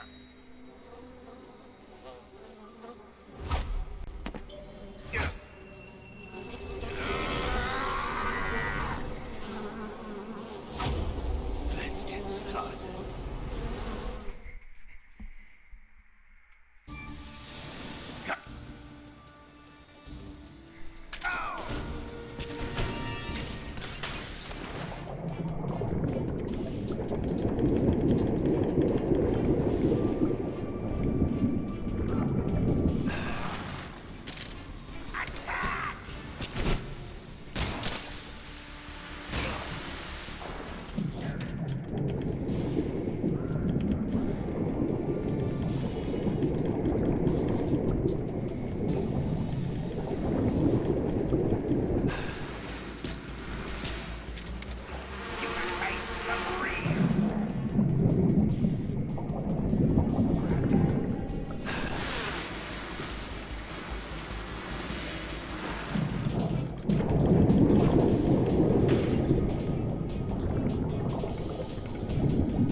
pretty tasty.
Can't complain.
Hey, this works.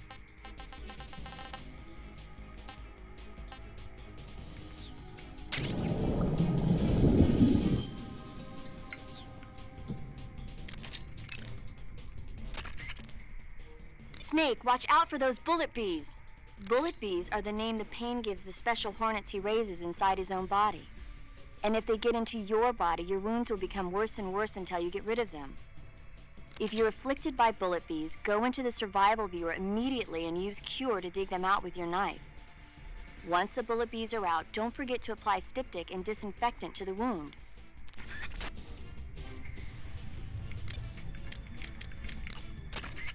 Snake, as long as the Pain is using his Hornets to protect his body, you won't be able to damage him with gun attacks. You'll need to use a grenade to get rid of the Hornet swarm first. Throw a grenade at him. Get rid of those Hornets protecting him, and then attack him with a gun. The Pain is said to possess the power to control his Hornets at will. Watch out for insect-based attacks, especially his so-called bullet bees.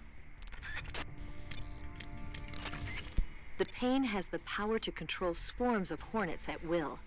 Watch out for his hornet-based attacks.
Pretty tasty.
tasty.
I see you've caught yourself a maroon shark.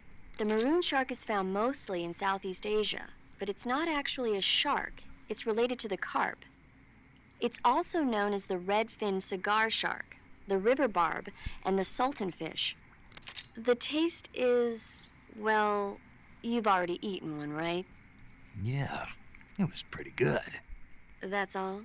Yeah, You didn't mind all the little bones or how oily it was? not really. Ugh. Snake, be careful. That cave is inhabited by vampire. The vampire bat bites bats you, so you might be able to keep them away by black. Alternatively, Snake, you beat the pain. Not without a tough fight. How did it feel to fight one of the boss's comrades? What are you getting at? I just want to know what it's like to have fought a member of the legendary Cobra unit. That's all. What you want to know is if I can really face the boss. Is that right? Well, that too. Don't waste your time worrying about me. I'll get the mission done. I certainly hope so. So the exit of the cave is up ahead? Right. Go to the end of the cave and you'll come out in an aqueduct overgrown with mangroves. This leads to the Ponizovie swamp.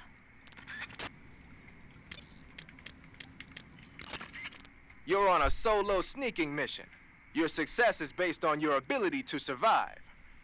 That's where the survival viewer comes in. The survival viewer contains everything you need to survive out in the field. Use camouflage to change your camouflage, and backpack to select your gear. Use food to eat, cure to treat wounds, and map to view a detail of the area. You've also got options. That lets you change the settings to suit your mission preferences. Got it?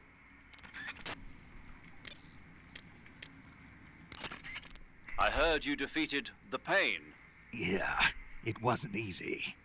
And there's still 3 more of them left. 4.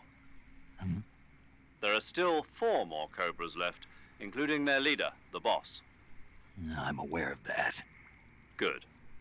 The exit from the cave should be toward the back. Proceed through the cave and find the exit to the swamp aqueduct.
Hey, where'd all these animals come from?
Hey, this works.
tasty.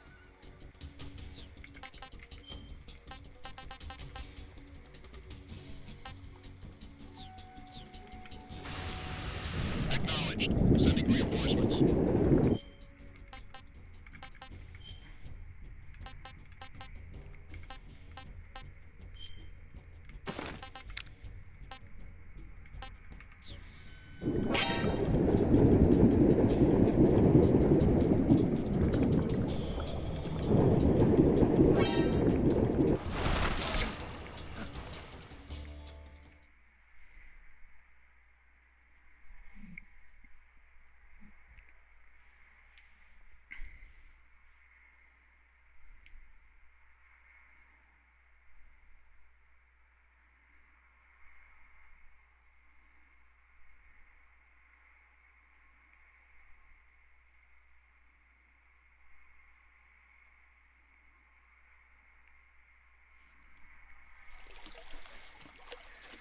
Oh no!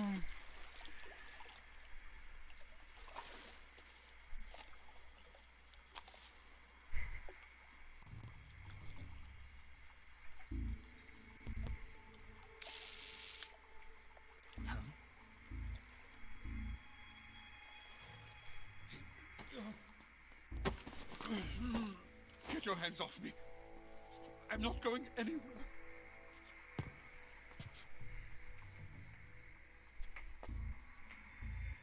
Really now? How many times must I tell you?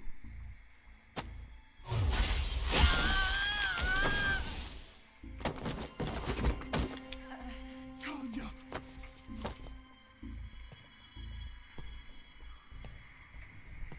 Each time you resist, your lover will suffer the consequences. Is that clear? Vulcan.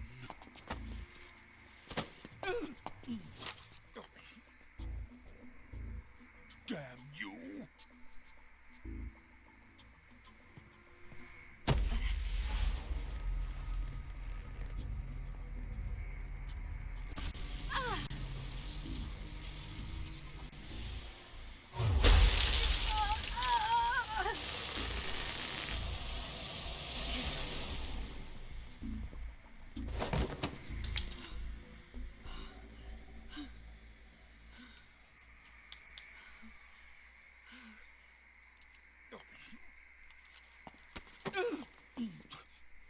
Hold it right there, traitor.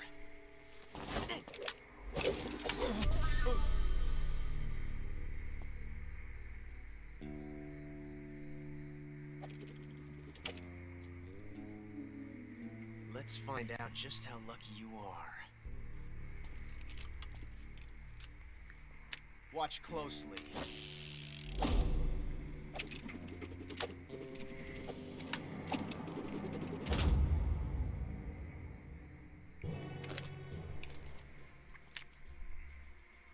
One of these 3 guns has a single bullet in it. I'm going to pull the trigger 6 times in a row. Are you ready? Huh.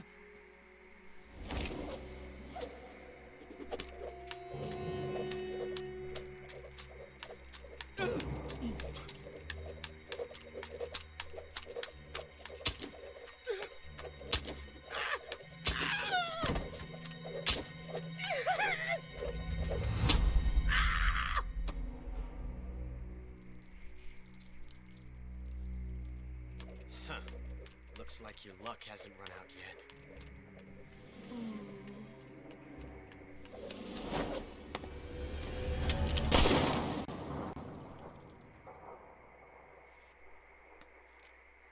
There's no such thing as luck on the battlefield.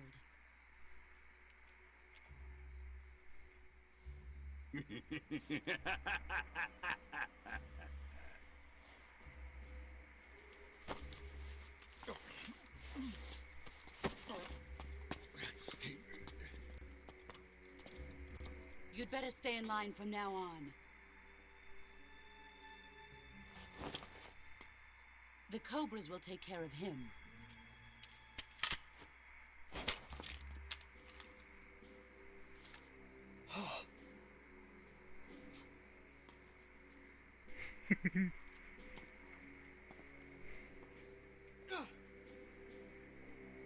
Has the CIA dog been disposed of yet?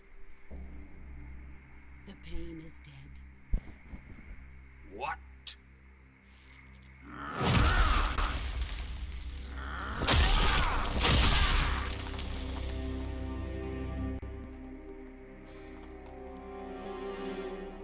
He may be a child, but he's definitely one of yours.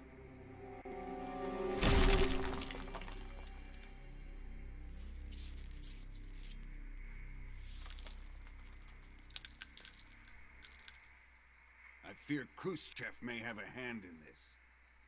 We have no time to lose. You must eliminate him before the final test. Don't worry. They'll be able to handle it.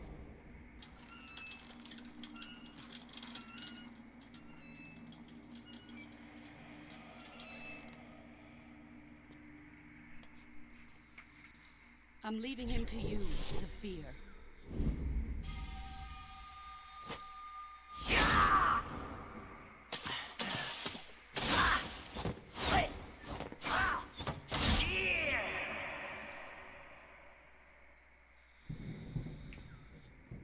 The old man is always sleeping.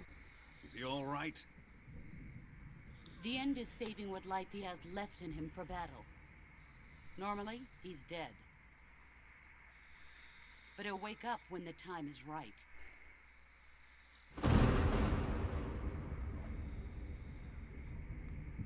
And when he does, it will be the end for the boy.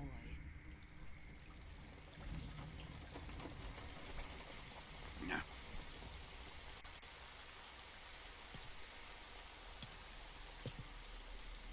Sokolov isn't worth your love. You can entertain me until the rain stops.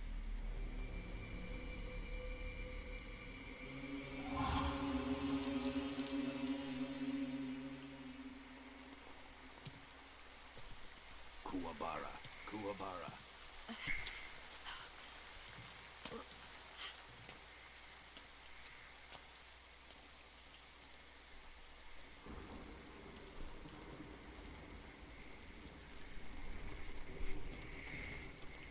The sorrow, is that you?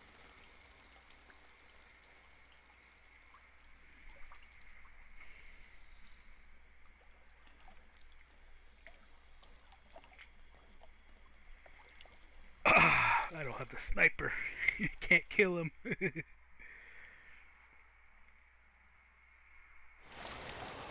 think I picked it up too early.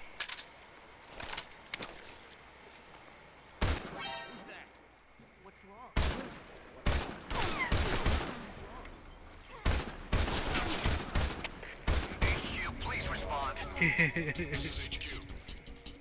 Patrol here.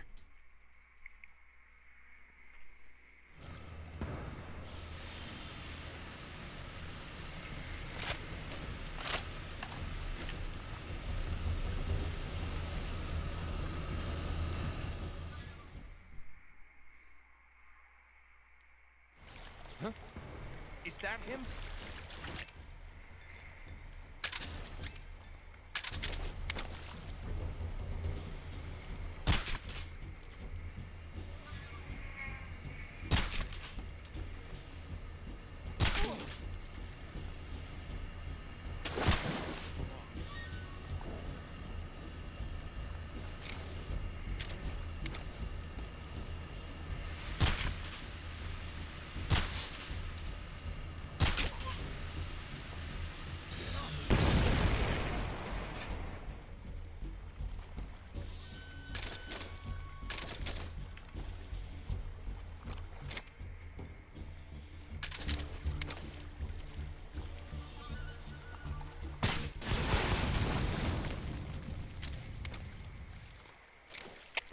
Come in, HQ.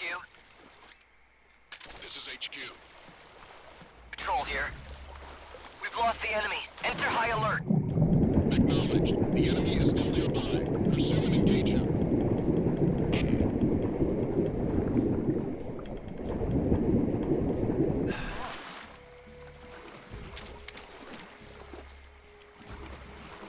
Who's that?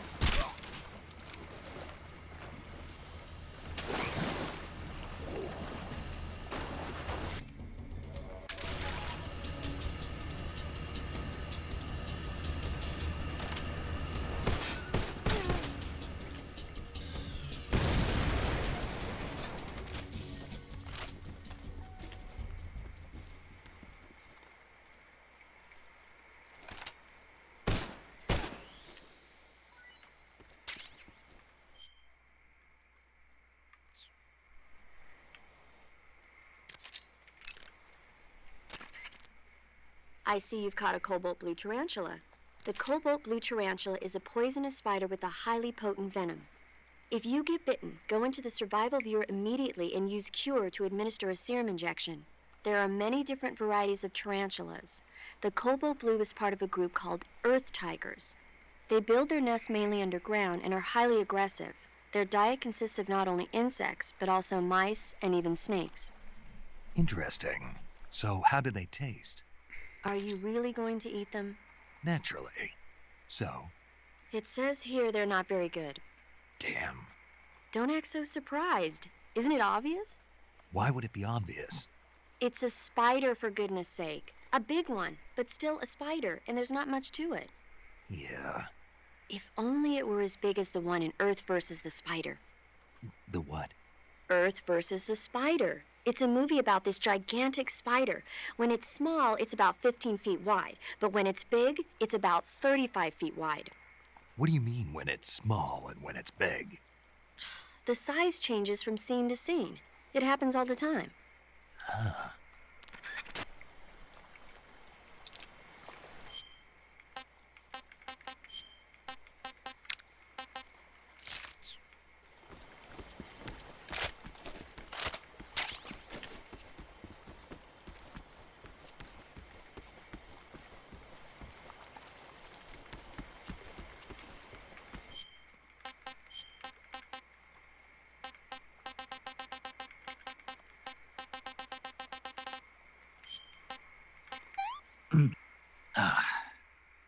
This is horrible.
Huh? What's that sound?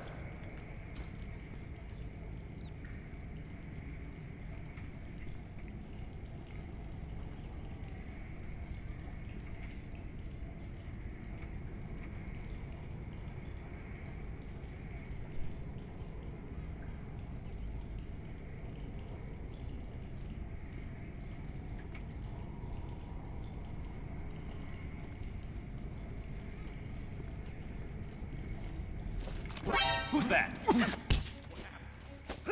Radio, call HQ! Speak. Request call off alert 142.48.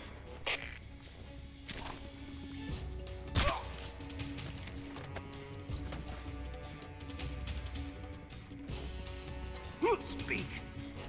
Bastard.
This is HQ. Patrol here. We've lost sight of the enemy. Commence alert formation. Acknowledged. The enemy is still nearby. Pursue and engage him.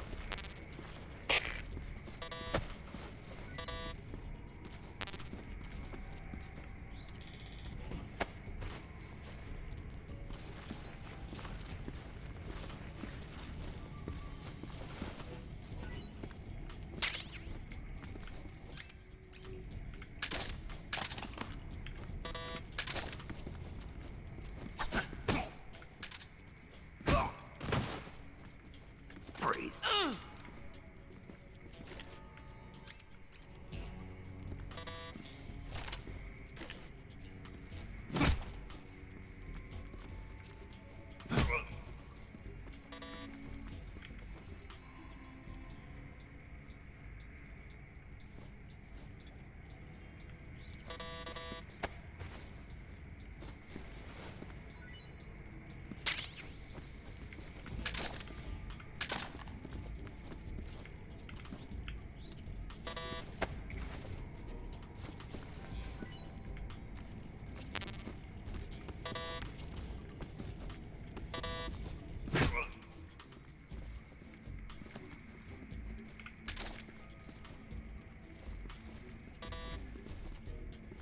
Damn it! Who's that?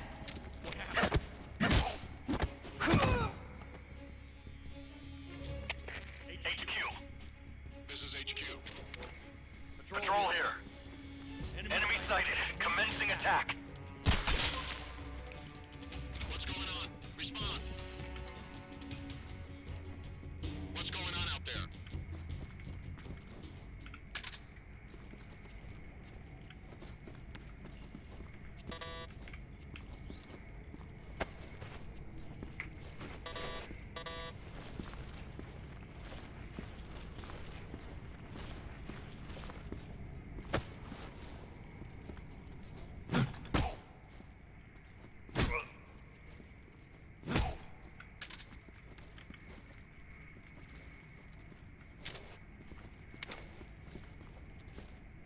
We're under an.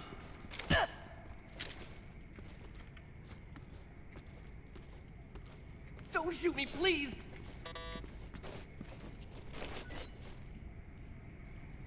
Oh!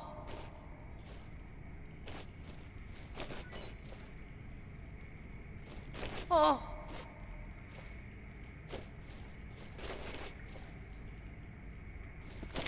Ah! Speak. Do it! Speak. In the jungle, ammunition is valuable. Answer me. Pass wire traps by crawling. Speak. You lousy! Freeze.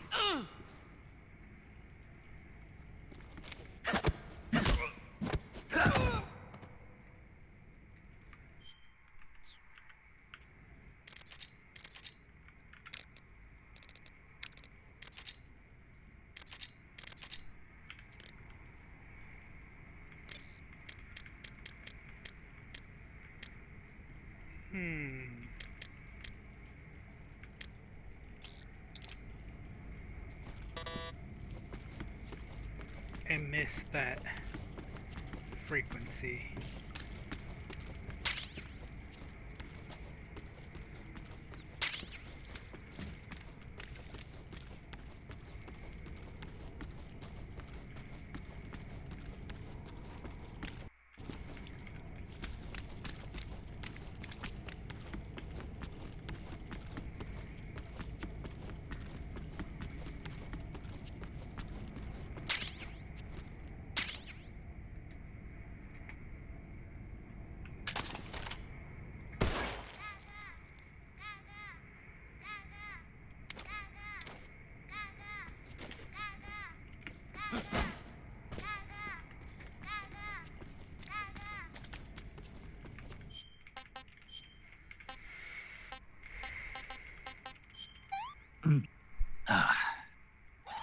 Not too bad.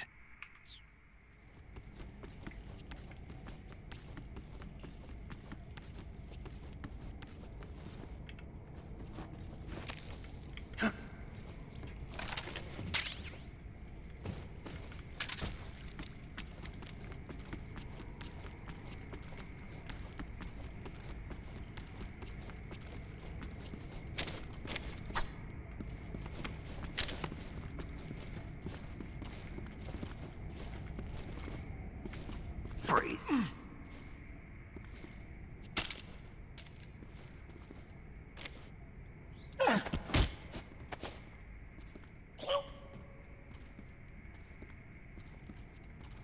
Speak. A little further ahead, the forest is deadly. Speak. By stalking, you can find trap indicators. Speak. Fire support request 142.91.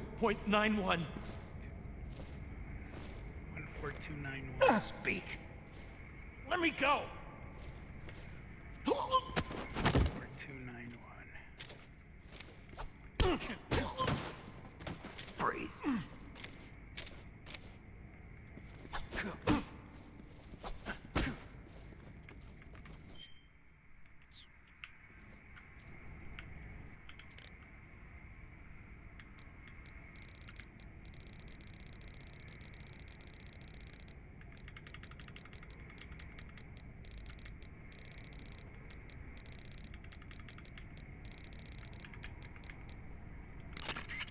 Saving the game, Snake?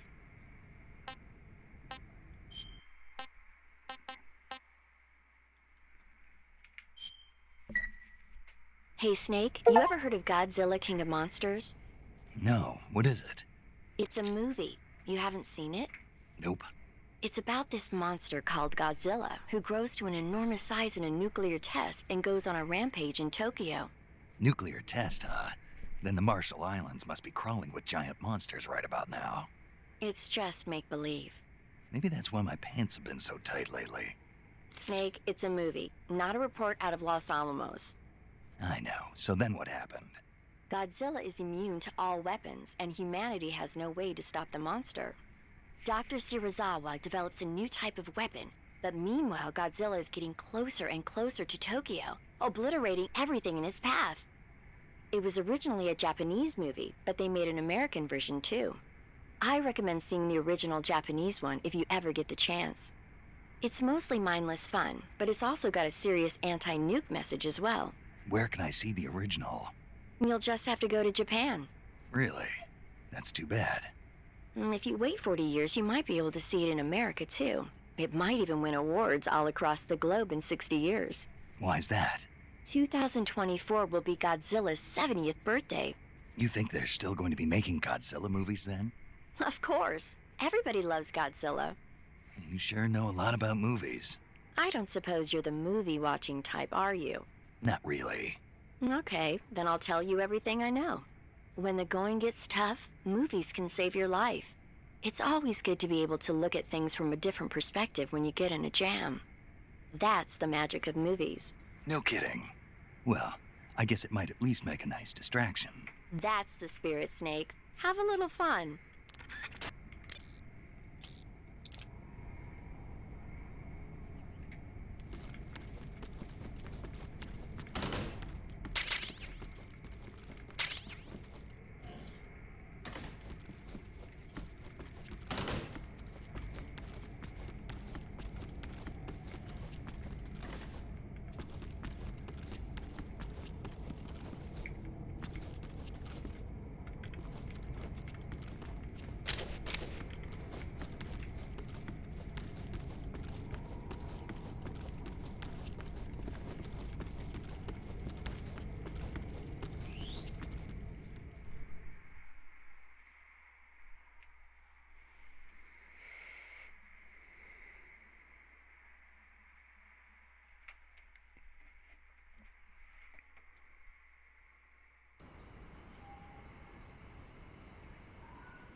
Hey, this works.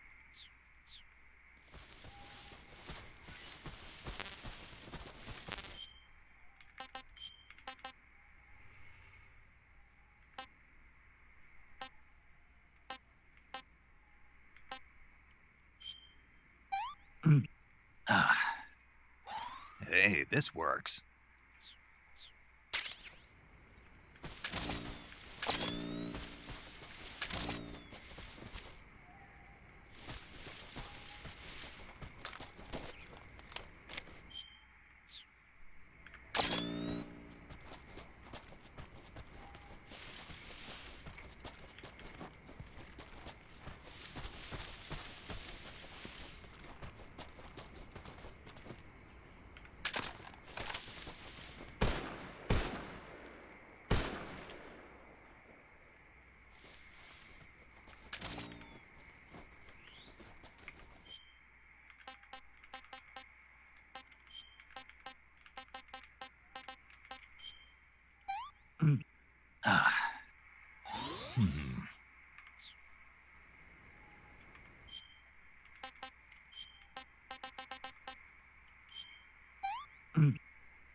Freeze.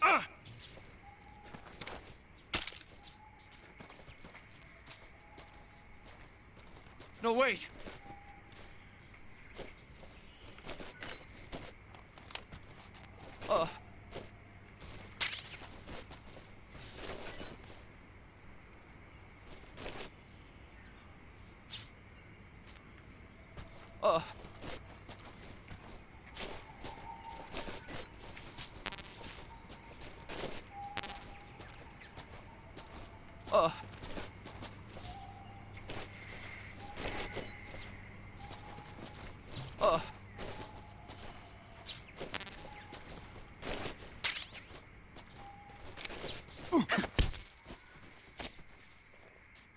Speak. I'm not talking. Speak. Did you open the door? You could call over someone with a key.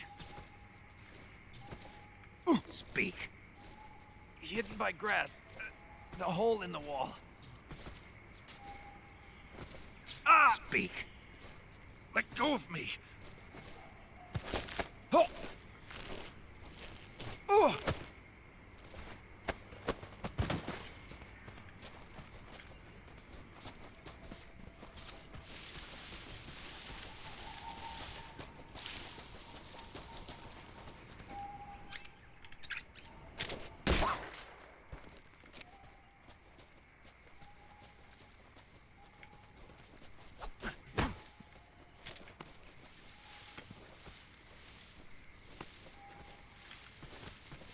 Freeze.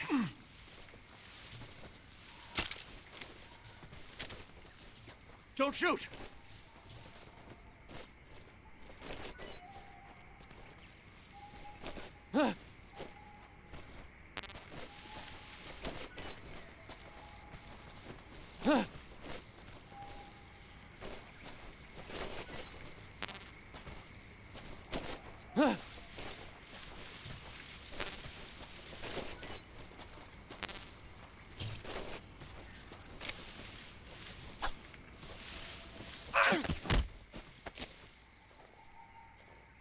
Speak. Just try and kill me. Answer me. Let me go! Speak. This facility, it used to be a cell.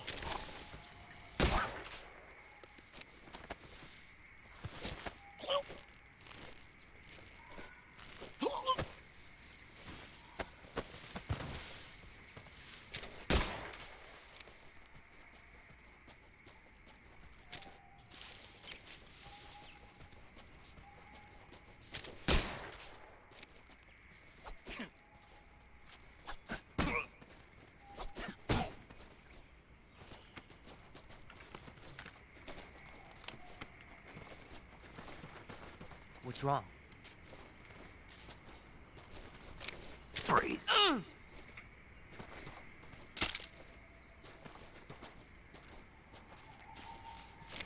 Don't shoot me, please!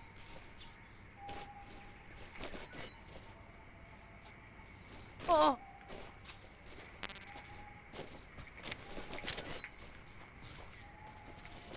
Oh!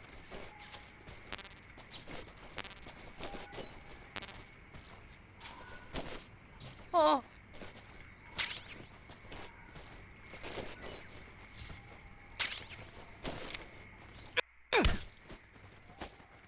Answer me. Dogs will pick up your trail by smell. Speak. You lousy! Speak. Dogs will pick up your trail by smell.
Pretty tasty.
What's wrong?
Everything seems...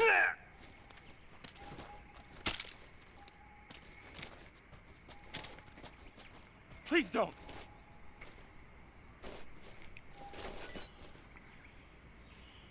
Huh?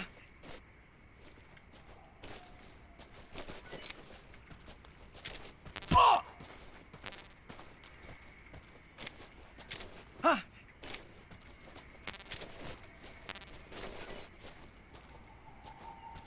Huh?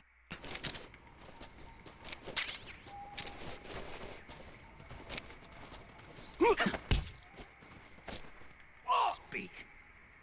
To the northeast.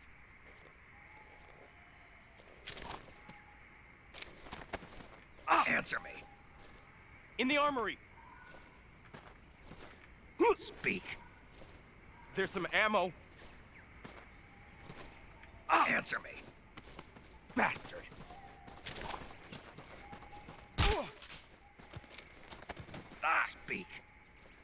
to the northeast.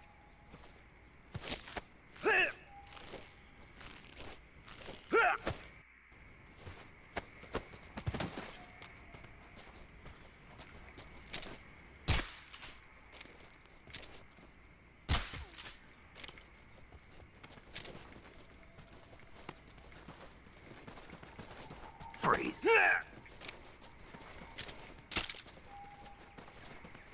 Please don't.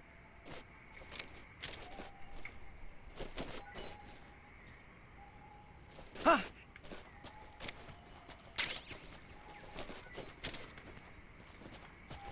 Huh.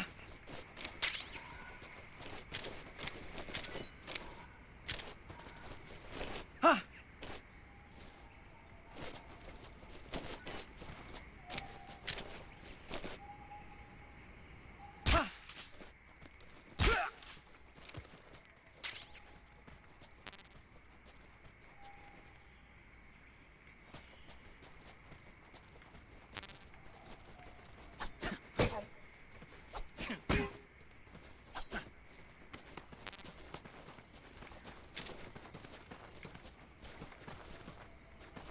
Freeze.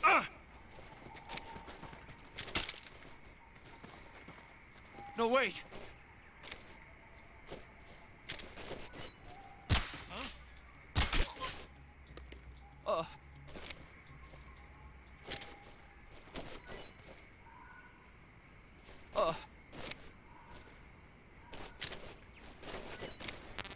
Huh? Speak. Fire support request 149.84. Oh! Oh!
Freeze.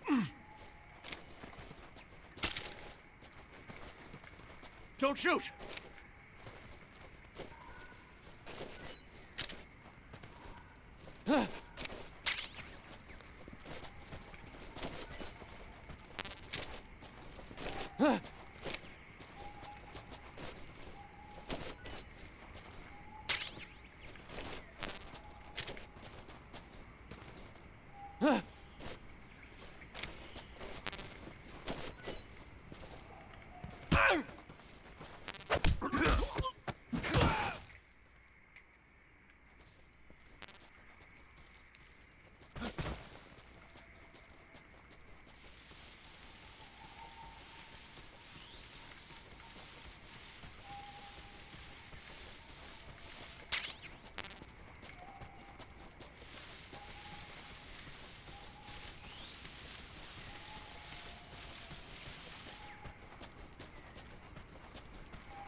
Looks like you've got some TNT. TNT is short for trinitrotoluene, a pale yellow crystalline compound made from a trinitrified mix of nitric acid and sulfuric acid. It's used throughout the world as a military explosive. It has a low sensitivity and is chemically stable, making it easy to handle. It's also got a low melting point and can easily be shaped by boiling or steaming it. But because the sensitivity is so low, you need a booster to actually get it to explode. No problem. It came with its own remote control detonator. Good. Then all you have to do is press the aim button to equip the TNT before placing it with the attack button. Use the action button when you're ready to set it off. The map screen in the survival viewer will display the locations where you've planted TNT. Take warning though, the radio signal for the detonator is pretty weak.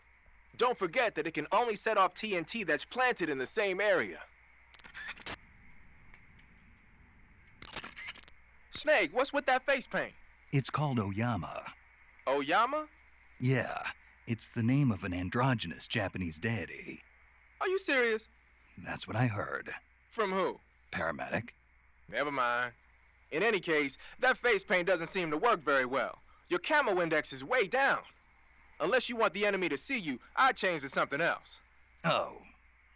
Okay. Let me guess. You were just getting to like it. It kinda grew on me. Fine. Get yourself shot.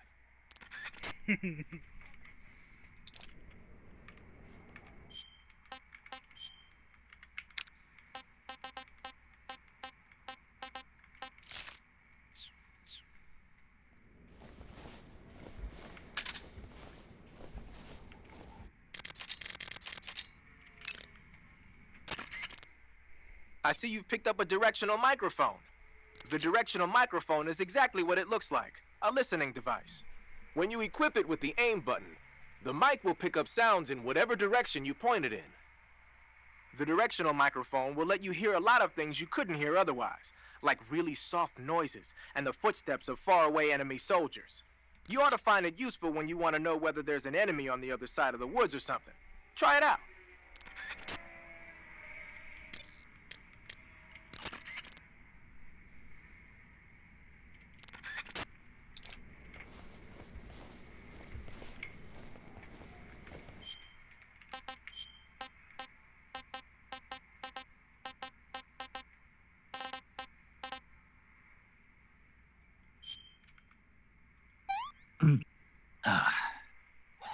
Hey, this works.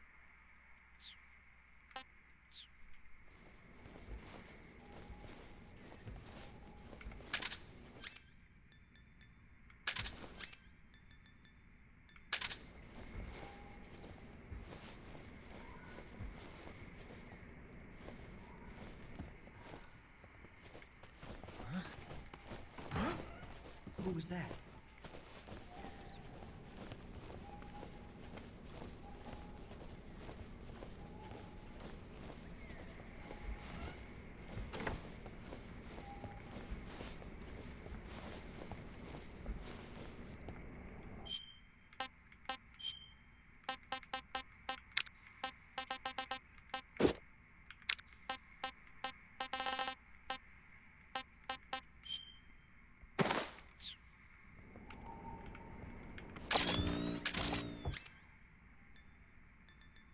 No one here after all.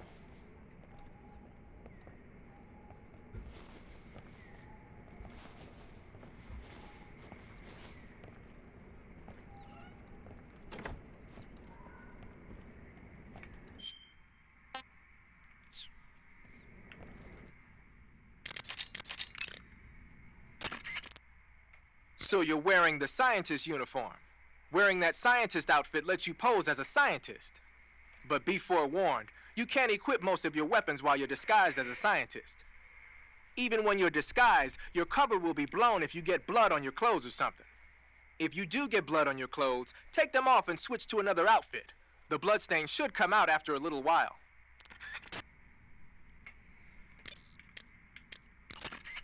I see you're disguised as a scientist. It suits you rather nicely. As long as you don't do anything suspicious, like roll or crawl, the enemy should have no reason to suspect you.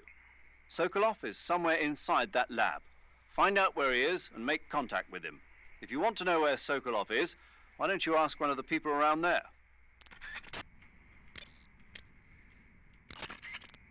You got some instant noodles, huh? Instant noodles? Uh-huh. It was invented in Japan just recently. Add some hot water and it's ready to eat. It's cheap and can be stored for a long time. And besides, it's delicious. It's like a miracle food. Wow. Speaking of which... Yeah? Are you going to eat that? I was planning on it, yeah. Oh, all right. Is there some reason I shouldn't? No, that's not what I meant. Then what did you mean? I was just going to say that if you weren't going to eat it, you should bring it back to me. I've always wanted to try some. Whatever.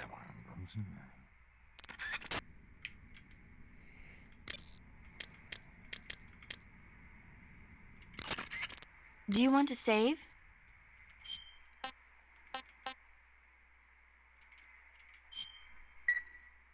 Snake, have you seen 007 from Russia with Love? Nah, I don't like those movies. Real spies are nothing like James Bond. It's pure fantasy. Snake, I don't think the Major's going to like you saying that. And even though it's fiction, I can't help but comparing myself to Bond. What exactly don't you like about James Bond? I mean, is it the fantastic gadgets? The cars? The guns? Major. Snake, wouldn't you like to have a gun shaped like a pen? What good is a pen gonna do me in the jungle? I'd look like a fool. Then what about a snake-shaped gun? You could make it look like you're grappling with a giant snake and then get a shot in on the enemy while they're distracted. Ha! Okay, now you're being ridiculous. We'll make you a snake-shaped gun that folds up and fits into an attaché case. Will you give it a rest? Oh, I get it. You're worried about how to handle the ladies, aren't you? No. I knew it. To tell you the truth, I don't like the idea of playing hanky-panky with enemy femme fatales either. But that's part of Bond's appeal. You could learn a thing or two from him. I mean, what about this Eva? What are you planning to do with her? I don't even trust her yet. No, that's not what I mean. You can't let yourself get involved. This is a game of spy versus spy. She's using you just as much as you're using her. I realize that. You've got to grab the initiative, and to do that, you have to get the upper hand in the relationship. That's what a spy is supposed to do. Get the upper hand? I don't think I'm cut out for that mission. Maybe if you change your code name to 00 Snake. Major.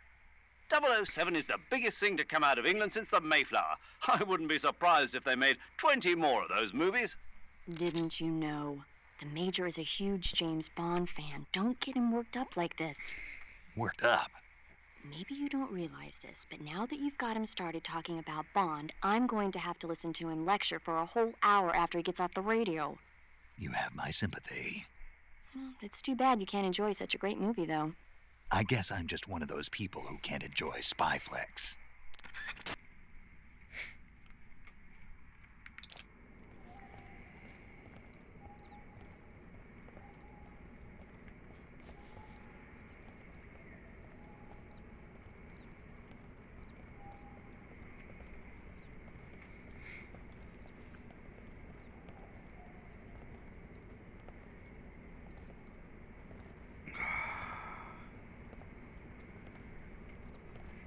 Guy gonna leave.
Huh.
Pretty tasty.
Huh?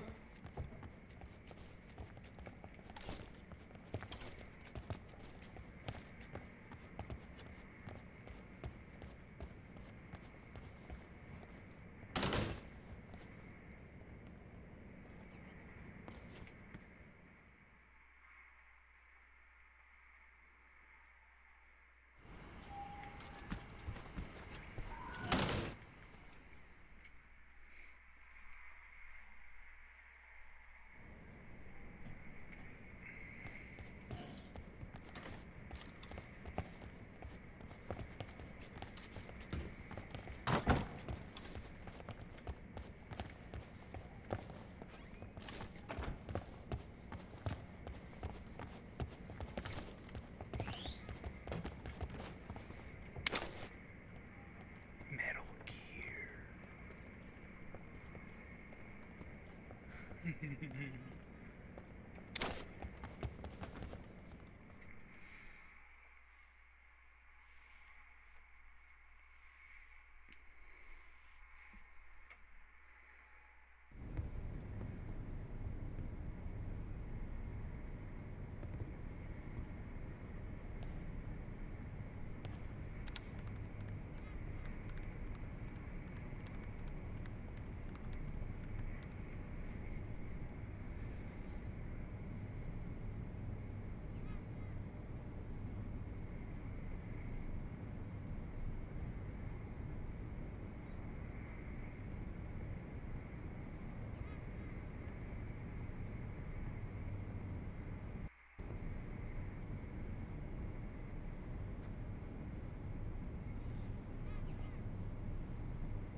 If you're looking for Sokolov, he's not here anymore. Put that thing away. You'll spoil my drink. So, you're the intruder everyone's talking about. Typical capitalist dog. No manners.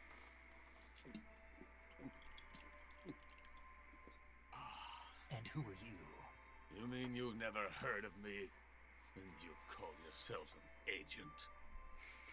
Yes, Howie. Very well, then. Fucking I am Alexander Leonovich Granin. A man of some importance, if I do say so myself. I am the foremost weapons scientist in the Soviet Union, and the head of the glorious Granin Design Bureau. This is the Order of Lenin. It is an honor of the greatest magnitude, given along with the title of Hero of Socialism to only the finest workers. It was awarded to me in recognition of my brilliant contributions to society. Since the Great Patriotic War, I have created countless weapons in the service of our great communist society. It was thanks to me that we were able to stamp out the Nazi scum. It was I who created the basic design for the mobile ballistic missile system you know and fear as SS-1C.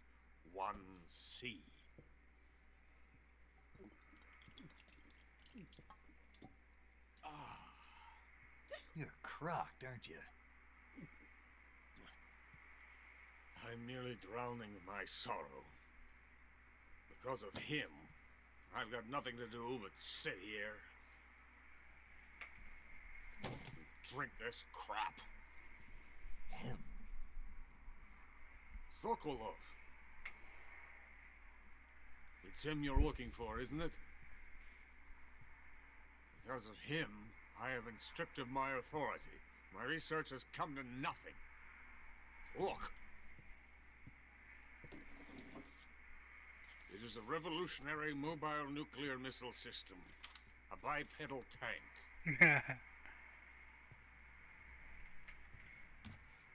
A bipedal tank? Yes, a walking tank. A robot. Are you familiar with the theory of the missing link between apes and humans?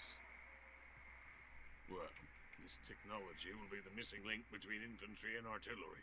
A kind of metal gear, if you will. And this magnificent metal gear will mark a revolutionary step forward in weapons development. Metal gear? But I won't be used so easily. No crying myself to sleep. For you see, I'm going to send these documents to my friend in the United States. What? These bastards will live to regret this. And when they themselves become the targets of my creation, they will know my true greatness. Yes, Sokolov's pathetic shagohod pales in comparison to my work. What are you going to do with a rocket engine on a tank? About Sokolov. A tank does not need a rocket. It needs something else. Look at these. Nice shoes. No. Legs. Legs that allow it to go anywhere. Just as when humans learn to walk upright. That is the real revolution in weaponry. Don't you agree? But the fool's in charge. Joe Sokolov. And where is Sokolov? My project has been terminated. Philosopher's legacy has been handed over to him. What the hell are you talking about?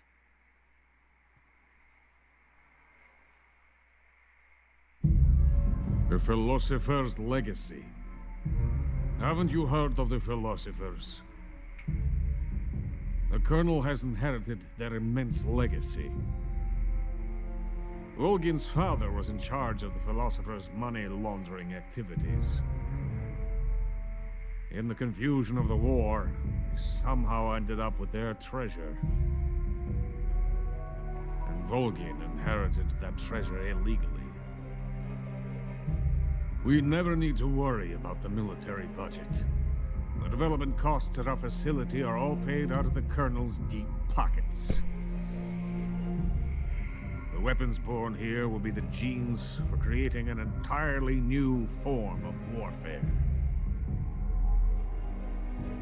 The funding for my research came out of that legacy.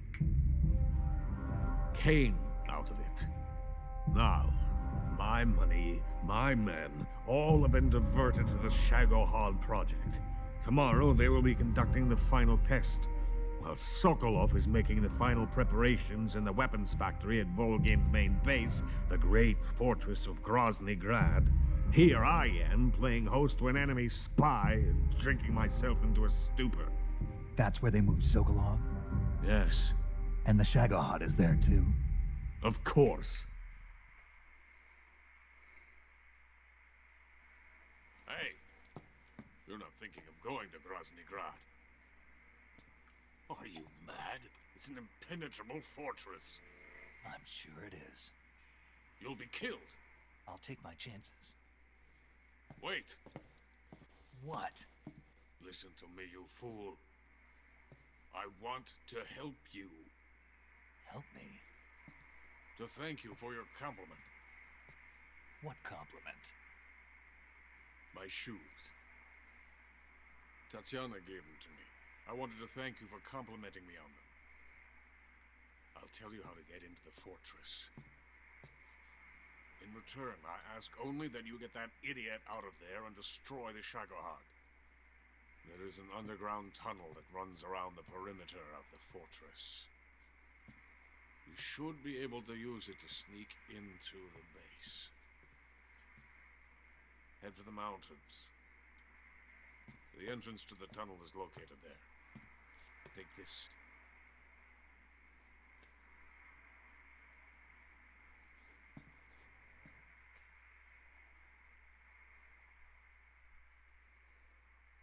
You passed through a warehouse on your way here, didn't you?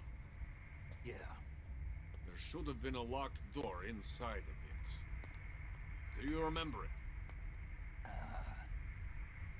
This key will open that door. Beyond that door lies the vast jungle. You can climb up into the mountains from the far end of the jungle.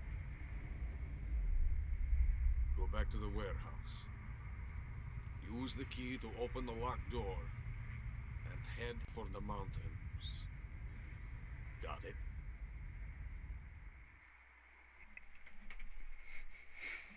Why are you helping me? Unlike Sokolov, the thought of defecting has never once crossed my mind. I love my country. I love this land. I cannot even imagine living anywhere else. I wish to remain a hero of the great motherland. I cannot bear the thought of being hounded into a corner and left to waste away. It is already dawn. We must hurry. I will remain here and nurse my troubles for a little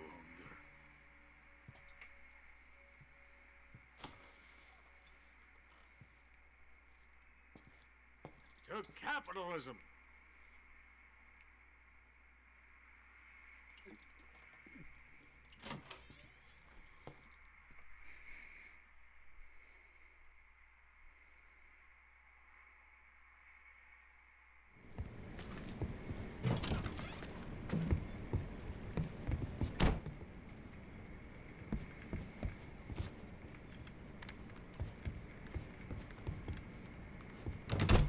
Get out of here!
Pretty tasty.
Imagination.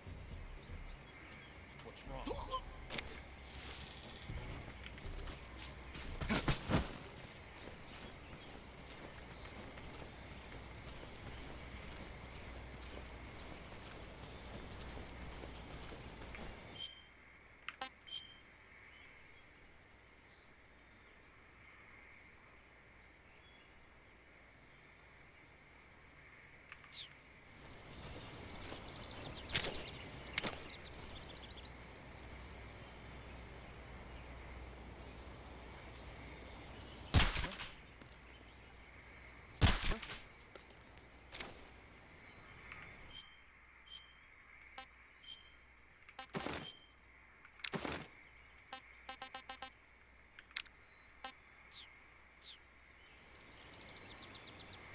Just my imagination. Just my imagination.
HQ, please respond.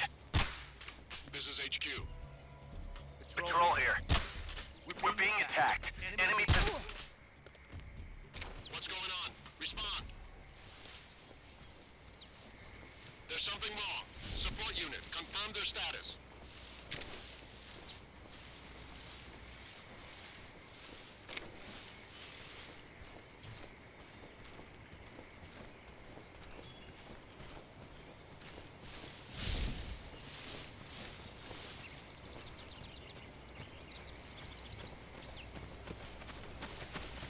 What's wrong? What's wrong? What's wrong?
Brazilian wandering spider. Soon, a most exquisite pain will engulf your entire body. Your limbs will be paralyzed, your lungs cease to draw breath. Eventually, your heart will stop beating. Ah, but what fun would that be? Not getting better. The boss's apprentice. I will give you fear such as you've never experienced before. Come into my web. It is time for you to feel the fear.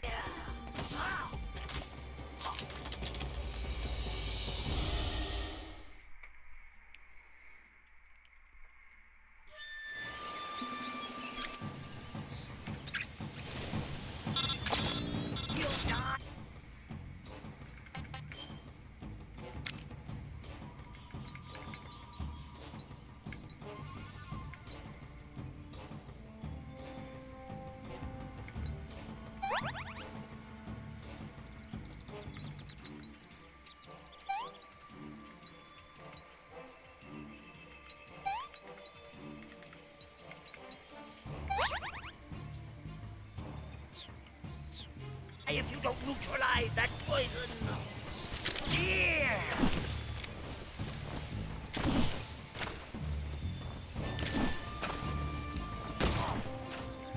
Now I'm here. Here!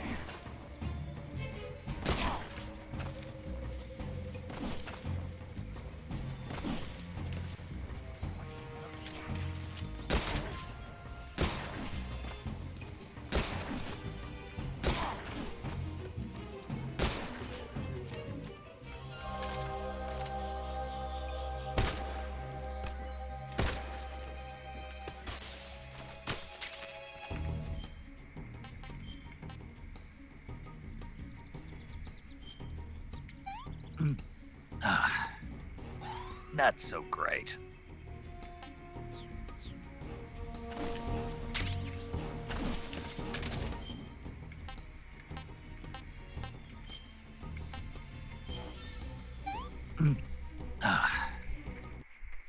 What is this?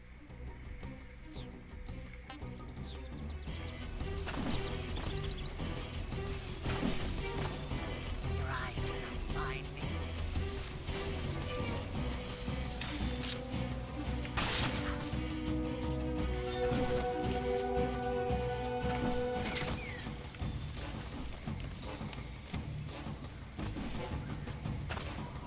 How does it feel to be attacked by something you cannot see?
Snake, respond.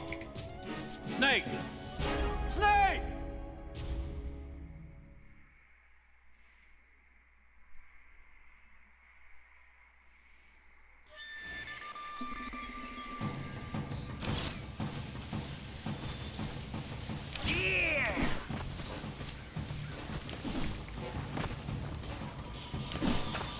Let's see how you handle this. Now I'm here.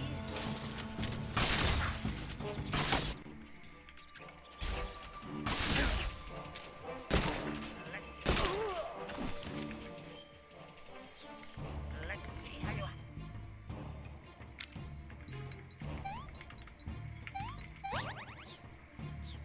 handle this. Here. Let's see how you handle this. Let's see how you handle this.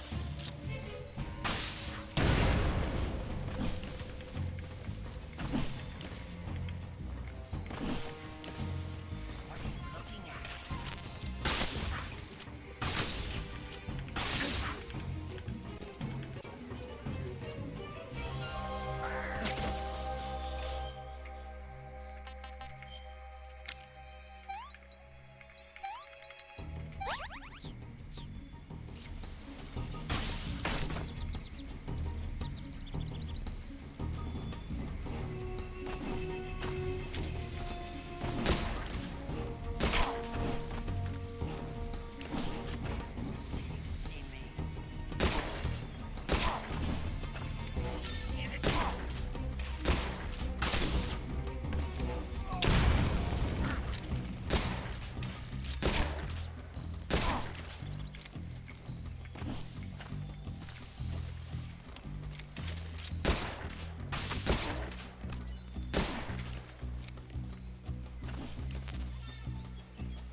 Not so great.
this works.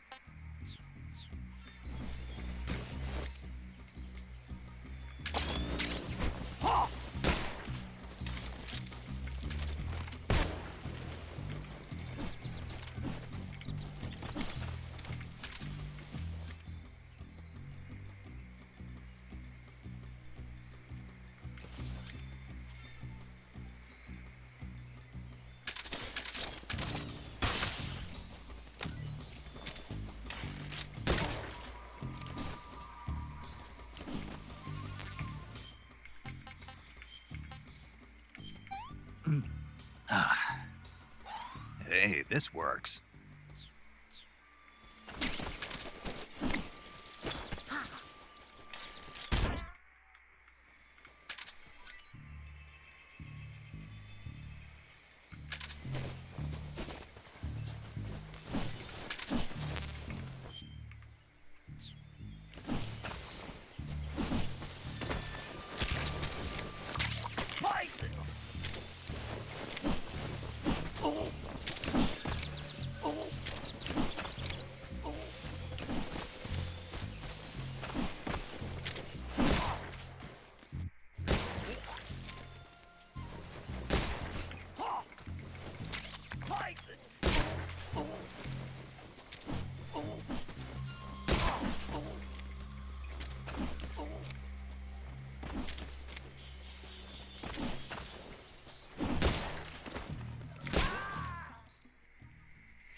Hey, this works.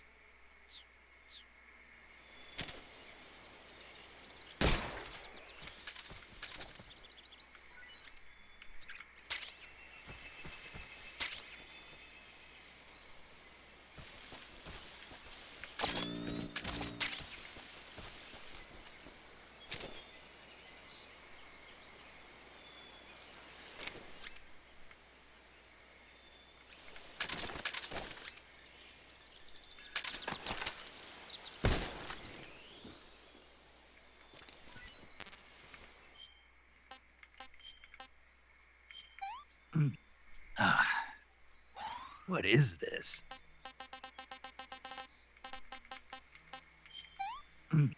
I can't take another bite.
I think I saw. Huh?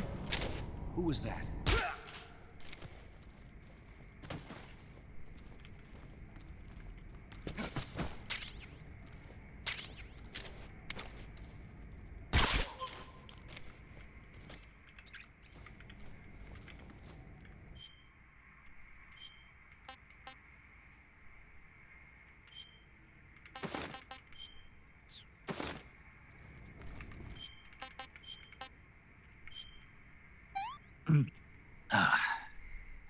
This tastes great!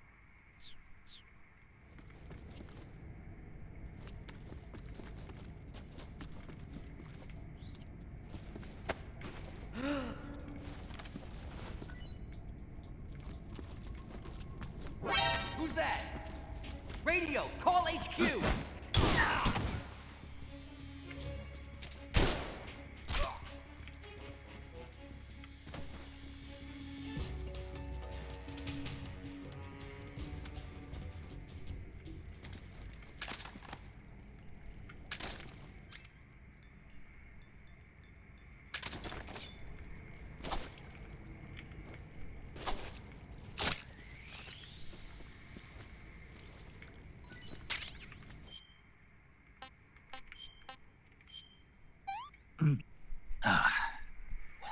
Hey, this works.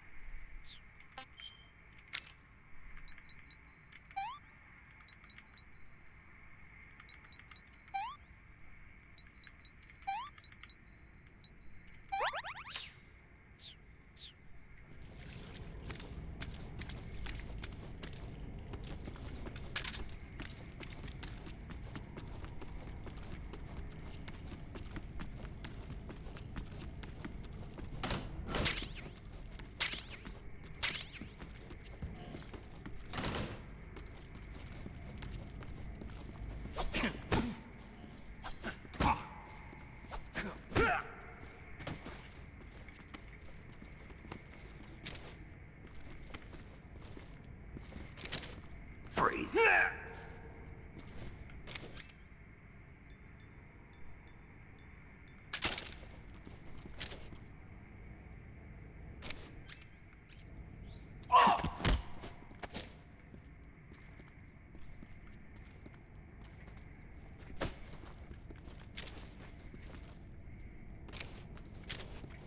Please don't!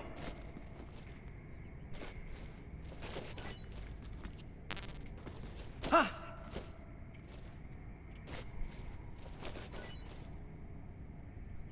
Huh?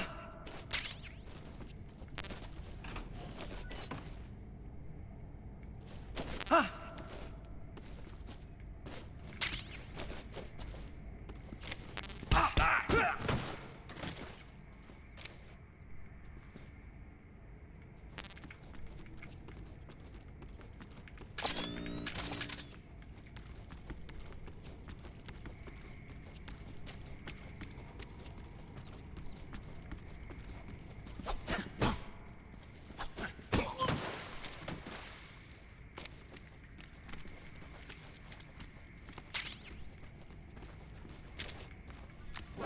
Who's that?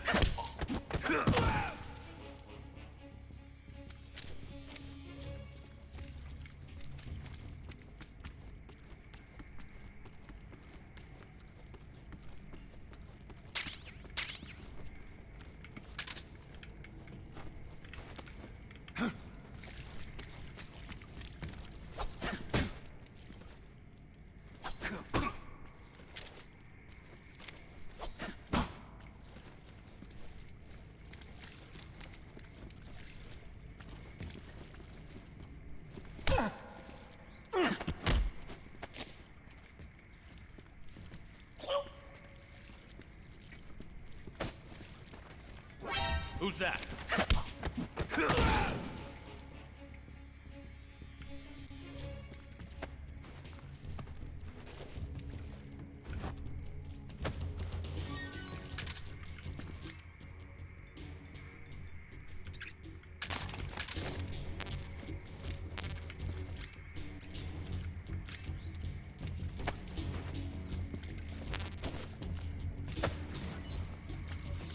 Lost the enemy. He must be hiding lying nearby. Hunt him down.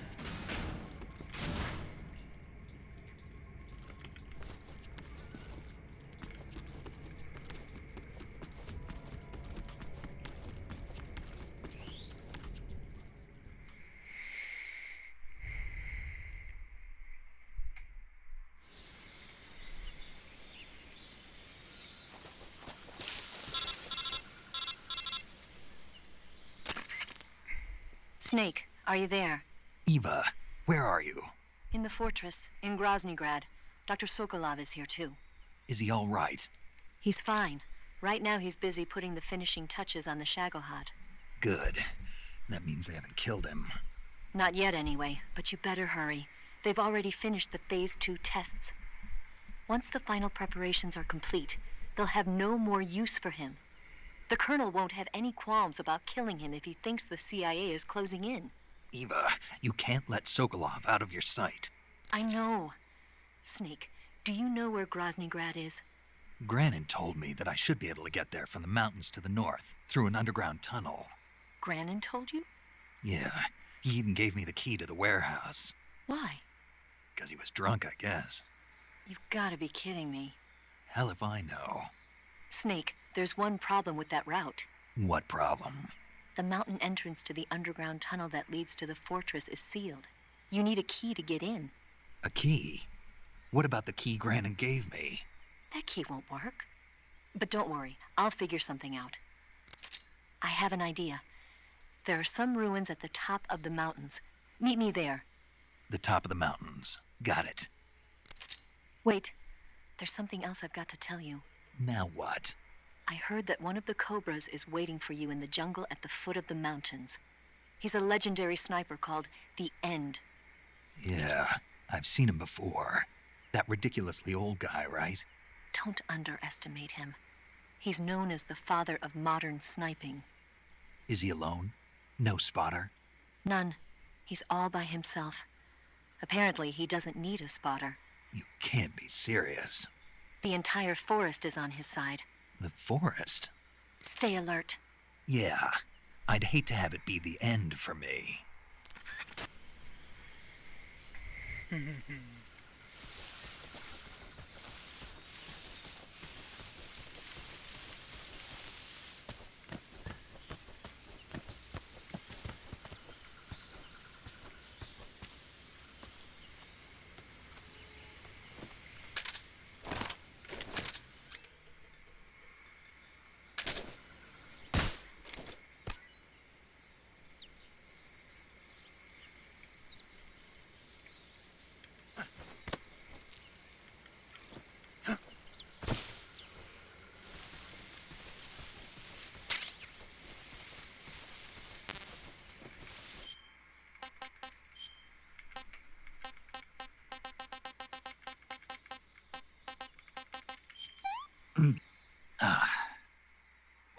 I've had enough.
What is this?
Huh?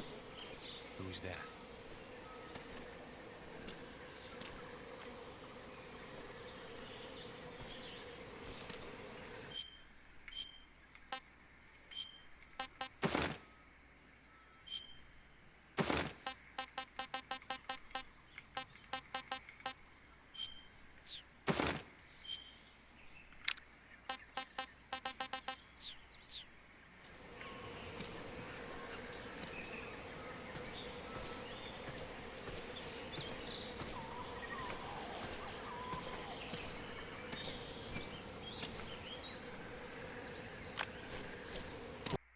Who's that?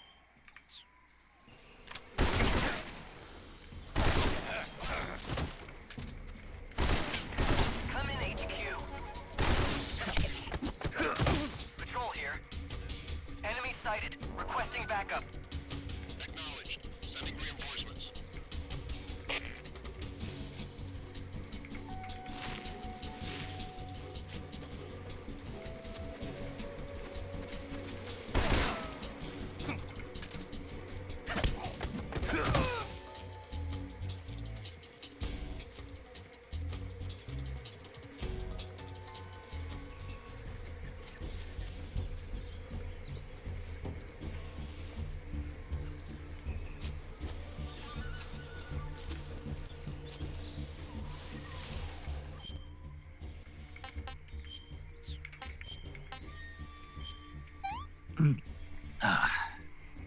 Pretty tasty.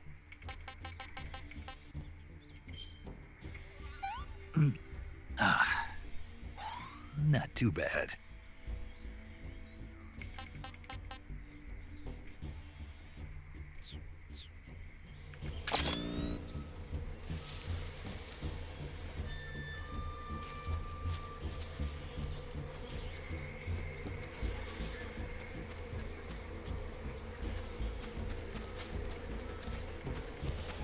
What's wrong? Come in, HQ. This is HQ. Patrol here. We've lost the enemy. Enter high alert. Acknowledged. The enemy is still nearby. Pursue and engage him.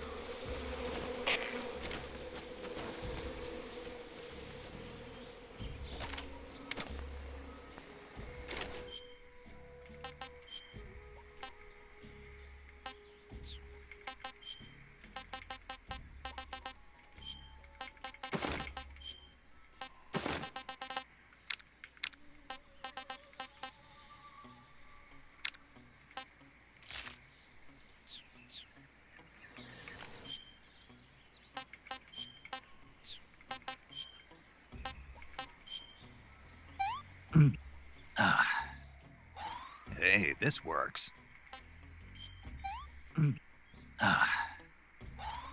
Tasty.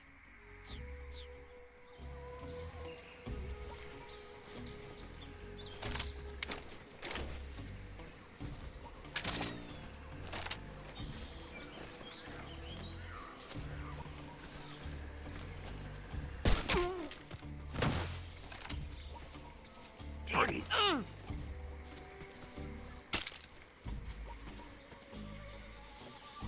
Don't shoot me, please!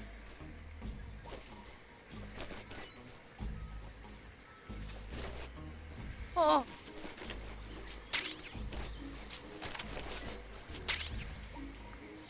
Oh!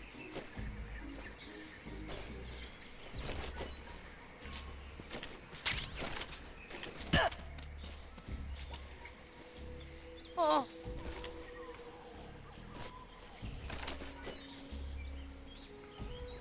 Oh!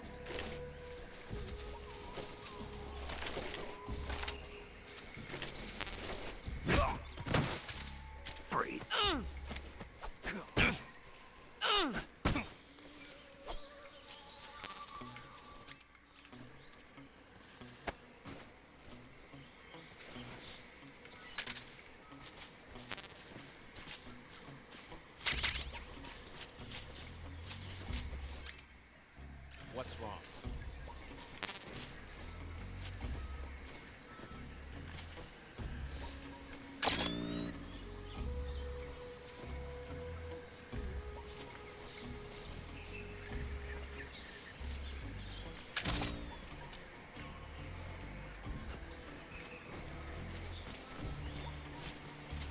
Huh? What's wrong? What's wrong? Huh?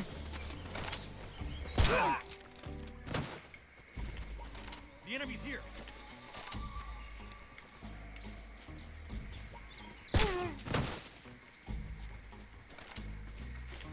Who's that? Radio, where's our backup?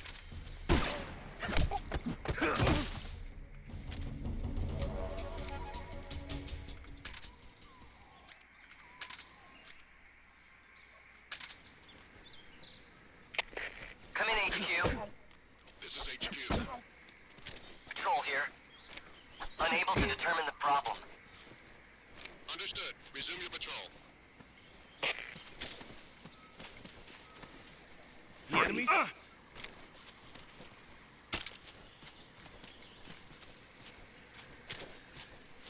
No, wait!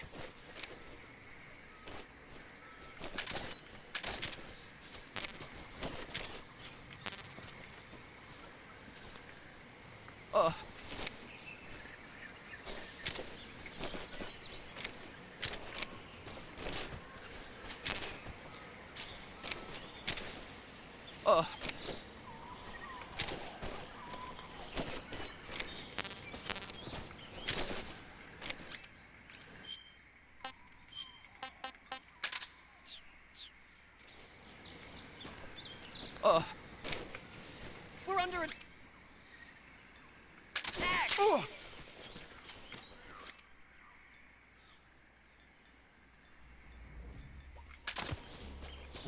Who's that?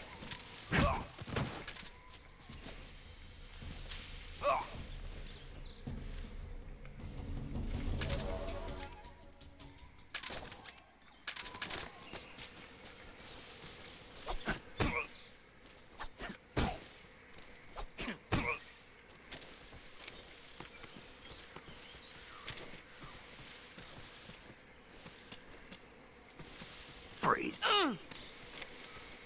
Don't shoot me, please!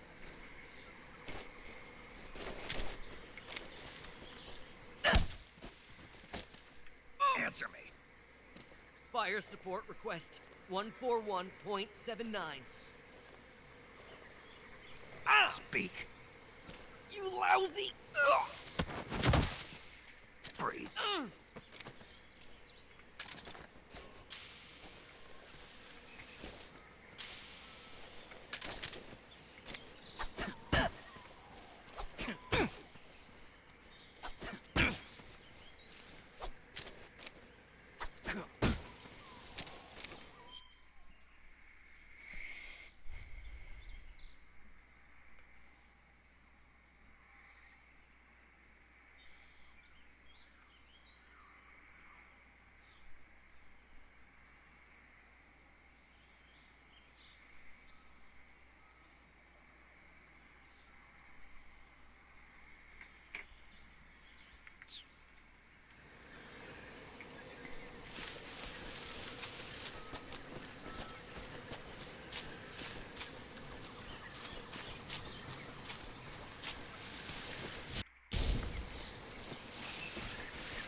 Something there.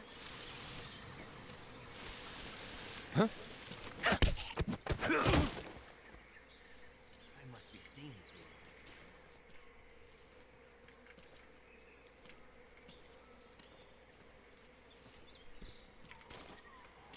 What's wrong? Who's that?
strength to take this final prey.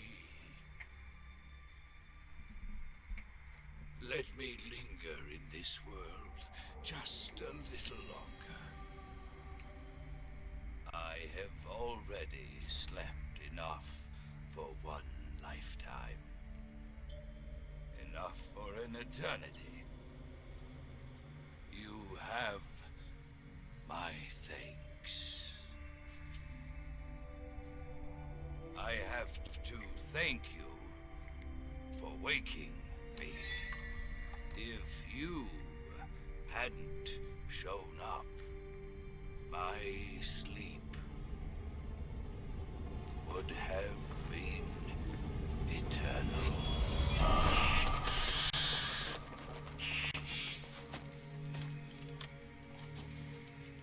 Do you hear me, Snake? I am the end. I am here to send you to your ultimate fate. You'll make a fine quarry for my final hunt.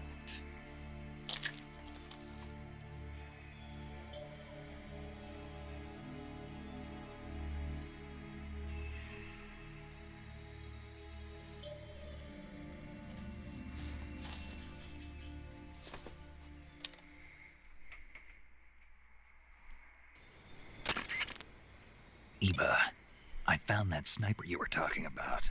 That's the end. He's a legend, known as the father of sniping.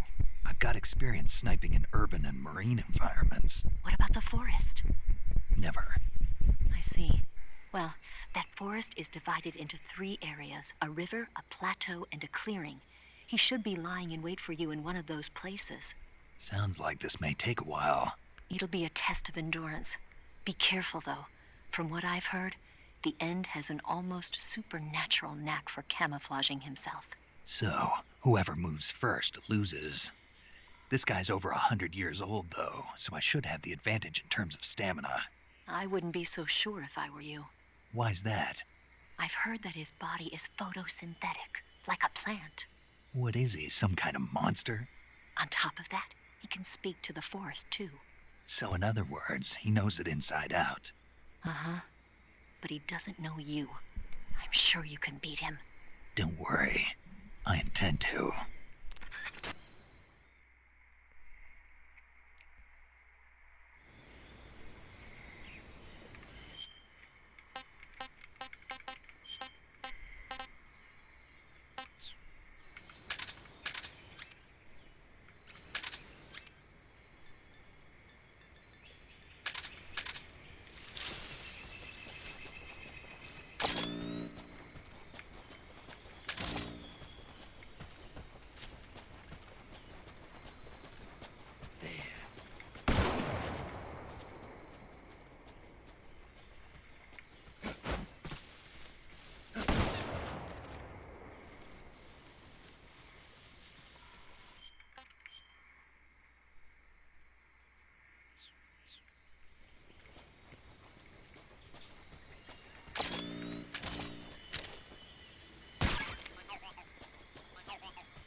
don't deserve to meet your fate just yet.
Where is the sniper?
That's damn good.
What's wrong?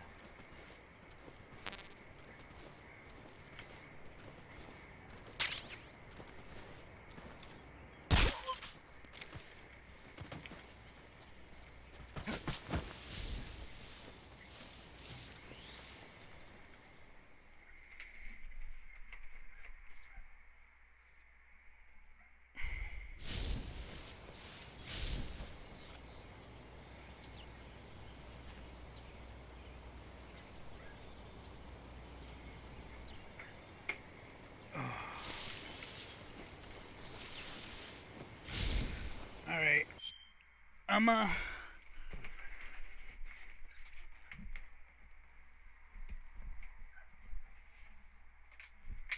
gonna take a break, and I'll be back.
I'm a end stream, and I'll start again later.